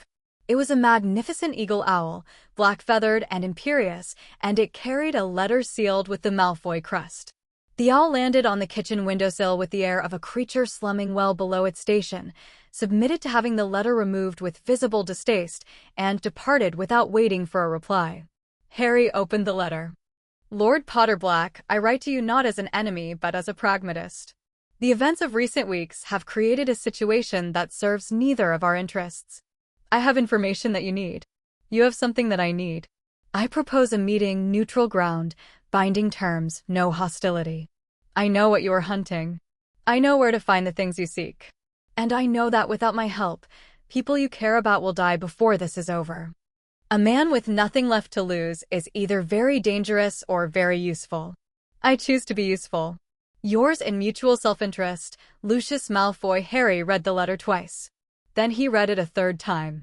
Then he summoned Dobby, Ron, Hermione, and Neville. They gathered in the library. Harry passed the letter around. The reactions were predictable. It's a trap, Ron said. Obviously, Hermione said. But that doesn't mean it's not also genuine. How can it be both? Because Lucius Malfoy is smart enough to set a trap that works whether you walk into it or not. If Harry meets him and Lucius betrays him, he gains favor with Voldemort. If Harry meets him and Lucius is sincere, he gains protection from a lord who can shield him from prosecution.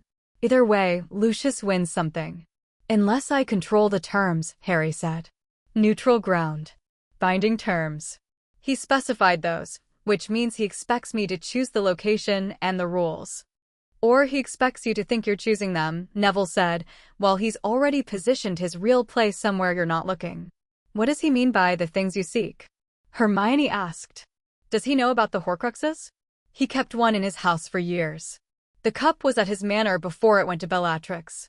And he was in Voldemort's inner circle during the First War, close enough to know about the diary, maybe close enough to know about the others. Dobby has intelligence, the elf said, stepping forward with his notebook. The Manor elves report that Master Malfoy was punished severely after the Wizengamot session. The Dark Lord used the Cruciatus Curse on him for 11 minutes. Madame Malfoy attempted to intervene and was also punished. Master Draco was forced to watch. The room went quiet. After the punishment, Dobby continued, Master Malfoy was heard speaking to Madame Malfoy in their private chambers. The Manor elves report that he said, Dobby consulted his notebook. The Dark Lord will destroy us all. The boy is our only chance. The boy, Dobby believes, refers to Harry Potter, sir. He's desperate, Hermione said. Desperate people do desperate things, Ron countered. That's not the same as trustworthy. No, but desperate people also have the most to offer. Lucius knows things. About Voldemort's operations, his locations, his plans. About the other Death Eaters, who they are, where they live, what they're afraid of. That intelligence is worth the risk of a meeting. It's worth the risk if Harry survives the meeting, Neville said. I'll survive the meeting, Harry said. Because I'll be on my ground, on my terms, with my people. He comes to me. Not a neutral site, Potter Keep. Inside my wards, surrounded by my magic, where I hold every advantage and he holds none. He'll never agree to that, Hermione said. He will. Because he's desperate, and desperate men don't negotiate from strength. They negotiate from need. And right now, Lucius needs me more than I need him. Harry wrote his reply. Lucius, Potter Keep. Tomorrow. Dawn. Come alone. Come unarmed. Come prepared to tell the truth, because I will know if you don't. If your information is genuine, we can discuss terms. If it's not, you will leave my home with nothing except the knowledge that you wasted the one chance I'm willing to give you. Lord Potterblack the Owl, which Harry borrowed from the Keep's Ollery, a sharp-eyed tawny named Godric who had served the Potter family for decades, carried the reply into the dusk. Dawn came gray and cold, with a mist that lay across the valley like a shroud. Harry was waiting on the front step of Potter Keep when the crack of apparitions split the morning air and Lucius Malfoy materialized at the boundary of the wards. He looked terrible. The polished, aristocratic facade was crumbling, his robes were slightly wrinkled, his hair less than immaculate, his face drawn and hollow. He carried no cane. His wand hand hung empty at his side. And when the wards tested him, Harry felt them do it. A pulse of family magic that swept through the visitor like a searchlight.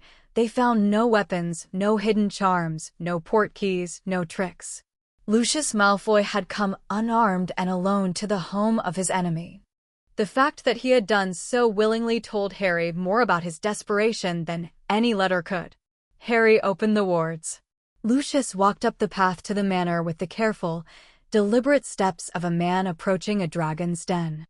His eyes took in the ancient stonework, the climbing roses, the griffin weather vane, and something passed across his face, not envy exactly, but recognition. He knew what old power looked like. He'd spent his whole life chasing it. Lord Potterblack, Lucius said, stopping at the door. Lucius. Come in. They sat in the library. Harry had chosen the room deliberately, the books, the history, the weight of accumulated Potter knowledge pressing in from every wall. A reminder of what old power actually looked like, as opposed to the gilded imitation that Malfoy Manor represented. Dobby served tea. The look on Lucius's face when his former slave placed a cup and saucer in front of him with crisp professional courtesy was something Harry committed to memory for future enjoyment. Talk, Harry said. Lucius wrapped his hands around the teacup. His fingers were shaking, not dramatically, but enough. The Dark Lord is planning an assault on the Ministry of Magic. Not a political action, a military one. Full force. Every Death Eater, every creature he's recruited, every ally he can muster. He intends to take the ministry by force and install himself as ruler of wizarding Britain. When? 3 weeks. Perhaps less. The planning is advanced. He has agents inside the ministry who will disable the wards from within. He has a force of giants positioned in the Scottish Highlands, waiting for the call. The Dementors have already pledged their allegiance. And he has Lucius paused. His jaw worked. He has my son. Draco? He has given Draco a task. A suicide mission, though he doesn't call it that. Draco is to kill Albus Dumbledore. The library was very silent. Dumbledore is already dying, Harry said. I know. The cursed hand, I recognize the symptoms. The Ring of Marvellogaunt carries a blood curse that Severus Snape can slow but cannot cure. Dumbledore has months, perhaps less. Lucius met Harry's eyes. But the Dark Lord doesn't know that. He believes Dumbledore is at full strength, and he has sent my son, my 16-year-old son, to kill the most powerful wizard in Britain. It is a punishment. For my failures. For the artifacts. For everything. He expects Draco to fail. He expects Draco to die. It is his way of teaching me the cost of inadequacy. Harry thought of Draco in the ministry corridor. The tired eyes, the desperation, the admission that a monster lived in his house. I don't know what I'm supposed to do. I offered Draco protection, Harry said. In the ministry. After the Wizengamot session. I told him to come here. To bring Narcissa. I know. He told us. Narcissa wanted to come. I refused. I thought Lucius laughed, short and bitter. I thought I could still manage the situation. I thought I could appease the Dark Lord and protect my family simultaneously. I was a fool. You were. Yes. No defense. No argument. Just flat, exhausted acceptance. I have spent 20 years serving a creature who rewards loyalty with cruelty and punishes failure with death. I have sacrificed my dignity, my principles, and my family's safety in pursuit of a vision that I have come to understand is nothing more than one man's narcissistic delusion of godhood. I am done. That's a pretty speech, Lucius. But I need more than words. What do you have? Lucius reached into his robes. Harry's hand moved his wand. Lucius saw the movement and froze. Papers, he said. Only papers. Slowly. Lucius withdrew a sheaf of parchment, thick, folded, covered in his precise handwriting. He placed it on the table between them. Everything I know. Names, locations, operational details. Every Death Eater currently active. Every ministry agent compromised by the Dark Lord. Every financial channel, every safe house, every weapon cache. 20 years of intelligence, written from memory, verified against my own records. Harry didn't touch the papers. Why should I believe any of this? Because I'm offering you something no spy could replicate. I'm offering you the complete organizational structure of the Death Eater movement from the inside, with no omissions and no misdirection. Not because I've had a change of heart. I'm not a good man, Lord Potterblack, and I won't pretend to be. Because I want my family to survive, and the only person in Britain who can guarantee that is you. Not Dumbledore? Dumbledore is dying and has no successor. Not the ministry. Scrimgeour is competent, but the ministry itself is compromised. You, Lord Potterblack. With your wealth, your political power, your alliances, your intelligence network, and whatever it is you've been doing with those Horcruxes that has the Dark Lord more frightened than I have ever seen him. He's frightened. He's terrified. He won't show it, he can't. It would undermine his authority, but I've served him for 2 decades. I know the signs. The destruction of the cup sent him into a rage that lasted 3 days. He killed 2 of his own people. He's been checking on Nagini obsessively, keeping her closer than ever. And he's moved up the timeline for the ministry assault.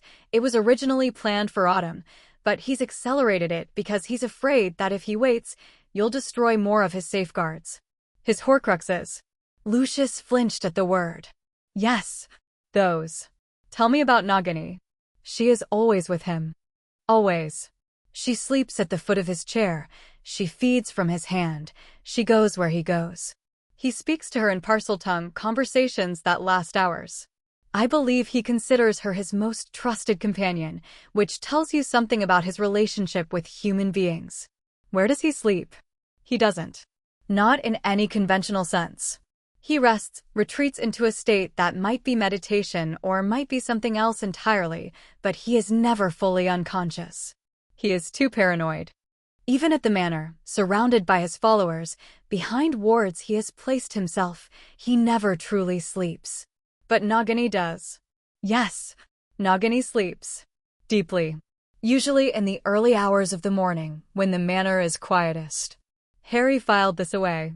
The snake slept. The master didn't. That was a vulnerability, a narrow window, but a window nonetheless. The Ravenclaw artifact, Harry said. Do you know what it is? No. But I know that the Dark Lord visited Hogwarts approximately 15 years ago, ostensibly to apply for the defense against the dark arts teaching position. He was refused by Dumbledore. I believe, though I cannot prove, that he hid something in the castle during that visit. In Hogwarts. It would appeal to his vanity. Hogwarts is where he became Lord Voldemort. It is, in a very real sense, the place where Tom Riddle died and something else was born. He would want a piece of himself there. Harry thought of the castle, its endless corridors, its hidden rooms, its 1,000 years of accumulated secrets. A Horcrux could be anywhere. But the family magic stirred at the thought, and something nudged at the edge of his awareness, a memory, not quite his own, borrowed from the Potter bloodline. The room of requirement. A room that became whatever you needed it to be. A room where you could hide anything, even a piece of a Dark Lord soul. I think I know where it is, Harry said. Lucius looked at him with an expression that was equal parts surprise and weary admiration. Of course you do. Harry reached for the papers. He spread them on the table and began to read, and what he found was a treasure trove, dense, detailed, comprehensive. Names he recognized and names he didn't. Ministry employees who had been compromised through blackmail, bribery, or the imperious curse. Safe houses in London, Manchester, Edinburgh, and 3 locations in continental Europe. Financial networks funneling gold through Gringotts shell companies and Muggle banks. And personnel, a complete roster of active Death Eaters, their specialties, their locations, and, crucially, their weaknesses. This is going to change the war, Harry said. That is the intention. What do you want in return? Immunity for Narcissa. She has done nothing, she is not marked, she has committed no violence, she has broken no laws. She stayed because I told her to stay, and I was wrong. I want her protected. Legally, physically, completely. And Draco. Draco is Lucius's composure cracked. The mask that he had worn for decades, the polished aristocrat, the cool political operator, it fell away, and underneath was a father, terrified and ashamed and desperate. Draco is my son. He has done cruel things because I taught him to be cruel. He has believed terrible things because I made him believe them. Whatever he has become, I am responsible. I am not asking for immunity for Draco, I am asking for the chance for him to earn it. To prove that he is more than what I made him. And for yourself? I expect nothing for myself. I have earned nothing. If I am to face trial, I will face trial. I ask only that it be a real trial, not a political execution, not a backroom deal, but a proper legal proceeding where the evidence is weighed and the verdict is just. That's surprisingly reasonable. I am a pragmatist, Lord Potterblack. I have been evil, but I have never been stupid. Harry studied the man across the table.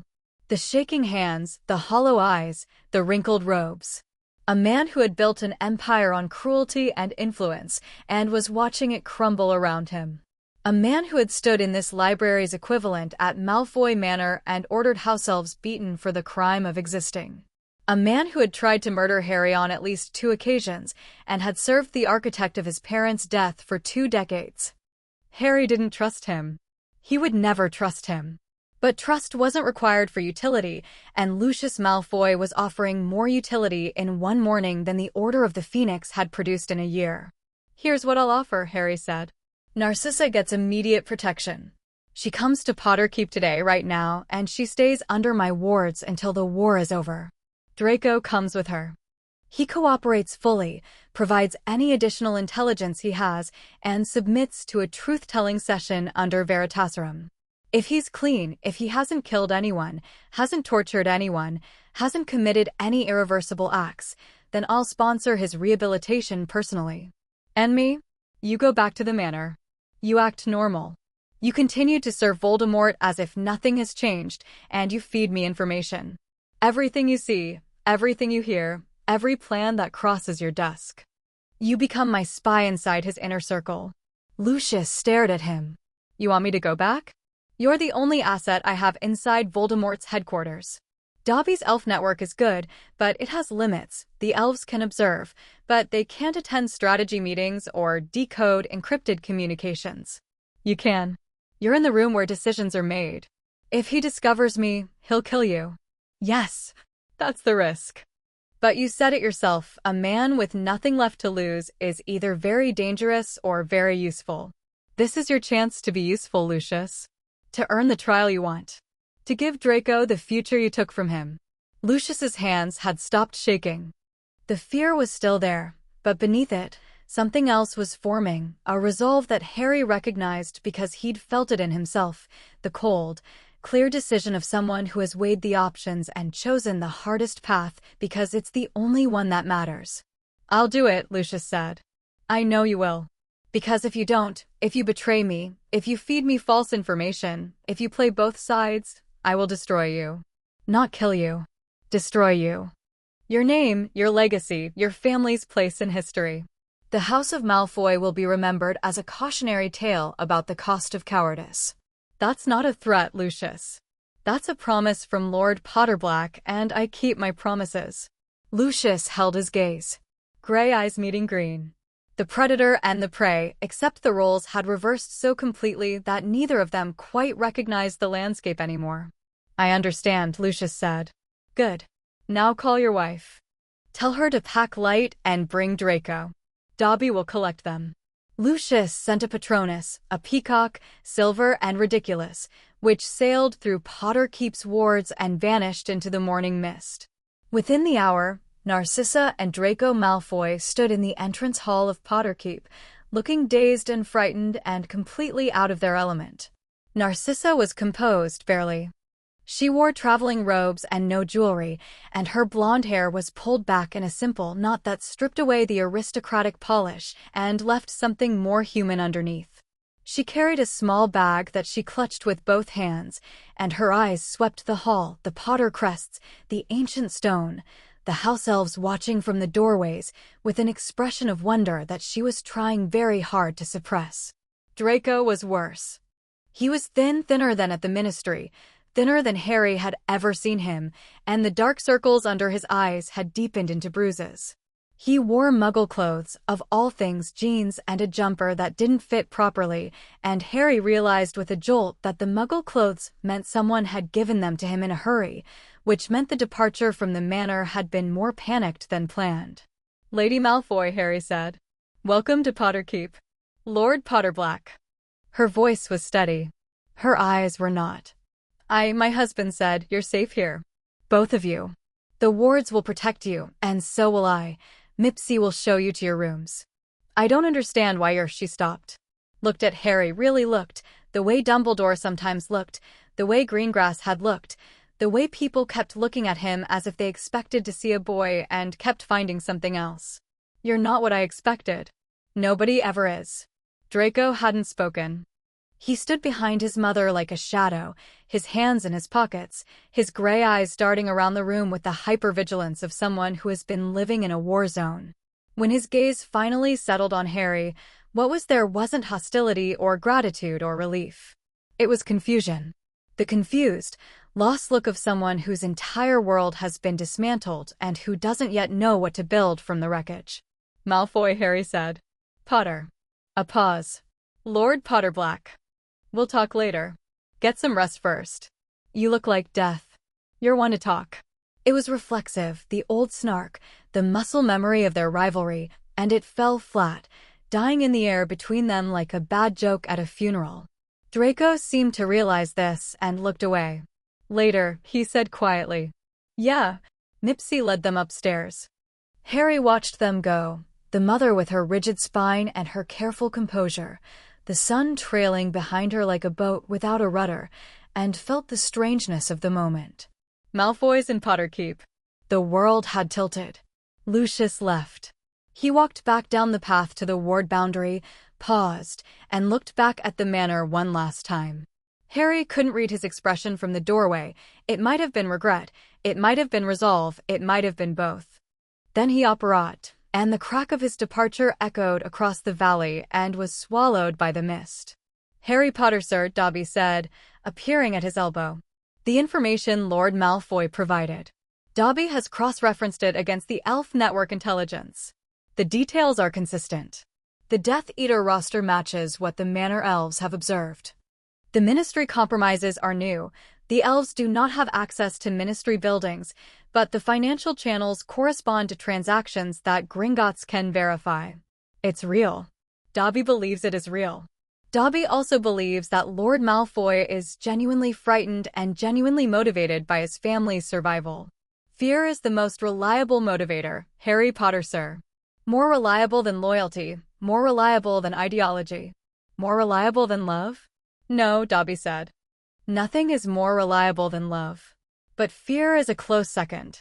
Harry spent the rest of the day distributing Lucius's intelligence. Copies went to Bones, Scrimgeour, and Dumbledore. He sent nothing through the Ministry's internal channels. The compromises Lucius had identified meant that anything sent through official channels would reach Voldemort's agents within hours. Instead, Dobby delivered each copy personally, in sealed pouches warded against tampering. The reactions came quickly. Bones sent a terse acknowledgement and a request for Veritasrum-verified testimony.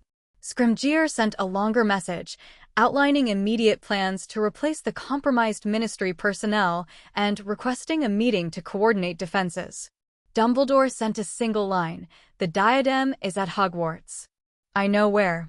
Harry stared at that line for a long time. Of course Dumbledore knew. He'd probably known for years. One more secret held back, one more piece of the puzzle kept in reserve, one more thread in the web of controlled information that Dumbledore had woven around the war effort like a spider wrapping its prey. But Harry wasn't angry. Not anymore. The anger had burned through him and left something leaner, something more practical. Dumbledore was dying.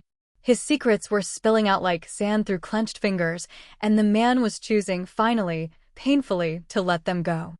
Not because Harry had forced him, but because he'd realized that control was no longer possible and trust was the only remaining option. Harry wrote back, "Come to Potterkeep tomorrow. We'll go together. Bring the locket, I'll destroy it first. One thing at a time." He sealed the letter and gave it to Godric, who ruffled his feathers importantly and launched into the evening sky. Then he went to find Draco. The younger Malfoy was in one of the guest rooms, a comfortable, warm space with a window overlooking the valley and a fire burning in the grate. He was sitting on the edge of the bed, still in his ill-fitting muggle clothes, staring at his hands. Harry knocked on the open door. Draco looked up. "Can I come in?" "It's your house." "It is. But I'm still asking." Something shifted in Draco's expression. He nodded. Harry sat in the chair by the window. The fire crackled between them, and the valley outside was settling into dusk, the hills going purple in the fading light. "Tell me about the task," Harry said. "The one Voldemort gave you." Draco's jaw tightened. "He wants me to kill Dumbledore. He gave me a year. If I fail, he kills my parents. Do you know how you're supposed to do it?" He gave me a few ideas. A cursed necklace, I was supposed to find a way to get it to Dumbledore. And a bottle of poison mead, to be delivered through an intermediary.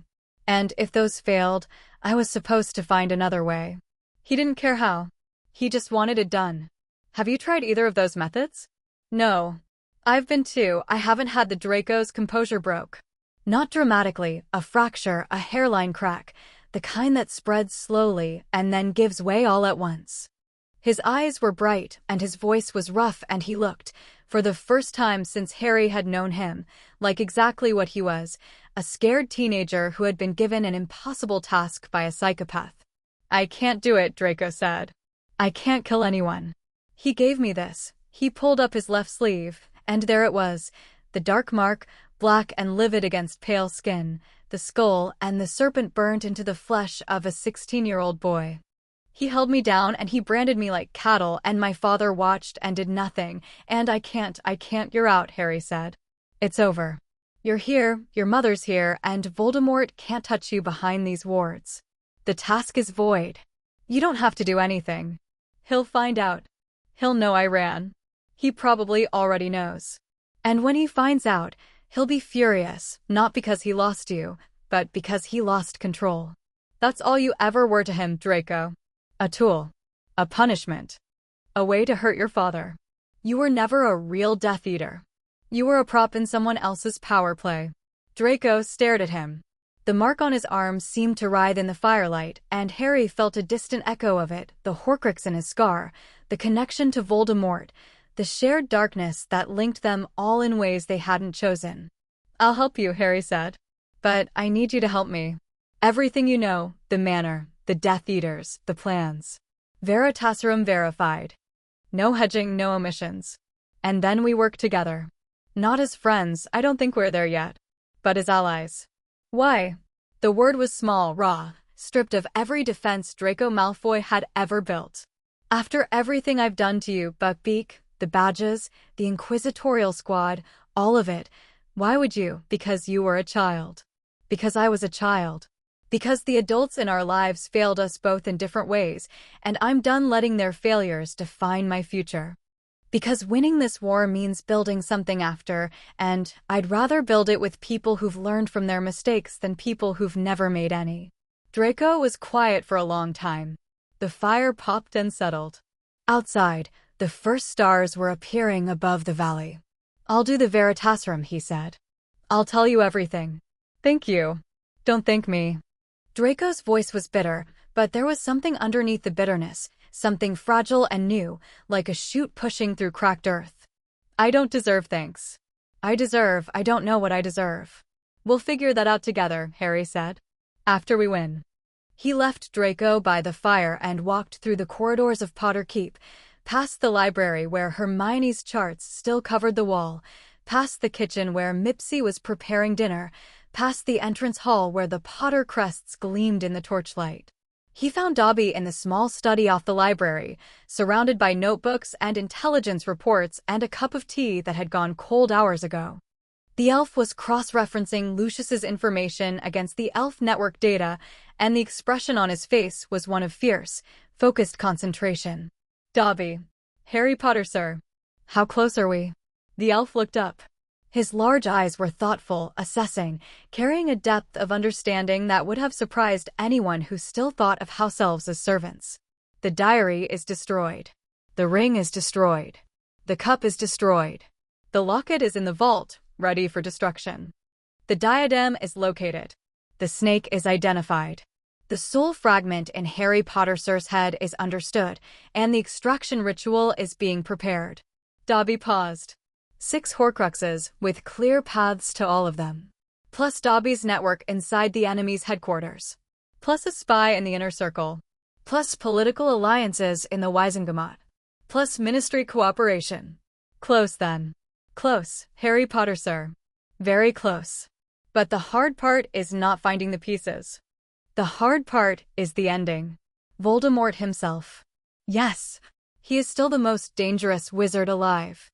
The Horcruxes make him mortal, but mortality is not the same as vulnerability. When the time comes, Harry Potter Sir will have to face him. And Harry Potter Sir will have to win. Harry looked out the study window. The valley was dark now, the stars brilliant, the wards humming their ancient song of protection around the home his family had built 1,000 years ago. I'll win, he said. Dobby knows, the elf said simply. Dobby has always known. The fire burned. The stars turned. And in a manor in Potter Keep, surrounded by friends and allies and former enemies, and the accumulated power of a bloodline that stretched back to the dawn of wizarding Britain, Harry Potter sat down with a cup of tea and began to plan the end of the war. Chapter 6. The Lord who lived the locket died screaming. Harry performed the purification ritual in the deep chamber beneath Potter Keep, a room that the grimoire called the Heart, a circular vault carved from living bedrock where the Potter family magic was thickest, where the wards drew their power, where 9 centuries of blood and sacrifice and love had pooled into something that felt less like magic and more like a heartbeat. The room had no torches. It didn't need them. The walls themselves glowed with a warm amber light that pulsed in time with Harry's own heart, and the floor was inscribed with a spiral of runes that his blood recognized even though his mind had never learned them.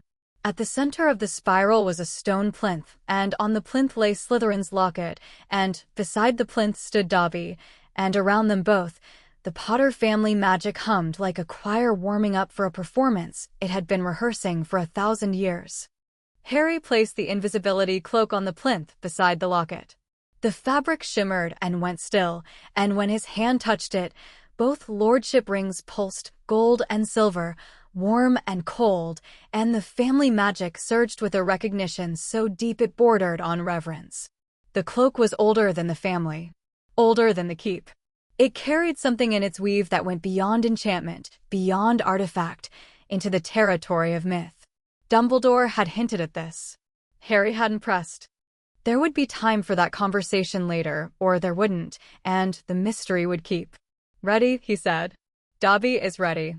The elf stood with his hands at his sides, palms out, and the golden glow of the shared family magic wrapped around his fingers like gloves.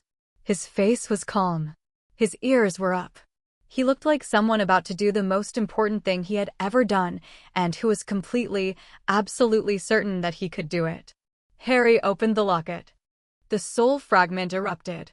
Not physically, magically.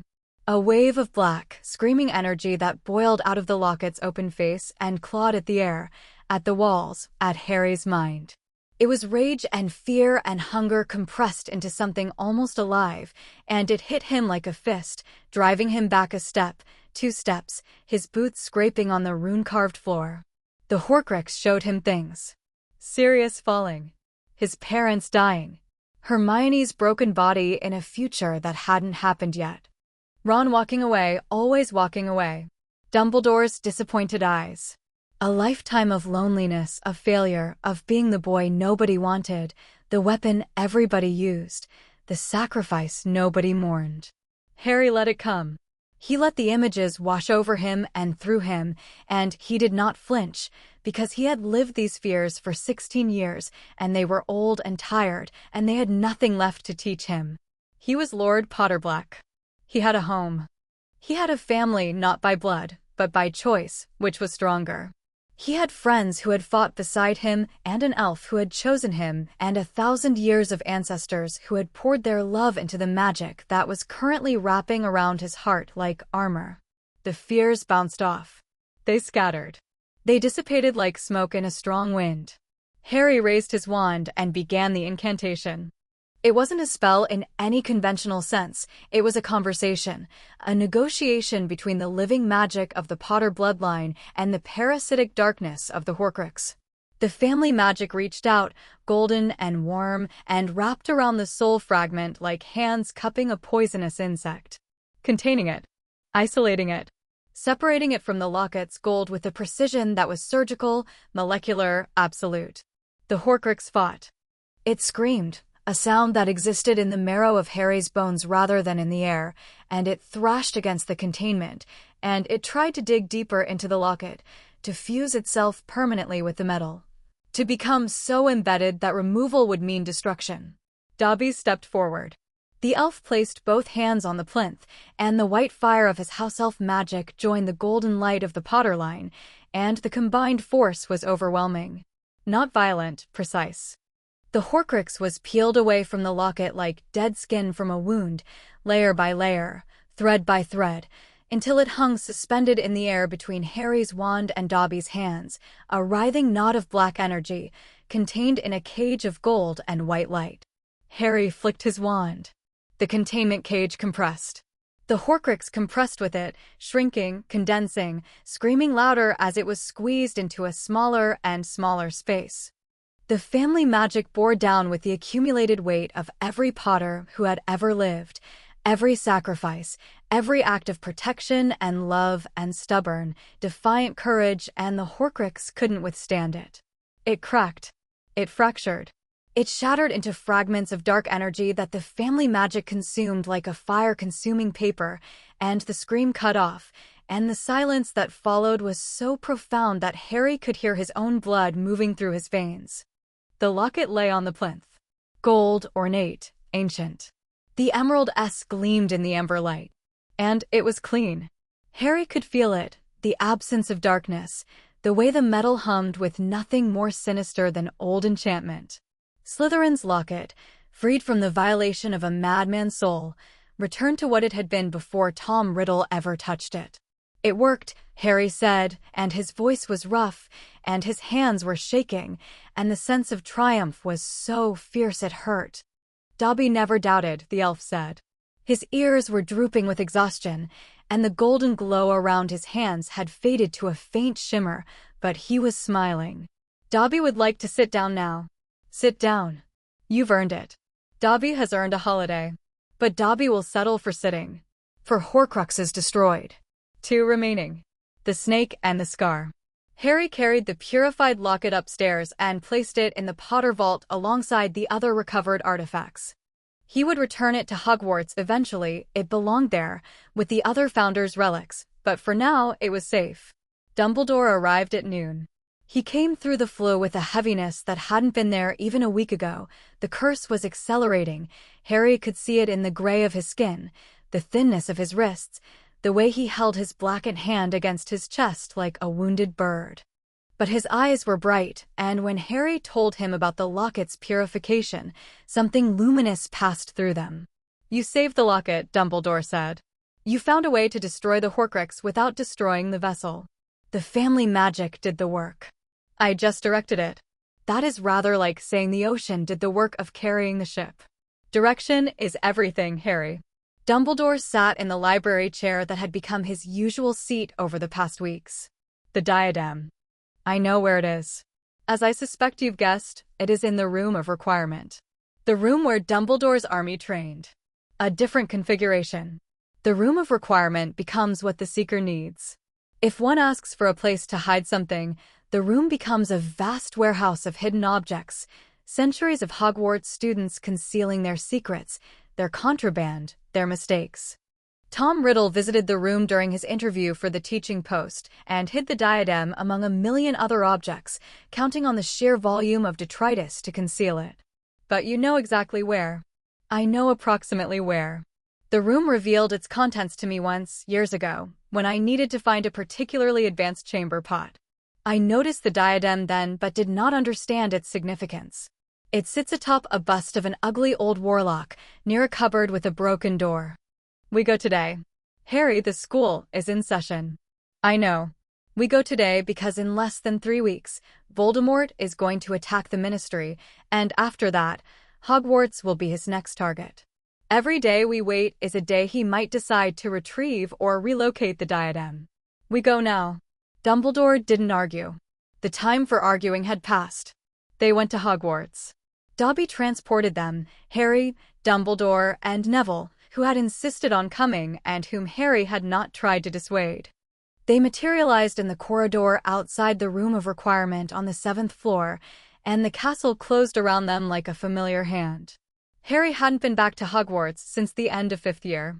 The corridors were the same stone walls, moving staircases, portraits that whispered and stared, but they felt different now. Smaller. Or maybe he was bigger. The boy who had walked these halls with wonder and confusion and the constant, nagging sense that he didn't quite belong was gone, replaced by a young lord who walked with purpose and whose rings caught the torchlight as he moved. Students stared. Of course they did. Harry Potter, striding through Hogwarts in Potter black regalia with Dumbledore, Neville Longbottom in Longbottom Lordship robes, and a house elf in a tailored suit. The whispers started immediately and followed them like a wave. Harry ignored them. He walked 3 times past the stretch of wall where the Room of Requirement hid, thinking, I need the place where everything is hidden. I need the place where Tom Riddle left his Horcrux. I need the Room of Lost Things. The door appeared. Massive, ornate, different from the door that had led to the DA training room. This door was old, ancient, even, and the handle was tarnished brass worked with symbols that Harry's family magic recognized as pre-Hogwarts, dating back to the original construction of the castle. He opened it. The room beyond was a cathedral of junk. Towering piles of discarded objects stretched into a darkness that seemed to go on forever: furniture, books, bottles, broken wands, old robes, musical instruments, cages, boxes, trunks, and 1,000 things that Harry couldn't identify and didn't want to. The aisles between the piles were narrow and winding, and the air smelled of dust and old magic and the particular sadness of things that had been forgotten. "There," Dumbledore said, pointing with his good hand. "Follow the left aisle, past the stuffed troll, turn right at the vanishing cabinet, and it should be on a high shelf near the back wall." Harry moved through the room with the focused efficiency of someone running out of patience and time. The family magic pulsed as he walked, and he felt it reaching out, scanning the room's contents, searching for the signature of dark magic that would mark the Horcrux. He found it before he found the diadem. A pull, cold, sharp, insistent, coming from a shelf 15 feet above the floor, partially hidden behind a stack of old textbooks and a broken birdcage. Harry looked up and saw it, a tarnished silver tiara with a blue stone, sitting on the head of a marble bust that someone had dressed in a moth-eaten wig. Ravenclaw's diadem. Lost for 1,000 years. Found, defiled, hidden in a junk room by a man who thought he was a god. Harry reached up with his wand. Accio diadem. The tiara flew to his hand. The moment it touched his skin, the Horcrux inside it snarled, a different quality than the locket, colder, more intellectual, as if this fragment of Voldemort's soul retained the calculating intelligence that the others had lost. It probed his defenses, tested his occlumency, searched for weaknesses with methodical precision. The Potter family magic shut it down. Immediately, completely, without even requiring Harry's conscious direction. The bloodline magic recognized the threat and neutralized it the way an immune system neutralizes a virus, automatically, instinctively, with the efficiency of a system that had been dealing with dark magic for centuries. "Got it," Harry said, tucking the diadem into a bag that Hermione had enchanted with protective wards specifically for this purpose. "Let's go." They left the room of requirement. In the corridor outside, a small crowd of students had gathered, drawn by the whispers, by the sight of Dumbledore and Lord Potterblack and Lord Longbottom walking through the school like they owned it. Among the crowd, Harry spotted familiar faces: Dean Thomas, Seamus Finnegan, the Patil twins, Luna Lovegood drifting at the edge of the group with her dreamy expression and her radish earrings, and Ginny Weasley, standing at the front, her brown eyes fixed on Harry with an intensity that was half admiration and half something fiercer. "Harry," she said. "Not Lord Potterblack. Just Harry." The name sounded different in her voice, warmer, more personal, stripped of titles and politics. "Ginny. I can't stay. Where I know. Ron told me. Everything." She stepped forward, and the crowd parted for her without being asked. "I want to help. It's dangerous. I was possessed by Voldemort when I was 11. I dueled Death Eaters when I was 14. Don't tell me about dangerous." Harry looked at her, really looked, and saw not the little girl who'd put her elbow in a butter dish, or the shy kid who couldn't speak in his presence, but a young woman with fire in her eyes and steel in her spine, and a history with darkness that qualified her for exactly the kind of fight that was coming. "When the time comes," Harry said, "I'll call. Be ready." "I'm always ready." She stepped back. The crowd murmured. Harry turned and walked away, and he felt her eyes on him all the way to the staircase, and the warmth of it settled somewhere in his chest next to the family magic and stayed there. They destroyed the diadem that evening, in the heart of Potter Keep, using the same purification ritual that had saved the locket. The diadem was harder. The Horcrux fragment was more deeply embedded, more intelligent, more resistant, but the result was the same. The dark magic was peeled away, contained, compressed, and consumed. The diadem emerged clean, its blue stone shining with a light it probably hadn't shone in 50 years. 5 Horcruxes destroyed. 1 remaining in an object. and the one in Harry's head.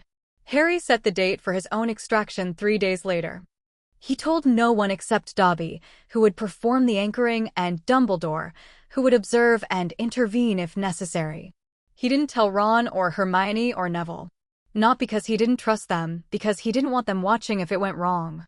The morning of the extraction, Harry woke at dawn and lay in bed for a long time, watching the light move across the ceiling of his room, feeling the ancient stones of his family's home warming in the sun, listening to the sound of Potter keep waking up around him. Mipsy's footsteps in the kitchen. Pip and Tally opening windows. The distant sound of Dobby's pocket watch ticking in the study below. He was not afraid. The realization surprised him. He had expected fear, had braced for it, had prepared arguments to talk himself past it. But the fear wasn't there. In its place was something clearer: acceptance. Not resignation, acceptance. The recognition that this was the path, that it had always been the path, and that walking it was not a sacrifice but a choice. His choice. Made freely, with full knowledge, for reasons that were his own. He thought about Imogen. 11 years old. She'd wanted to fly on a broomstick. He got up. He dressed. He went downstairs. The heart was ready.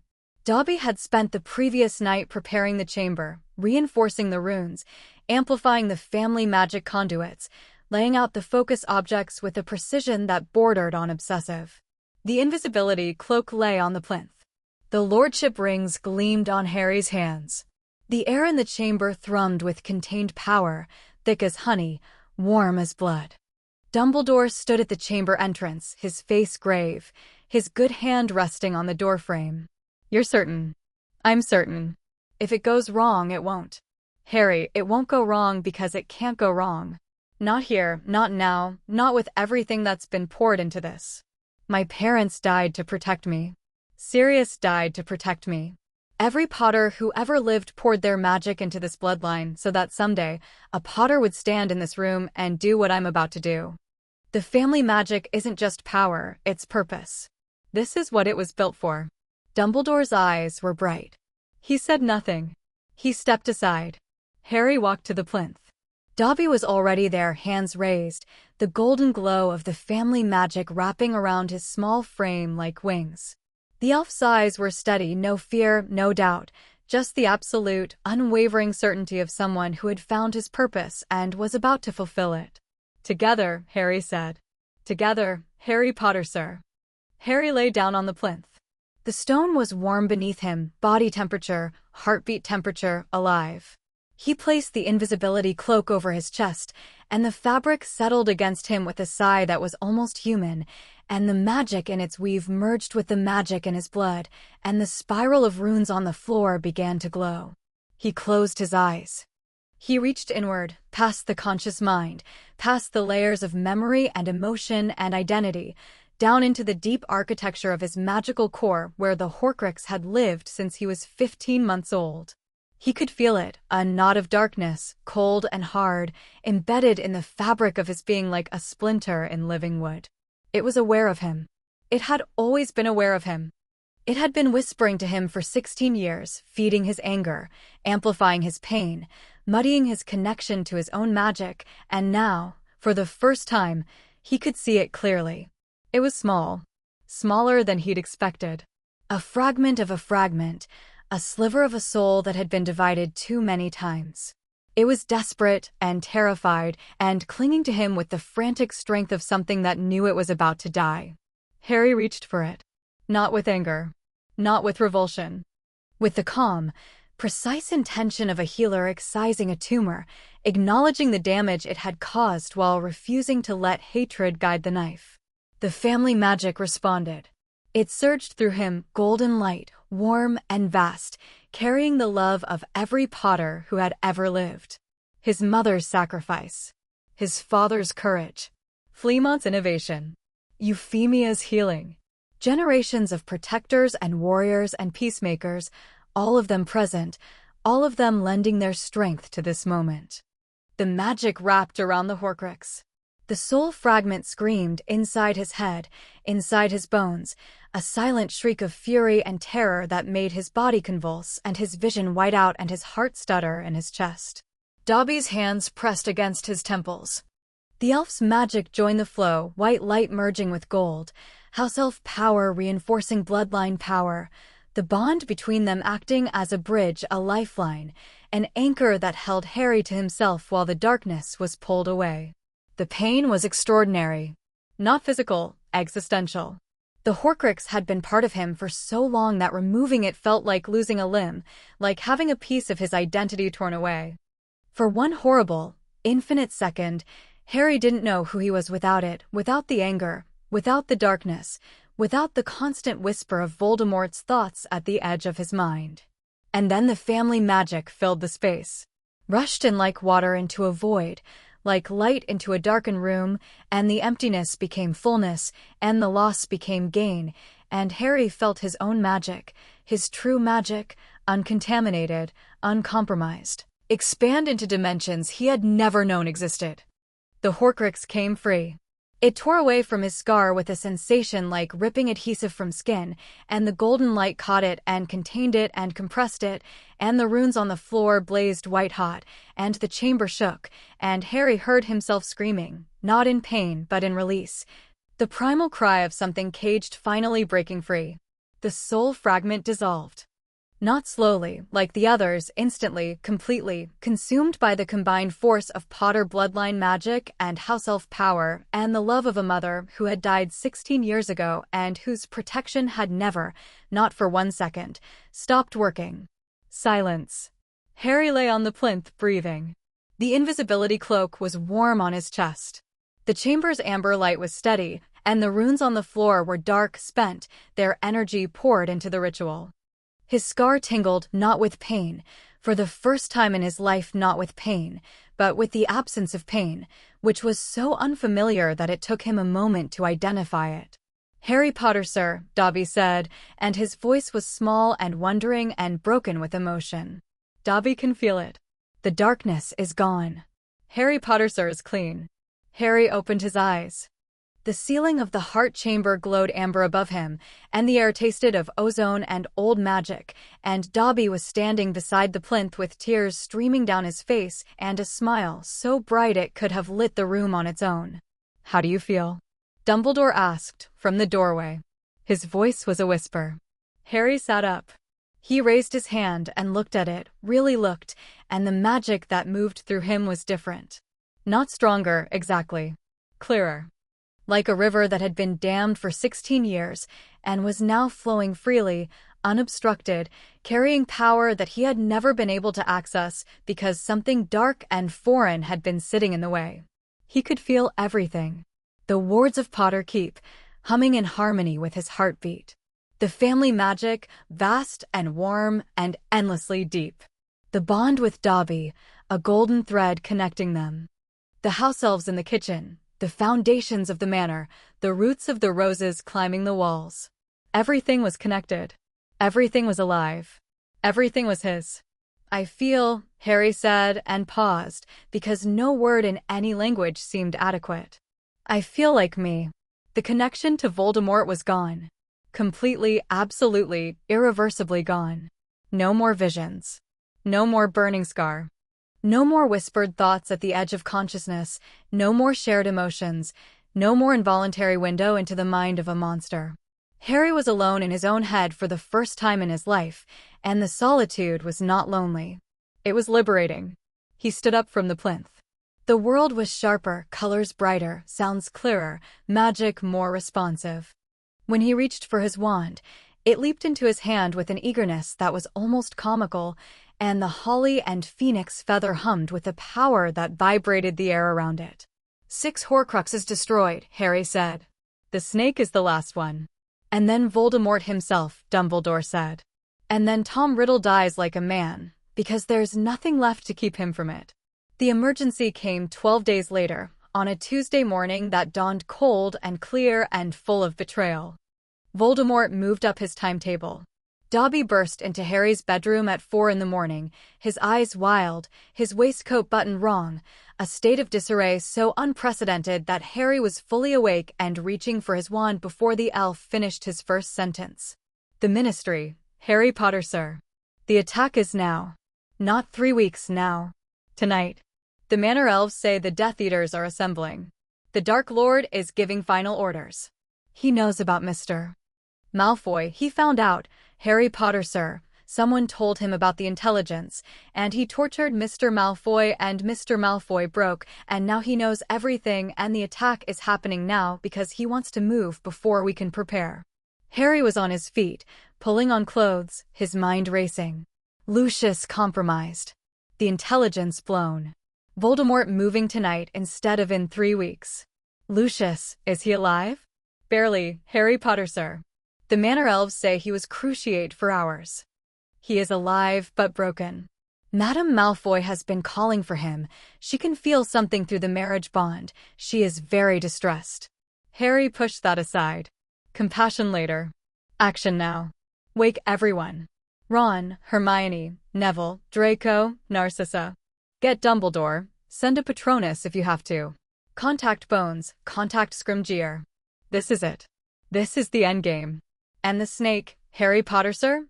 The snake comes with Voldemort. It always does. We deal with the snake and Voldemort at the same time. That was always the plan.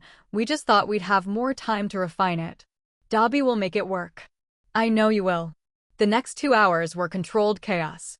Potter Keep became a command center, the library filling with people as Harry's allies arrived through Fleur, through Portkey, through house elf transport.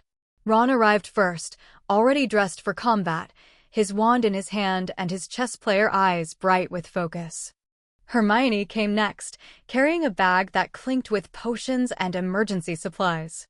Neville was right behind her, the long-bottom ring gleaming on his hand. Dumbledore arrived last. He looked worse than Harry had ever seen him. The curse had spread past his elbow, the blackened skin visible at his collar despite his attempts to hide it, and he moved with the careful deliberation of a man marshalling his final reserves. But his eyes were sharp, his mind was clear, and when he entered the library and saw the assembled war council, he smiled. It seems the moment has arrived rather sooner than expected. Voldemort's attacking the Ministry tonight, Harry said. Full force. Giants, Dementors, every Death Eater he can field. He knows our intelligence was compromised, he'll be adjusting his plans, but the core objective is the same, take the Ministry by force. We let him, Ron said. Everyone looked at him. Think about it, Ron continued, moving to Hermione's wall of charts, his tactical mind already mapping possibilities. He's expecting to attack the Ministry. He's planned for it, committed his forces to it. If we try to defend the Ministry, we fight on his terms, in a building he has agents inside, against a force he's optimized for that specific assault. We lose, or we win at massive cost. So, what do you suggest? Neville asked. We don't defend the Ministry. We evacuate it. Pull everyone out, civilian and military. Let Voldemort walk into an empty building. And while he's there, celebrating his victory, confused about where everyone went, we hit him. Not at the Ministry. At the place he'll go next. Hogwarts, Harry said, understanding clicking into place. He'll go to Hogwarts. The Ministry is a political target, but Hogwarts is personal. It's where he became Voldemort. It's the symbol of magical Britain. If he takes the Ministry and finds it empty, his ego won't let him stop. He'll go to Hogwarts to make his real statement. And we'll be waiting, Ron said. We'd be risking the students, Hermione said. We'd be protecting the students. If Voldemort goes to Hogwarts and finds it defended by us, by the orders we've pulled from the Ministry, he's fighting on our ground, not his. The castle has defenses that haven't been activated in centuries. Ancient wards, enchanted armor, protective magic built into the foundations. It's a fortress. He's right, Dumbledore said quietly. Hogwarts is the strongest defensive position in Britain. Its wards were designed to withstand siege. And I know how to activate them, all of them, including the deepest protections, the ones that even the current staff don't know about. Can you hold long enough? Harry asked. The wards, the defenses, can you keep them up while we deal with Voldemort? I can hold them until I can't. My magic is fading, Harry, but it is not yet gone. And Hogwarts will respond to me. I have been its headmaster for decades. It knows my voice. Then here's the plan, Harry said, and the room went quiet, not the silence of uncertainty, but the silence of people listening to someone they trusted, someone who had earned every word. Dumbledore activates Hogwarts defenses and holds the castle wards. Bones and the Aurors form the front line, defensive positions at every entrance, layered fallback points, civilian evacuation routes. Neville coordinates the student defense, DA members, anyone who can fight, organized and positioned where they can do the most good. And us? Ron asked. Ron, your tactical command. You see the whole battlefield, you direct resources, you make the calls about where to reinforce and where to retreat. Hermione, you're his second, logistics, communications, keeping the moving pieces from falling apart. Dobby and the elf network will provide real-time intelligence, the elf said, stepping forward. Every movement, every position, every change in the enemy's tactics. Dobby will be Harry Potter Sir's eyes and ears. And me? Draco asked. He'd been standing at the back of the room, silent, pale, listening. His mother was beside him, her hand on his arm. He looked terrified. He also looked determined, in the way that people look determined when they've decided to be brave and haven't quite figured out how. You know the Death Eaters. You know their tactics, their weaknesses, their formations. You sit with Ron and you tell him everything, who to target, who's weak, who'll break if pressed. You're our inside knowledge. Draco nodded. Once tightly. What about the snake? Hermione asked. The last Horcrux. Nagini goes where Voldemort goes. When he comes to Hogwarts, and he will come, the snake will be with him. I need someone to take the snake while I take Voldemort. Someone who can get close, strike fast, and survive the attempt. Dobby, the elf said, and his voice was flat, certain, allowing no argument. Dobby will take the snake. House elf magic can bypass Voldemort's protections. The snake will not expect an elf. The Dark Lord will not expect an elf. That is the advantage. Dobby, this is not a discussion, Harry Potter Sir. Dobby will take the snake. Dobby is the only one who can. And Dobby will not fail. Harry looked at his friend, his partner, the small fierce creature who had knocked on his door in a pillowcase and a warning and had never, not once, stopped fighting for him. Dobby looked back with eyes that held no fear, only purpose. Don't die, Harry said. Dobby has plans for after the war, Harry Potter Sir. Dobby intends to renegotiate his vacation policy. Dying would be inconvenient. Harry almost laughed. Almost. They moved fast. Messages went out through every channel, patron uses, Dobby's elf network, emergency flow calls. Bones mobilized the Aurors. Scrimgeour ordered the ministry evacuation, disguised as an emergency drill that most employees grumbled about but obeyed. The Order of the Phoenix was activated, every member, every safe house, every reserve. McGonagall was alerted at Hogwarts and began the process of securing the castle, moving students to protected areas and activating the ancient defenses that slept in the walls. By nightfall, the Ministry of Magic was empty. Every employee, every document, every critical resource had been relocated to Hogwarts, which hummed with defensive energy as Dumbledore walked its corridors, his good hand trailing along the stone walls, whispering to the castle in a language that was older than English, older than Latin, older than words. The armor in the corridors stood at attention. The gargoyles on the battlements turned their stone heads to face outward. The giant doors of the entrance hall sealed themselves with a sound like the closing of a vault. And the wards, layer upon layer of protection, woven into the castle's foundations by the 4 founders and reinforced by every headmaster since, flared to life, wrapping Hogwarts in a shell of magical energy so dense that the air itself shimmered. Harry stood on the astronomy tower and looked out over the grounds. The sun was setting, painting the sky in violent shades of red and orange. The lake was flat and dark. The forbidden forest rustled with things that were moving to the castle's defense, centaurs, thestrals, creatures that owed allegiance to the land rather than to any lord. Even the whomping willow had gone still, its branches raised like fists. Ron's voice came through the communication mirror Hermione had enchanted. He's taken the ministry. Or what's left of it. His people are reporting the building empty. He's confused. He's angry. How long until he figures it out? Based on his ego? Not long. He'll realize it's a trap. But he'll come anyway because he can't let a challenge stand. That's his weakness. He has to win, even when winning is the wrong move. Good. Let him come. Darkness fell. The castle waited. Harry descended from the tower and walked through the corridors, and every student he passed, every teacher, every ghost and portrait, looked at him and saw the same thing. Not a boy, not a symbol, but a young man who had done the work and paid the price and was ready for whatever came next. He found his friends in the entrance hall. Ron, with his mirror and his maps, already directing forces with the quiet authority of a born commander. Hermione, beside him, tracking logistics with the terrifying efficiency that had always been her greatest weapon. Neville, in full Longbottom regalia, standing with the DA members he'd been training, his face calm, his wand steady.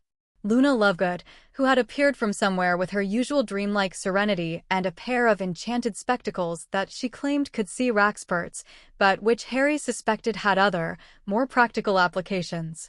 Ginny, her red hair tied back, her jaw set, her eyes meeting his across the crowded hall with a look that said everything words couldn't. And Dobby, standing at Harry's right hand, where he always stood, wearing his dark field clothes and his Potter crest medallion, his golden eyes calm and steady and utterly, completely unafraid. "He's coming," Ron said, looking up from his mirror. "The scouts report a force approaching from the south. Giants, Dementors, Death Eaters. At least 100 combatants. And Voldemort? At the front. With the snake. Then it's time." Harry raised his wand. The Potter family magic responded not with the measured, controlled flow of ritual work, but with the full, unrestricted torrent of 1,000 years of power, channeled through a young lord who had finally, completely, become what he was always meant to be. The magic blazed through him, golden and fierce and joyful, and the castle felt it and responded, and the wards brightened, and the stones hummed, and every person in Hogwarts felt a warmth pass through them, a reassurance, a promise, a declaration that this place was protected and would not fall. "Open the doors," Harry said. The great doors of Hogwarts swung wide. Beyond them, the night was full of monsters. The giants came first, massive, stupid, swinging clubs the size of trees. Behind them, the Dementors, a black cloud of cold and despair that swept across the grounds like a tide of misery. And behind them, the Death Eaters, masked, robed, wands raised, moving in disciplined formations toward the castle. And at the center of it all, walking with the unhurried confidence of someone who believed he had already won, was Lord Voldemort. Tall, pale, inhuman, his red eyes burning in the darkness, his wand in his hand, and his snake draped around his shoulders like a living scarf. Harry walked out to meet him. He didn't run. He didn't fly. He walked through the doors, down the stone steps, across the courtyard, onto the grounds. The night air was cold and carried the Dementor's chill, and Harry felt it press against him and slide away, repelled by the family magic that wrapped around him like a second skin. The Death Eaters stopped. The giants slowed. Even the Dementors hesitated, pulling back from the golden light that surrounded the young lord walking toward them. Voldemort stopped. They faced each other across 50 yards of dark grass. The castle blazed behind Harry, its wards shimmering in the night like a crown of light. The army of darkness massed behind Voldemort, shifting and rustling and eager. "Tom," Harry said. His voice carried across the distance without effort, amplified by magic or will or something deeper. "You look terrible." Voldemort's red eyes narrowed. "Harry Potter. The boy who would not die. Lord Potter Black, actually. But I know titles are hard for you. You never quite managed to earn yours, had to give yourself one, like a child making up a pretend name." A ripple went through the Death Eater ranks. Murmuring. Unease. No one spoke to the Dark Lord like that. No one. "You have destroyed my Horcruxes," Voldemort said, and his voice was silk over steel, controlled and deadly. "You have turned my followers against me. You have taken my political allies and my safe houses and my intelligence networks. You have been very, very busy. You killed my parents. You killed my godfather. You killed a little girl named Imogen who was 11 years old and wanted to fly on a broomstick. I'd say we're not even close to even." Voldemort raised his wand. The gesture was almost casual, the way you'd raise a hand to swat a fly. "I am going to kill you now, Harry Potter. Slowly. In front of your friends and your allies and your pathetic little army. And when you are dead, I will walk into that castle and I will kill every person inside it. Man, woman, and child. And then I will rule as I was always meant to rule." "You were meant to die in an orphanage," Harry said. "Everything since then has been borrowed time." Voldemort cast. The killing curse flew across the distance between them, green, terrible, the color of death, and Harry didn't dodge. He raised his wand and cast the only spell that mattered. Expecto Patronum. The stag was incandescent. Not just solid, transcendent. It erupted from Harry's wand with a force that shook the ground and split the air, a creature of pure light and love and the accumulated protective magic of a bloodline that had been fighting darkness since before Hogwarts was built. It was enormous, 20 feet tall, its antlers spreading like the branches of a great tree, its eyes blazing with an intelligence and a fury that was not animal but ancestral. The killing curse hit the Patronus. And stopped. The green light splashed against the stag's chest like water against a cliff, and the stag absorbed it, took the death magic into itself and transmuted it, converted it, turned killing intent into protective power the way a forest turns carbon dioxide into oxygen. The curse didn't bounce. It didn't reflect. It ceased to exist, consumed by a magic so fundamentally opposed to death that the two could not coexist. Voldemort's face changed.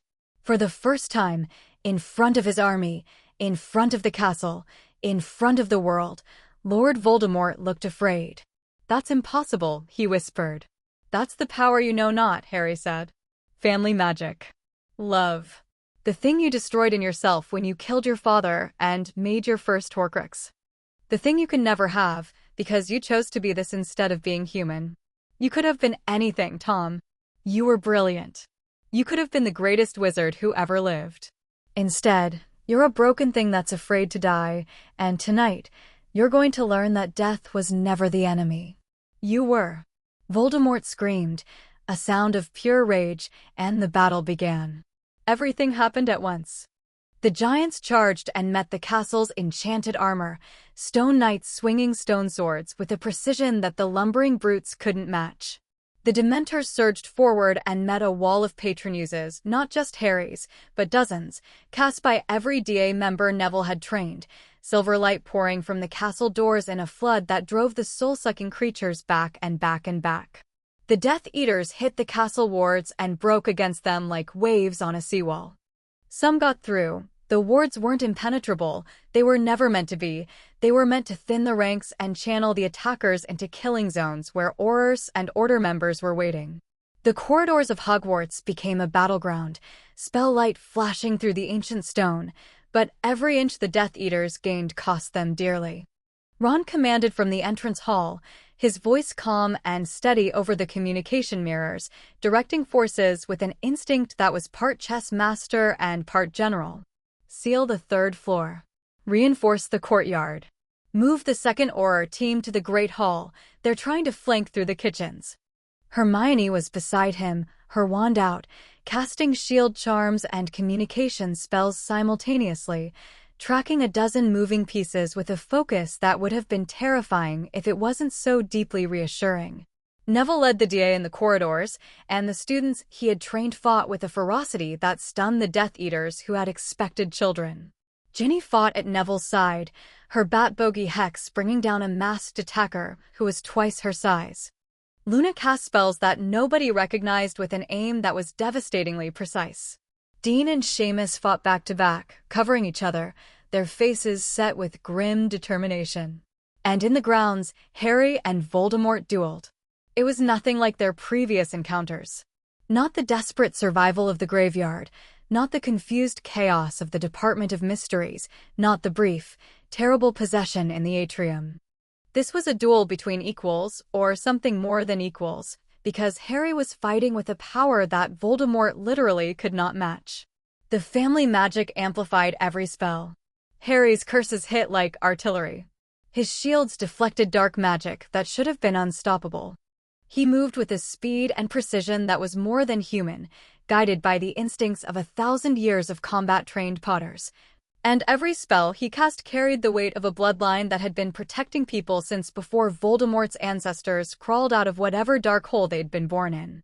Voldemort was powerful. Enormously, terrifyingly powerful. His knowledge of magic was encyclopedic, his creativity in combat was lethal, and his willingness to use the darkest spells imaginable without hesitation gave him an edge that pure power couldn't match. He transfigured the ground beneath Harry's feet into serpents. He pulled fire from the air and shaped it into a phoenix of dark flame. He cast curses that Harry had never seen and couldn't name, spells that warped reality itself, that turned the air to acid, that tried to unmake the molecular bonds of Harry's body. Harry countered everything.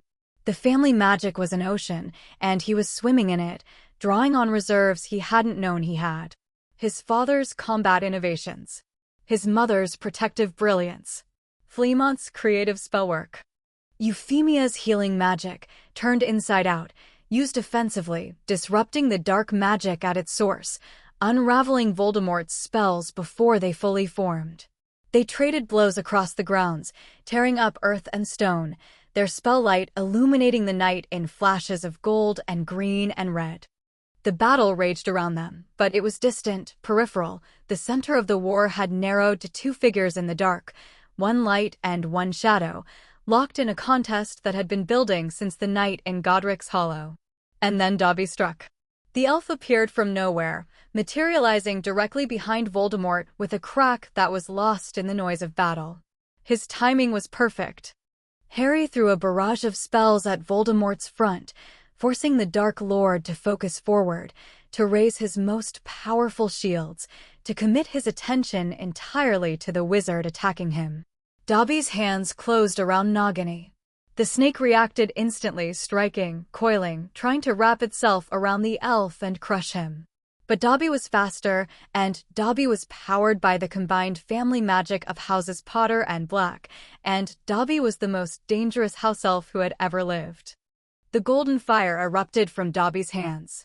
Not the gentle warmth of a bonding ritual, not the contained precision of a purification spell, the full, unleashed fury of an elf who had been enslaved and beaten and broken, and had rebuilt himself into something that no wizard had ever imagined a house elf could be. The fire wrapped around Nagini, seared through the snake's magical protections, found the Horcrux within, and burned it out.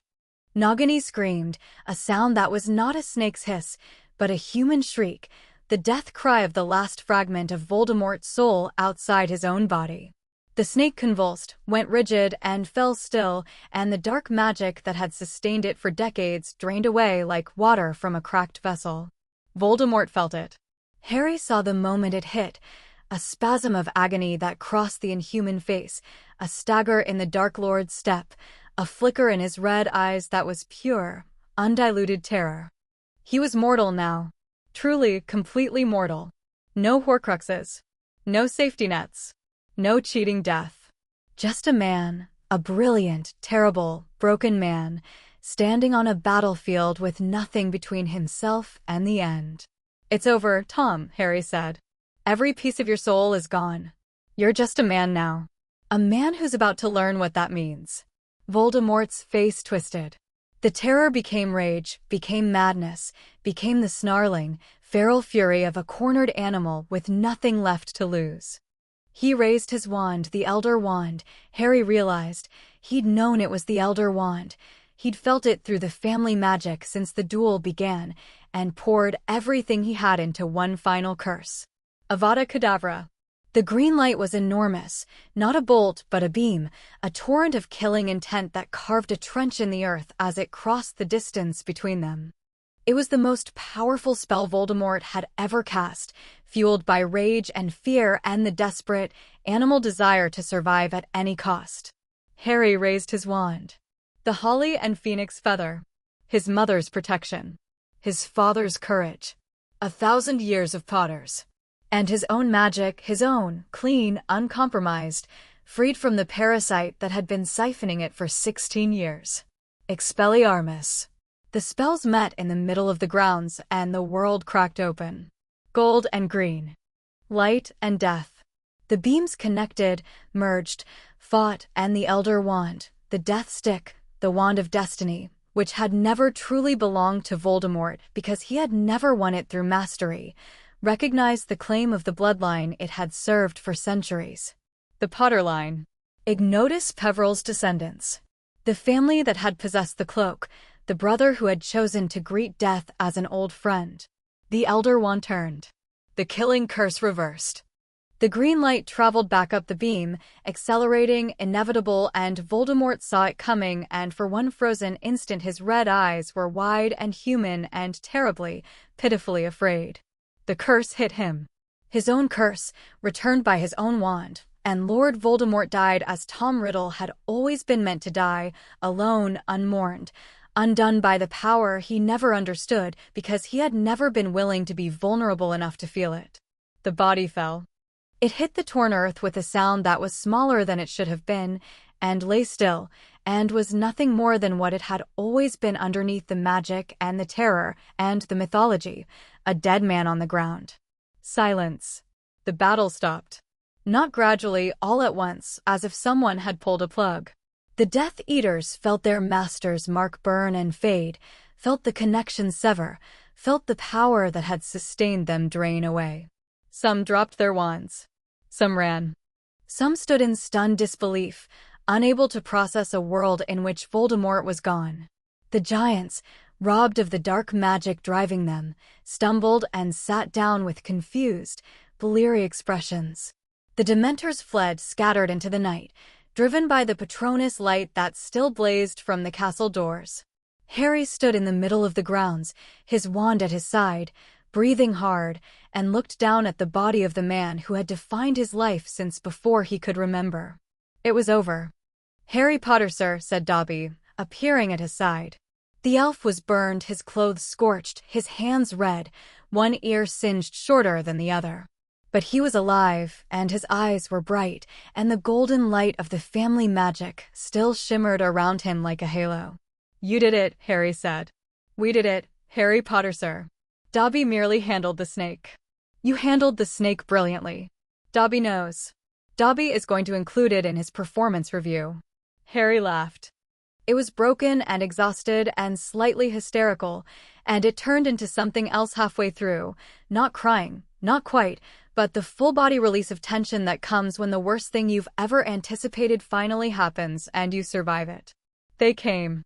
From the castle, from the grounds, from every corner of the battlefield. Ron and Hermione running, their faces streaked with tears and dust and blood. Neville limping, supported by Luna, his robes torn but his wand still in his hand.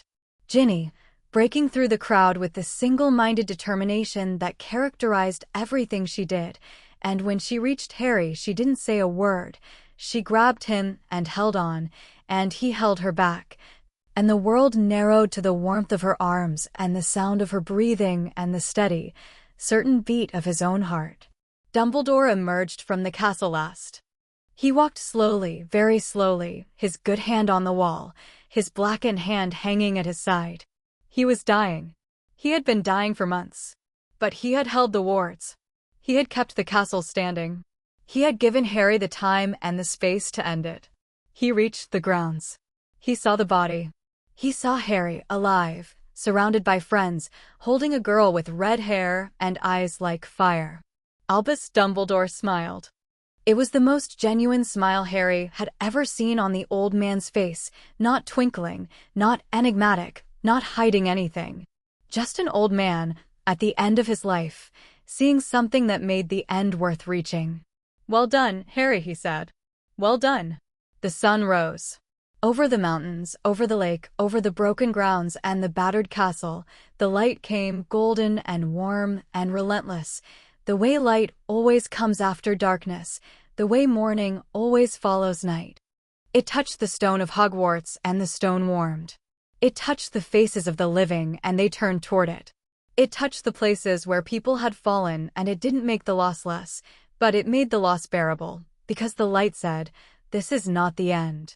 This is the beginning of what comes next." Harry stood in the ruins of the battlefield with his friends around him, and the warmth of the family magic humming in his blood, and the weight of 2 lordship rings on his hands, and the knowledge that, for the first time in his life, the future was open. Unwritten. His to shape. The castle stood. The people lived. The monster was dead. And somewhere in the rubble, a house elf in a scorched waistcoat was already taking notes on the reconstruction effort, because the war was over and there was work to do, and Dobby had plans and a vacation policy to renegotiate. 3 months later, on a morning in early autumn when the leaves were turning and the air smelled of change, Harry Potter stood before the Wizengamot. The chamber was full. Every seat occupied, every eye fixed on the young lord at the speaking platform. The gallery above was packed: students, journalists, ministry officials, and a small elf in a perfectly tailored suit who sat in the front row and took meticulous notes. "My lords and ladies," Harry said, "I come before you today not to celebrate a victory, but to prevent the next defeat. Voldemort is dead. But the systems that created him, that enabled him, that allowed him to rise twice, those systems are very much alive." He paused. Let the silence work. Today, I am introducing the Potter Black Reform Act. It addresses 3 foundational failures in our society. First, the treatment of non-human magical beings. House elves, goblins, centaurs, and others have been denied basic rights, basic dignity, and basic recognition for centuries. This act establishes a framework for full legal personhood for all sentient magical beings, including the right to choose their bonds, own property, and participate in governance. A murmur went through the chamber. Harry didn't wait for it to settle. Second, the concealment of family magic. For centuries, the ancient houses have kept the knowledge of bloodline magic secret, using it to maintain power while denying others access to the same principles. This act mandates the inclusion of family magic theory in the Hogwarts curriculum, available to all students regardless of blood status. The magic doesn't care about blood purity. It cares about choice, about connection, about love. It's time everyone knew that. The murmur became a roar. Harry raised his voice. Third, the protection of Muggle-born families. The Potter Black Foundation has been providing emergency support since the Diagon Alley attack. This act makes that support permanent and universal. Every Muggle-born child who receives a Hogwarts letter will be assigned a liaison, a security detail, and access to the full resources of the magical world from day one. No more children dying in our streets, because we couldn't be bothered to protect them. He looked around the chamber. He saw fear on some faces, anger on others, and on a growing number, more than he'd expected, more than he'd dared to hope, something that looked like relief. The relief of people who had been waiting for someone to say what they'd been thinking, to do what they'd been too afraid to do. "This act will not pass easily," Harry said. "It will be fought. It will be opposed by people who profit from the current system, who fear change, who believe that their power depends on the powerlessness of others. I expect that opposition, and I welcome it. Because the alternative is another Tom Riddle. Another war. Another generation of children growing up in a world that teaches them that some lives are worth more than others." He placed both hands on the podium. The Potter ring gleamed gold. The black ring gleamed silver. The family magic pulsed through him, warm, vast, ancient, and the chamber felt it. Every person in the room felt it, and what they felt was not threat but promise. "I am Lord Potterblack. I hold 2 seats in this body and the legacy of 2 ancient houses. I have fought a war and buried friends and watched children die, and I am not going to let it happen again. Not on my watch. Not while I have breath and magic and the stubbornness to keep fighting until the world is better than we found it." He stepped back from the podium. The silence held for 1 breath, 2, 3. Neville stood. Lord Longbottom seconds the act. Lord Greengrass stood. Lord Greengrass supports the act. Lady Bones stood. Lord Abbot stood. More followed, one by one, then in clusters, then in a wave that swept the chamber like a tide. Not everyone. Not even a clear majority yet. But enough. Enough to begin. Enough to signal that the world was turning, and that the people who had been waiting in fear for someone to light the way had found their torch. In the gallery, Dobby stopped writing.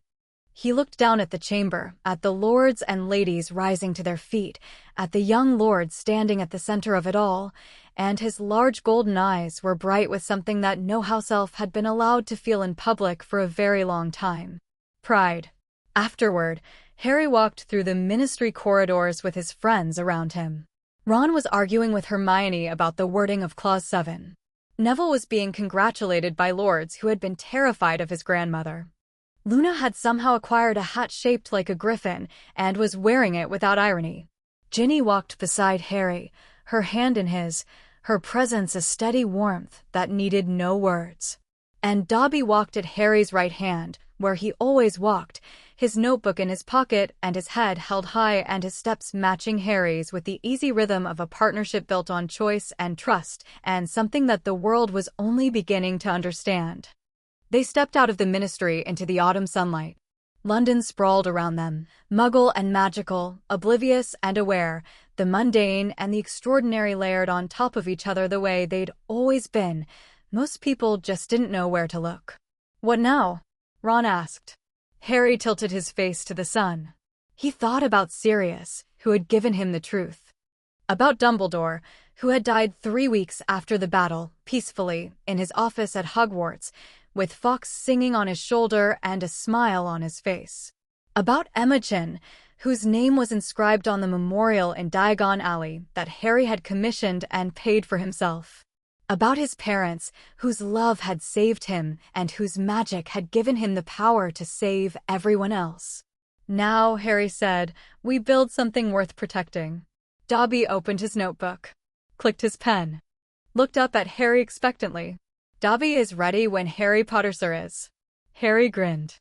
"Then let's get to work." They walked into the city, into the light, into the future they had fought for and won and were only just beginning to shape. The rings gleamed on Harry's hands. The medallion gleamed on Dobby's chest. And the world, imperfect, scarred, stubbornly alive, turned beneath their feet, carrying them forward into whatever came next. Together.